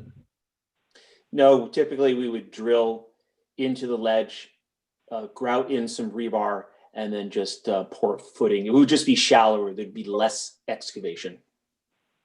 Right. It's actually less impactful. If you hit ledge at 8 inches, just drill in a rebar. Correct. Martin? So I just wanted to refresh and reconfirm that there's currently the flagstone that's underneath this deck. But if I remember correctly, we asked, and I just wanted to reconfirm that it is still going to be pervious surface underneath this new construction. That is correct. Okay. That is correct. Thank you. Okay. Do we think we have enough information to make our determination about consistency, Martin? You know what you need to know? It's Seamus? Yes. And I know what I need to know. Andrew? Yes. David? Yes. Tony? Yes. Doreen? Best management practices will be employed. Yes, they will. Concrete is concerned and it's not going to leach into the wetland. It is not. That's correct. Figured I'd make you laugh, Beth. Thank you. Yeah, Karen. I figured that. Appreciate that. Figured that. I have everything I need. I think we all have all the information we need on this application. So I'm going to make a motion that we find this, that we vote clean consistency. Martin? Aye. I'm an aye. Seamus? Aye. Andrew? Aye. David? Aye. Tony? Aye. Doreen? Yes. And it's unanimous. It's a little late to say this, but no one seconded your motion. I meant to. Oh, yeah, okay, good. Great. There we go. Okay, Seamus is our second. Thank you. That was my procedural faux pas. Okay. Thank you very much. Thank you for your time. Thank you. We can dispense with that application. The only other thing we have to hear from, and in view of time, we really simply have to scrap the discussion items. Unless we can hit something in lightning round, we're not going to do it. But we do have a preliminary review, and we're also going to have to do that lightning round because we're all exhausted. Mr. Chair, if you would like, for the tree amendment, staff can write a letter to the Board of Trustees and ask them for more time. I don't think that there's a time limit. Am I wrong on that, William? Did they set aside a specific time Well, limit? they're supposed to have they're going to have a public meeting on it, I think on the 29th, if I'm not mistaken. So I think the board may want to ask the Village Board of Trustees for more time. The commission may want to. I think that will likely be approved. I can't. I understand that. Especially if you tell them that the meeting went till midnight. Yeah, we're gonna have to. We're dying here. I understand that it's for a public hearing, but did they want comments from us, or is this a consistency review? I think we need to clarify that. Right now it's a type 2. I don't think it has to be referred to HCZM at this point. So it's really for comment. Legislative actions usually are. All right. Okay, so this new applicant with preliminary review. Let's do this and get it done.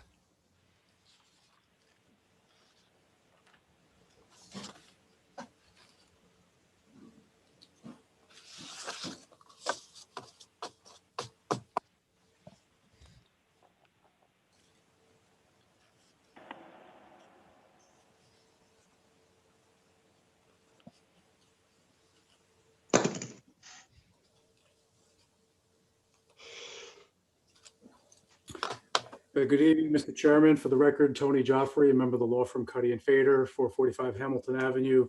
On behalf of the applicants, Caroline Young and Stephen Trachtenbreit. I've heard it's late, probably too many times for me to count, so we'll try to be as economical as we can in our presentation to you this evening. This is a new application, as you indicated. We were before the planning board last week, and the planning board did adopt a secret type 2 application for this premises, which is classified in an R10 one-family residential zone. I'm also joined this evening by Michael Lewis and Brandon Stewart from ML Architects, Michael Stein from Hudson Engineering, and Carolyn Matthews from William Kenny Associates. And I will ask if Mr. Long can either allow Michael Lewis or Brandon Stewart to share their screen so that they can walk you through this premises. And while that's being done, I'll just give you a quick cursory overview.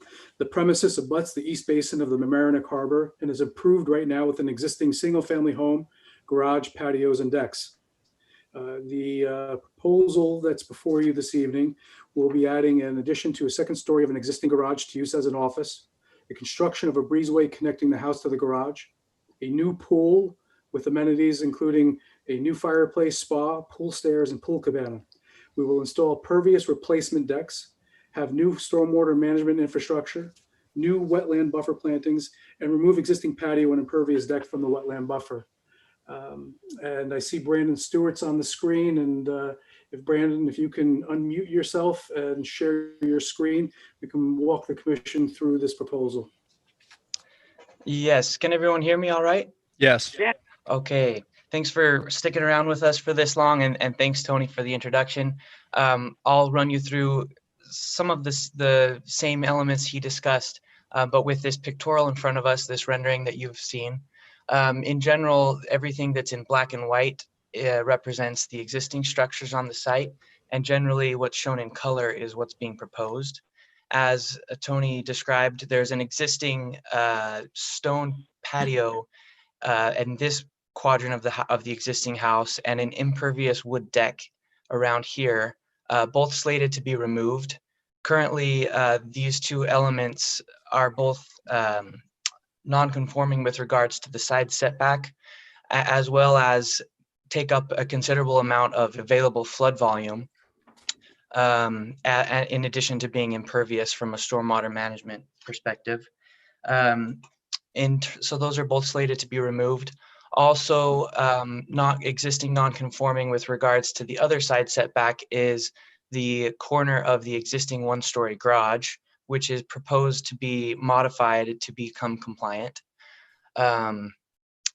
As in terms of the proposed structures that are shown here, we have the in-ground pool, which is about 20 feet by 35 feet inside dimensions, with its associated pervious wood decks, and one-story cabana, both of which are floating above the landscape and are fully elevated above the required base flood elevation for creating a net increase in available flood volume for floodwaters to recede.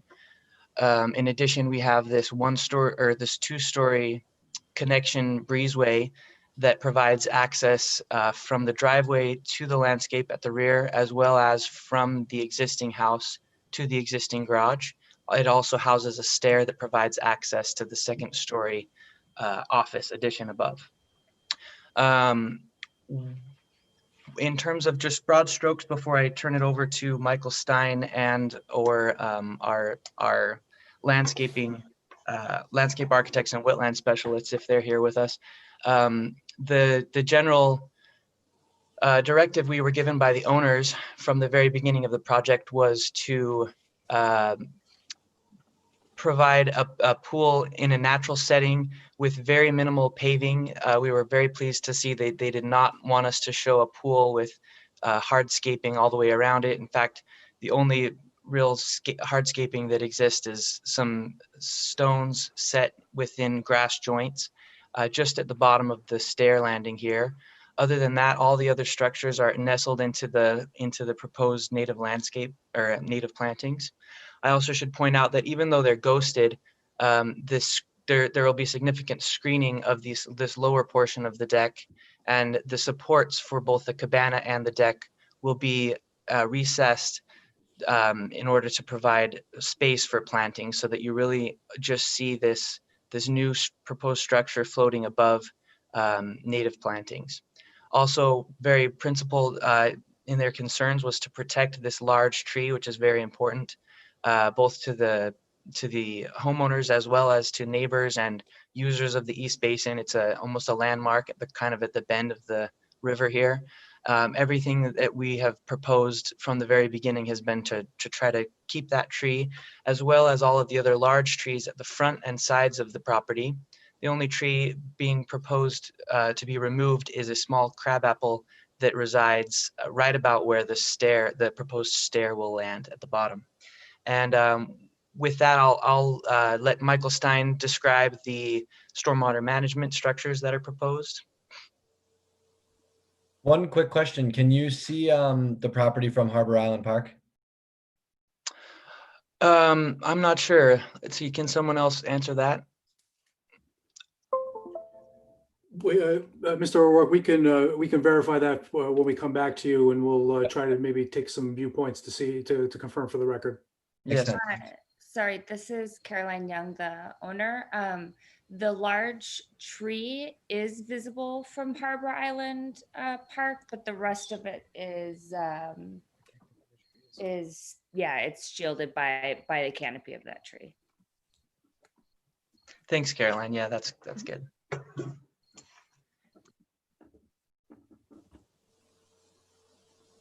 Okay, someone could run through floodplains and wetlands. Let's see, Michael Stein still with us?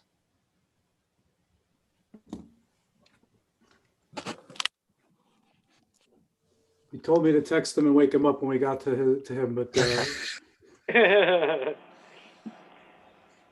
him and wake him up. Let's see, I'll pull up his drawings while we're waiting here.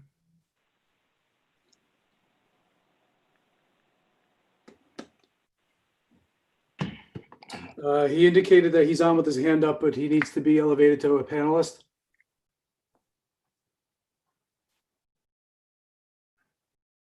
William, if you could do that, that'd be great. Okay, I just got let in. Great. Actually, Brennan, if you just pull it down so I'll just share Sure. mine. It'll be easier. Sure. Thank you. So again, good evening. Michael Stein with Hudson Engineering, if anyone forgot. We are. Can't forget, Mike. We looked at this project in two different aspects. One is we're looking at treating the runoff coming from the new patio, the pool, all the new impervious areas. But in our conversations with the owner, it's looking at an overall improvement in general to not just the water running off from those areas, but from the site, trying to make improvements overall. So we went out and did percolation and deep hole testing. We had very positive results. So all the runoff that's coming from both the proposed pool and the patio areas and the new impervious surface, we're going to 6 Coltech 330 XL stormwater chambers. That's treating both for the water quality and quantity.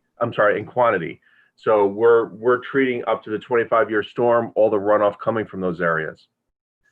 Also at the same time, so as I said, part of our charge from the owners is we're trying to make not just mitigation, but improvements for what's going on. And the biggest part from that would be doing treatment off of the existing driveway. So we're collecting all the runoff from the driveway. We also did percolation and deep hole testing in the front yard. And we put in 3 Coltex that treat the 25-year storm event, 100% infiltrate all the runoff from the driveway and bring it into infiltration. So that takes all the runoff that may be running down the road or that would otherwise be bypassing, going around the garage and running down the side of the house and going into the harbor. So we're looking at a multifaceted stormwater mitigation. Even though not all of it would be required, it's looking at an overall improvement and a positive and being an asset. Okay.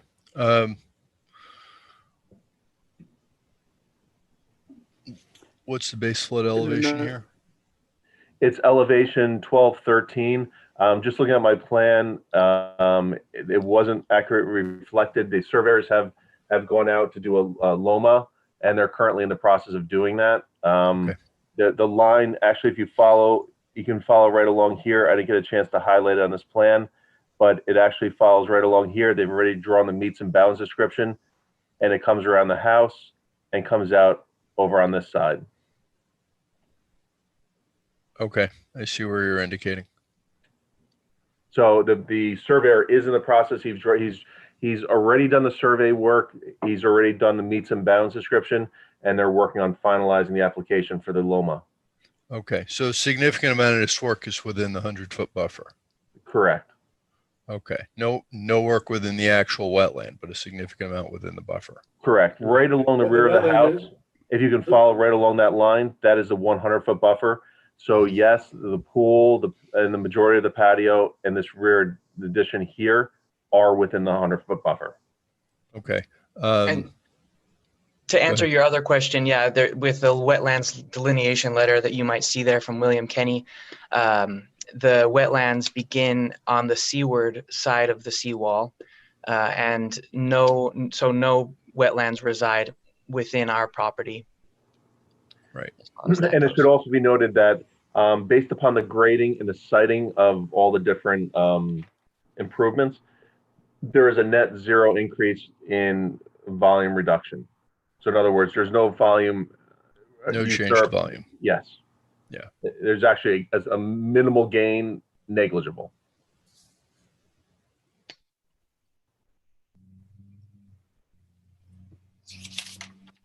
So what's being proposed, to recap, I see the attenuation. Is that an attenuation gallery or a deck?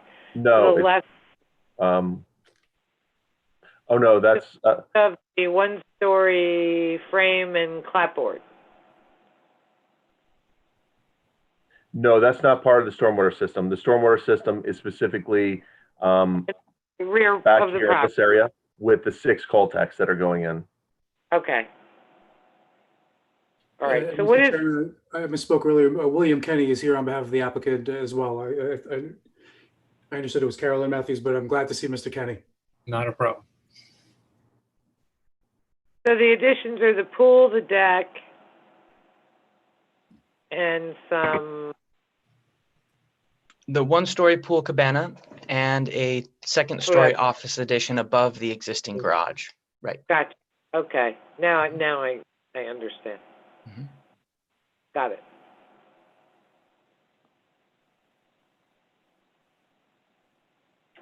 Not in the coastal erosion hazard area, correct?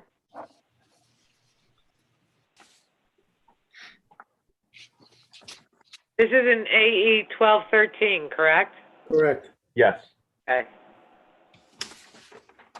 And we had also solicited the letter from the New York State DEC for non-jurisdiction. I believe that was submitted as part of the application. Right, because it ends at the seawall. Does Correct. the property owner have an underwater land grant? I'm sorry, I missed that question, Doreen. Is there an underwater land grant attached to this property? I don't believe so. We can verify. It doesn't make a difference. I was just curious. Yeah, not that we know of. It doesn't impact your application, but I was just curious. Yep. Yeah. And as far as the wetlands that are past the seawall, I know there are, what is past the seawall there? I know you're attenuating the water. I have some photos I could share to show you what that looks like. Sure. If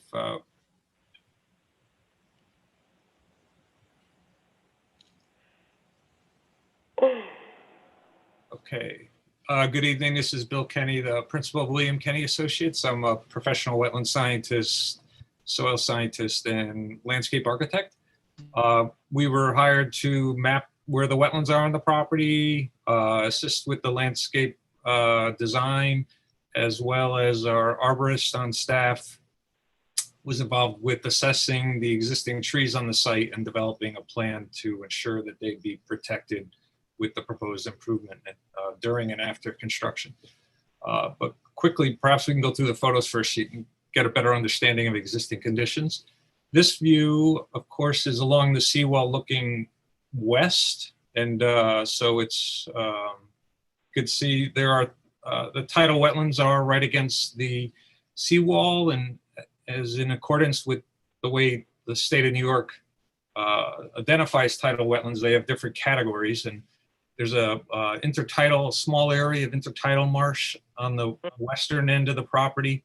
It's sparsely vegetated, Spartina alterniflora, primarily low marsh vegetation, or it is low marsh vegetation. There's a number of ribbed mussels and oysters in that area, but mostly mussels. And then you have this, the flats here. It's a mix of mud and stone here. And then the last is the littoral zone,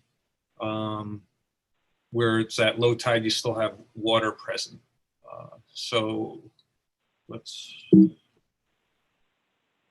this view is to the east. And so there's no tidal wetland vegetation on this side. It's just at that very end on the western end. And if you look at the delineation report that I submitted, we included a map that shows those areas. So this view is, we're standing at the western end of the wall, looking back at the house. You can see the backyard is almost entirely lawn right now. It's substantially above the tidal wetlands in elevation. You could get a picture of the one tree that would be removed. It's a non-native crabapple tree there in the background just before the deck. This is the pin oak that great effort has gone into to study and to develop a plan to protect it. So we're staying out of the critical root zone of the tree with the proposed improvements. And we will also, both in any type of excavation activity as well as any access with construction vehicles, so there'll be fencing put up to protect that root zone. And also during excavation, we'll use an air spade to expose the roots carefully and prune them carefully to avoid any impacts to that tree. Here's a view from the eastern end, about midway through the backyard, looking back at the pool site and deck and other improvements. Okay, so that, and then wow, that's a nice tree. So we developed a planting plan to include around the proposed improvements. All the plants are native, over 30 shrubs and over 200 ground cover native perennials and ground cover. And there's a plant list on the right-hand side of the drawing that you can see. And the planting borders the improvements, the pool, the decking, the cabana, and it's mixed in with all the those different proposed improvements. Here's the tree that's being proposed to save. Construction access is going to be along the driveway, so that works out very well to protect some of the significant trees in the front of the house. You could fit a machine down the left-hand side of the house, but it would require quite a bit of disturbance to existing vegetation. So with so as designed and with the existing lawn, it's our professional opinion that the project will not adversely affect the wetlands, the tidal wetlands, or any critical environmental area, or significant fish or wildlife habitat. And we submitted a report that's, let me see, good, 4 pages long that explains how we came to that conclusion, reviewing existing conditions and proposed conditions. Would you say that it's mainly because the seawall is basically creating a separation between those two different? Yes. Yeah, and you have a flat, a very flat, it's, well, essentially it's flat. So there's a very little runoff from that area. It's lawn today. So we're not using up any flood storage volume, respecting all of that, and adding native plants and all of the stormwater management improvements that Michael Stein described, including collecting water from the existing driveway, which, if of all the surfaces on the property, that's where your surface runoff is going to have the greatest amount of pollutants is from the driveway. So we're taking that existing impervious surface, collecting that water and treating it where it's not being treated today. So that's a nice improvement. And just to confirm, you're saying that when the excavation for the pool, which is basically the farthest thing out on this property, that it won't impact the root system of this large tree that we're trying to preserve? Right. Particularly, there's different zones of, there's a structural zone of the tree, and then more of a fibrous zone beyond that. And I am not an arborist, but the arborist from my firm did study this, and all of that structural root zone is being protected. And so that'll ensure that this tree is protected and allowed to continue to thrive on the site. Also, if I may, this is Brandon Stewart from Michael Lewis Architects again. The pool excavation required for the pool will occur completely from the house side, and no equipment will be required to go much around the back side of where the pool is shown. And also, since it is a completely in-ground pool, the excavation for it'll be done with shotcrete or gunite blown in onto the steel, reinforcing against the grade. So basically what you're seeing as the outer rectangle of the extent of the pool is essentially where excavation will occur. Not much, if any, excavation will be required outside of that main rectangle. Yeah, I understand that part of it. I had a different question regarding the pool chemicals. And if this is, at same grade as ground, what is being done to keep, the chlorine water from leaching out into different things? Mm-hmm.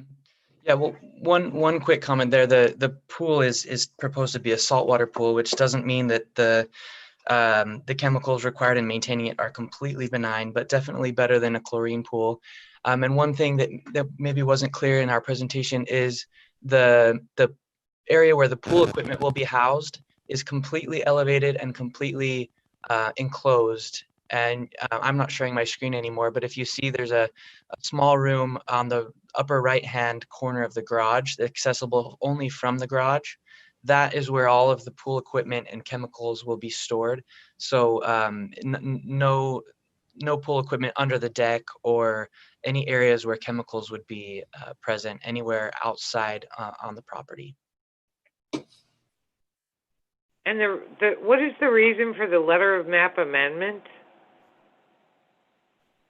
from FEMA?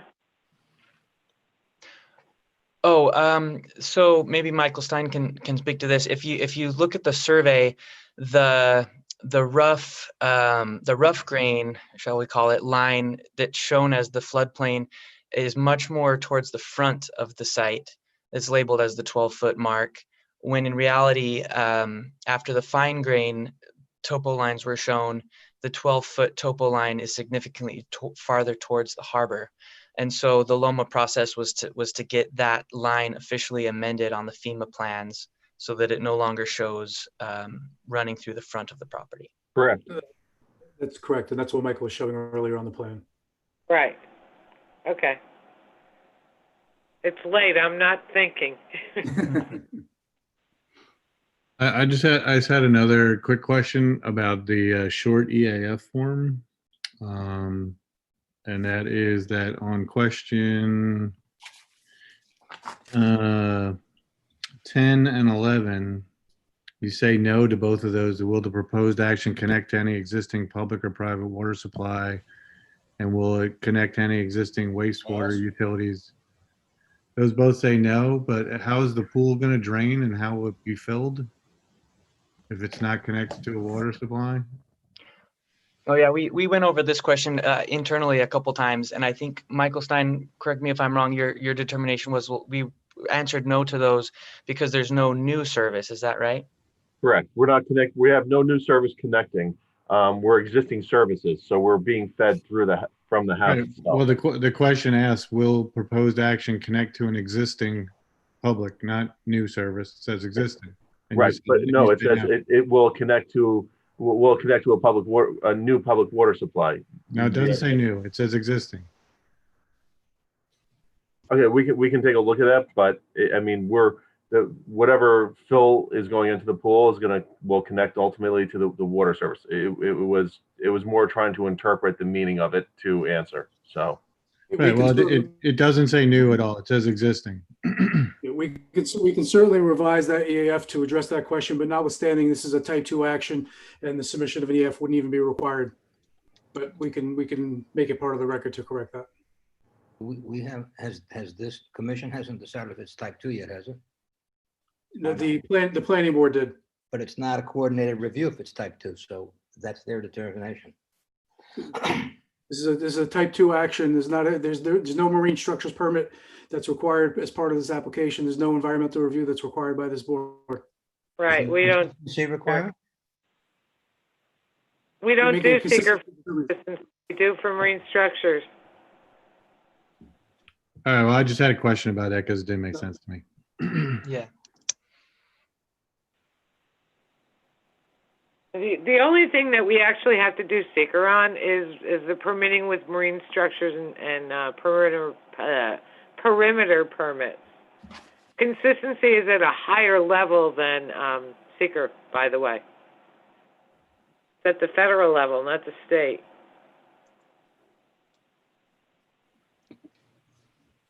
Yeah, my final comment would be that if you look at all the surrounding properties, that this property is moving even closer to the water than it has before, and it's, if you compare it to all the surrounding properties, their setbacks are much further than this property. Yeah, that's one thing we noticed from the beginning. Clearly from Google Maps, you can see the house itself is set much closer to the water than most other houses on the site. We also noticed there's a significant amount of vegetation on the site, more than the neighbors, both at the front and at the rear. That rear tree is really the only one of its kind along that whole row. And then there's heavy vegetation also on the front and sides, as opposed to other properties which don't have that. We feel like that's a resource that in favor of our property that makes it more natural, even though the house itself does push these proposals further towards the water than other houses would have to. Maybe I misunderstood, but did you say that the decking was impervious or pervious? Oh, sorry, I may have slipped up on that. It's definitely the existing deck that's there now is very tight joints and is impervious. The proposed deck will have loose joints and will be pervious. So you'll get enough space in between those boards where the water will drain. Right, and below it will be some kind of stone, gravel, or riprap, as opposed to having it be paved. So it'll be fully pervious all the way through. But as far as being encroaching within the setback, you may have 640 and 648 with further setbacks. However, as soon as you go back or go down a little further on Shore Acres South, you have 624, 616, 606, 600. I mean, basically all the properties are almost on the water with all their development. Yeah. So this is that. So being that you have 640 and 648 set back a little bit further, this is not that far off from the way the other properties along Shore Acres are. Well, Yeah, my point was more just a question of whether or not we want to, encourage moving further closer to the water or not. And, with the properties that are right near it, would it encourage those properties to also move closer to the water? well, the other point is it's more impervious coverage, and I wonder what that number is. I didn't look at the plans, and I don't remember from what I saw when I reviewed the information, but the impervious coverage on the lot is not as significant as other lots from what you could see. I think that's the point that Brandon was trying to make earlier as well. Agreed.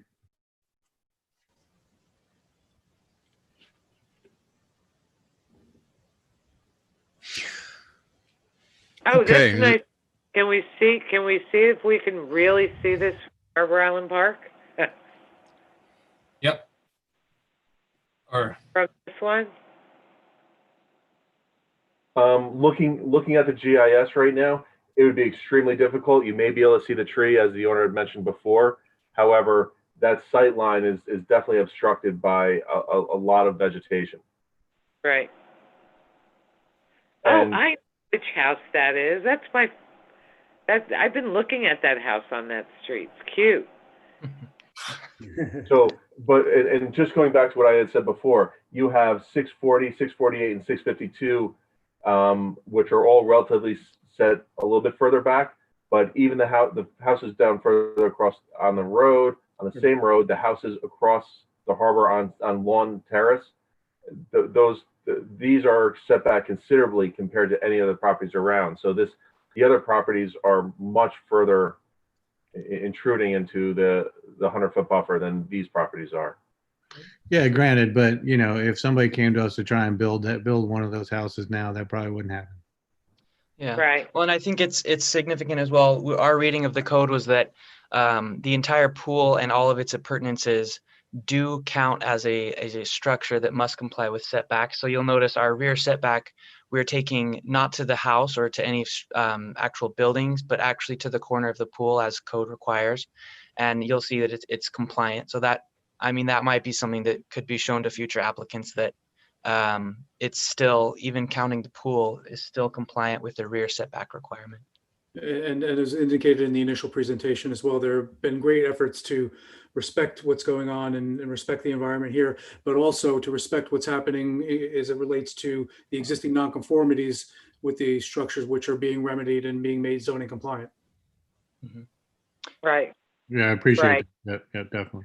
One of those I failed to mention, there's there's the finished floor of the existing house is at several different levels, all of which are compliant except for one.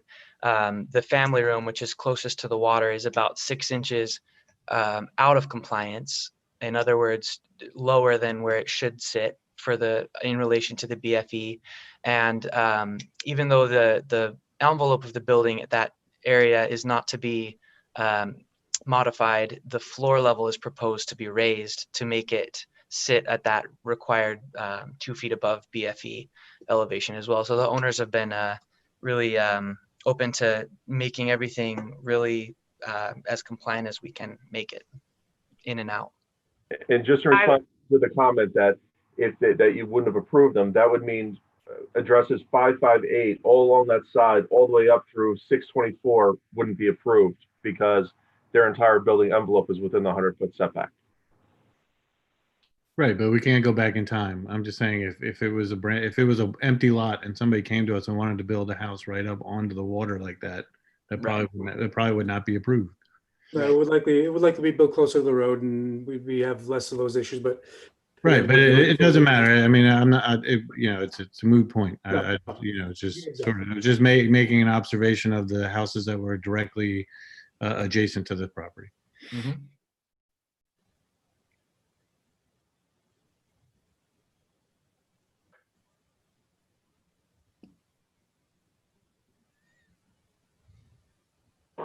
Sleep. Oh.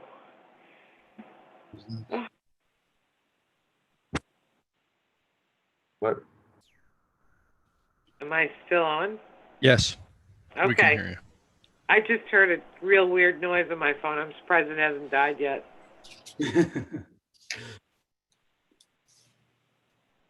So, Mr. Chairman, we just received a copy of the engineer's memorandum as well, which had some limited comments, but we can certainly respond to that as well. I don't know if there's anything additional that the commission would like to see or from us before when we come back.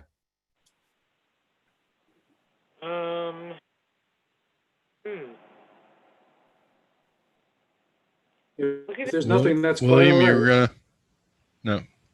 Okay. All right. Well, I think we have to take back what you said and think about it, and then when you come back, Well, you'll have the information for the letter of map amendment, correct? Correct. Yep. That's something that we'll need to see. Tree preservation plan. Coastal assessment form is a narrative there. You know, I don't know, this coastal assessment form, this is not directed at the applicant, but it doesn't seem like the one we were using. It's strange. So the narrative is attached? Yeah. Wow.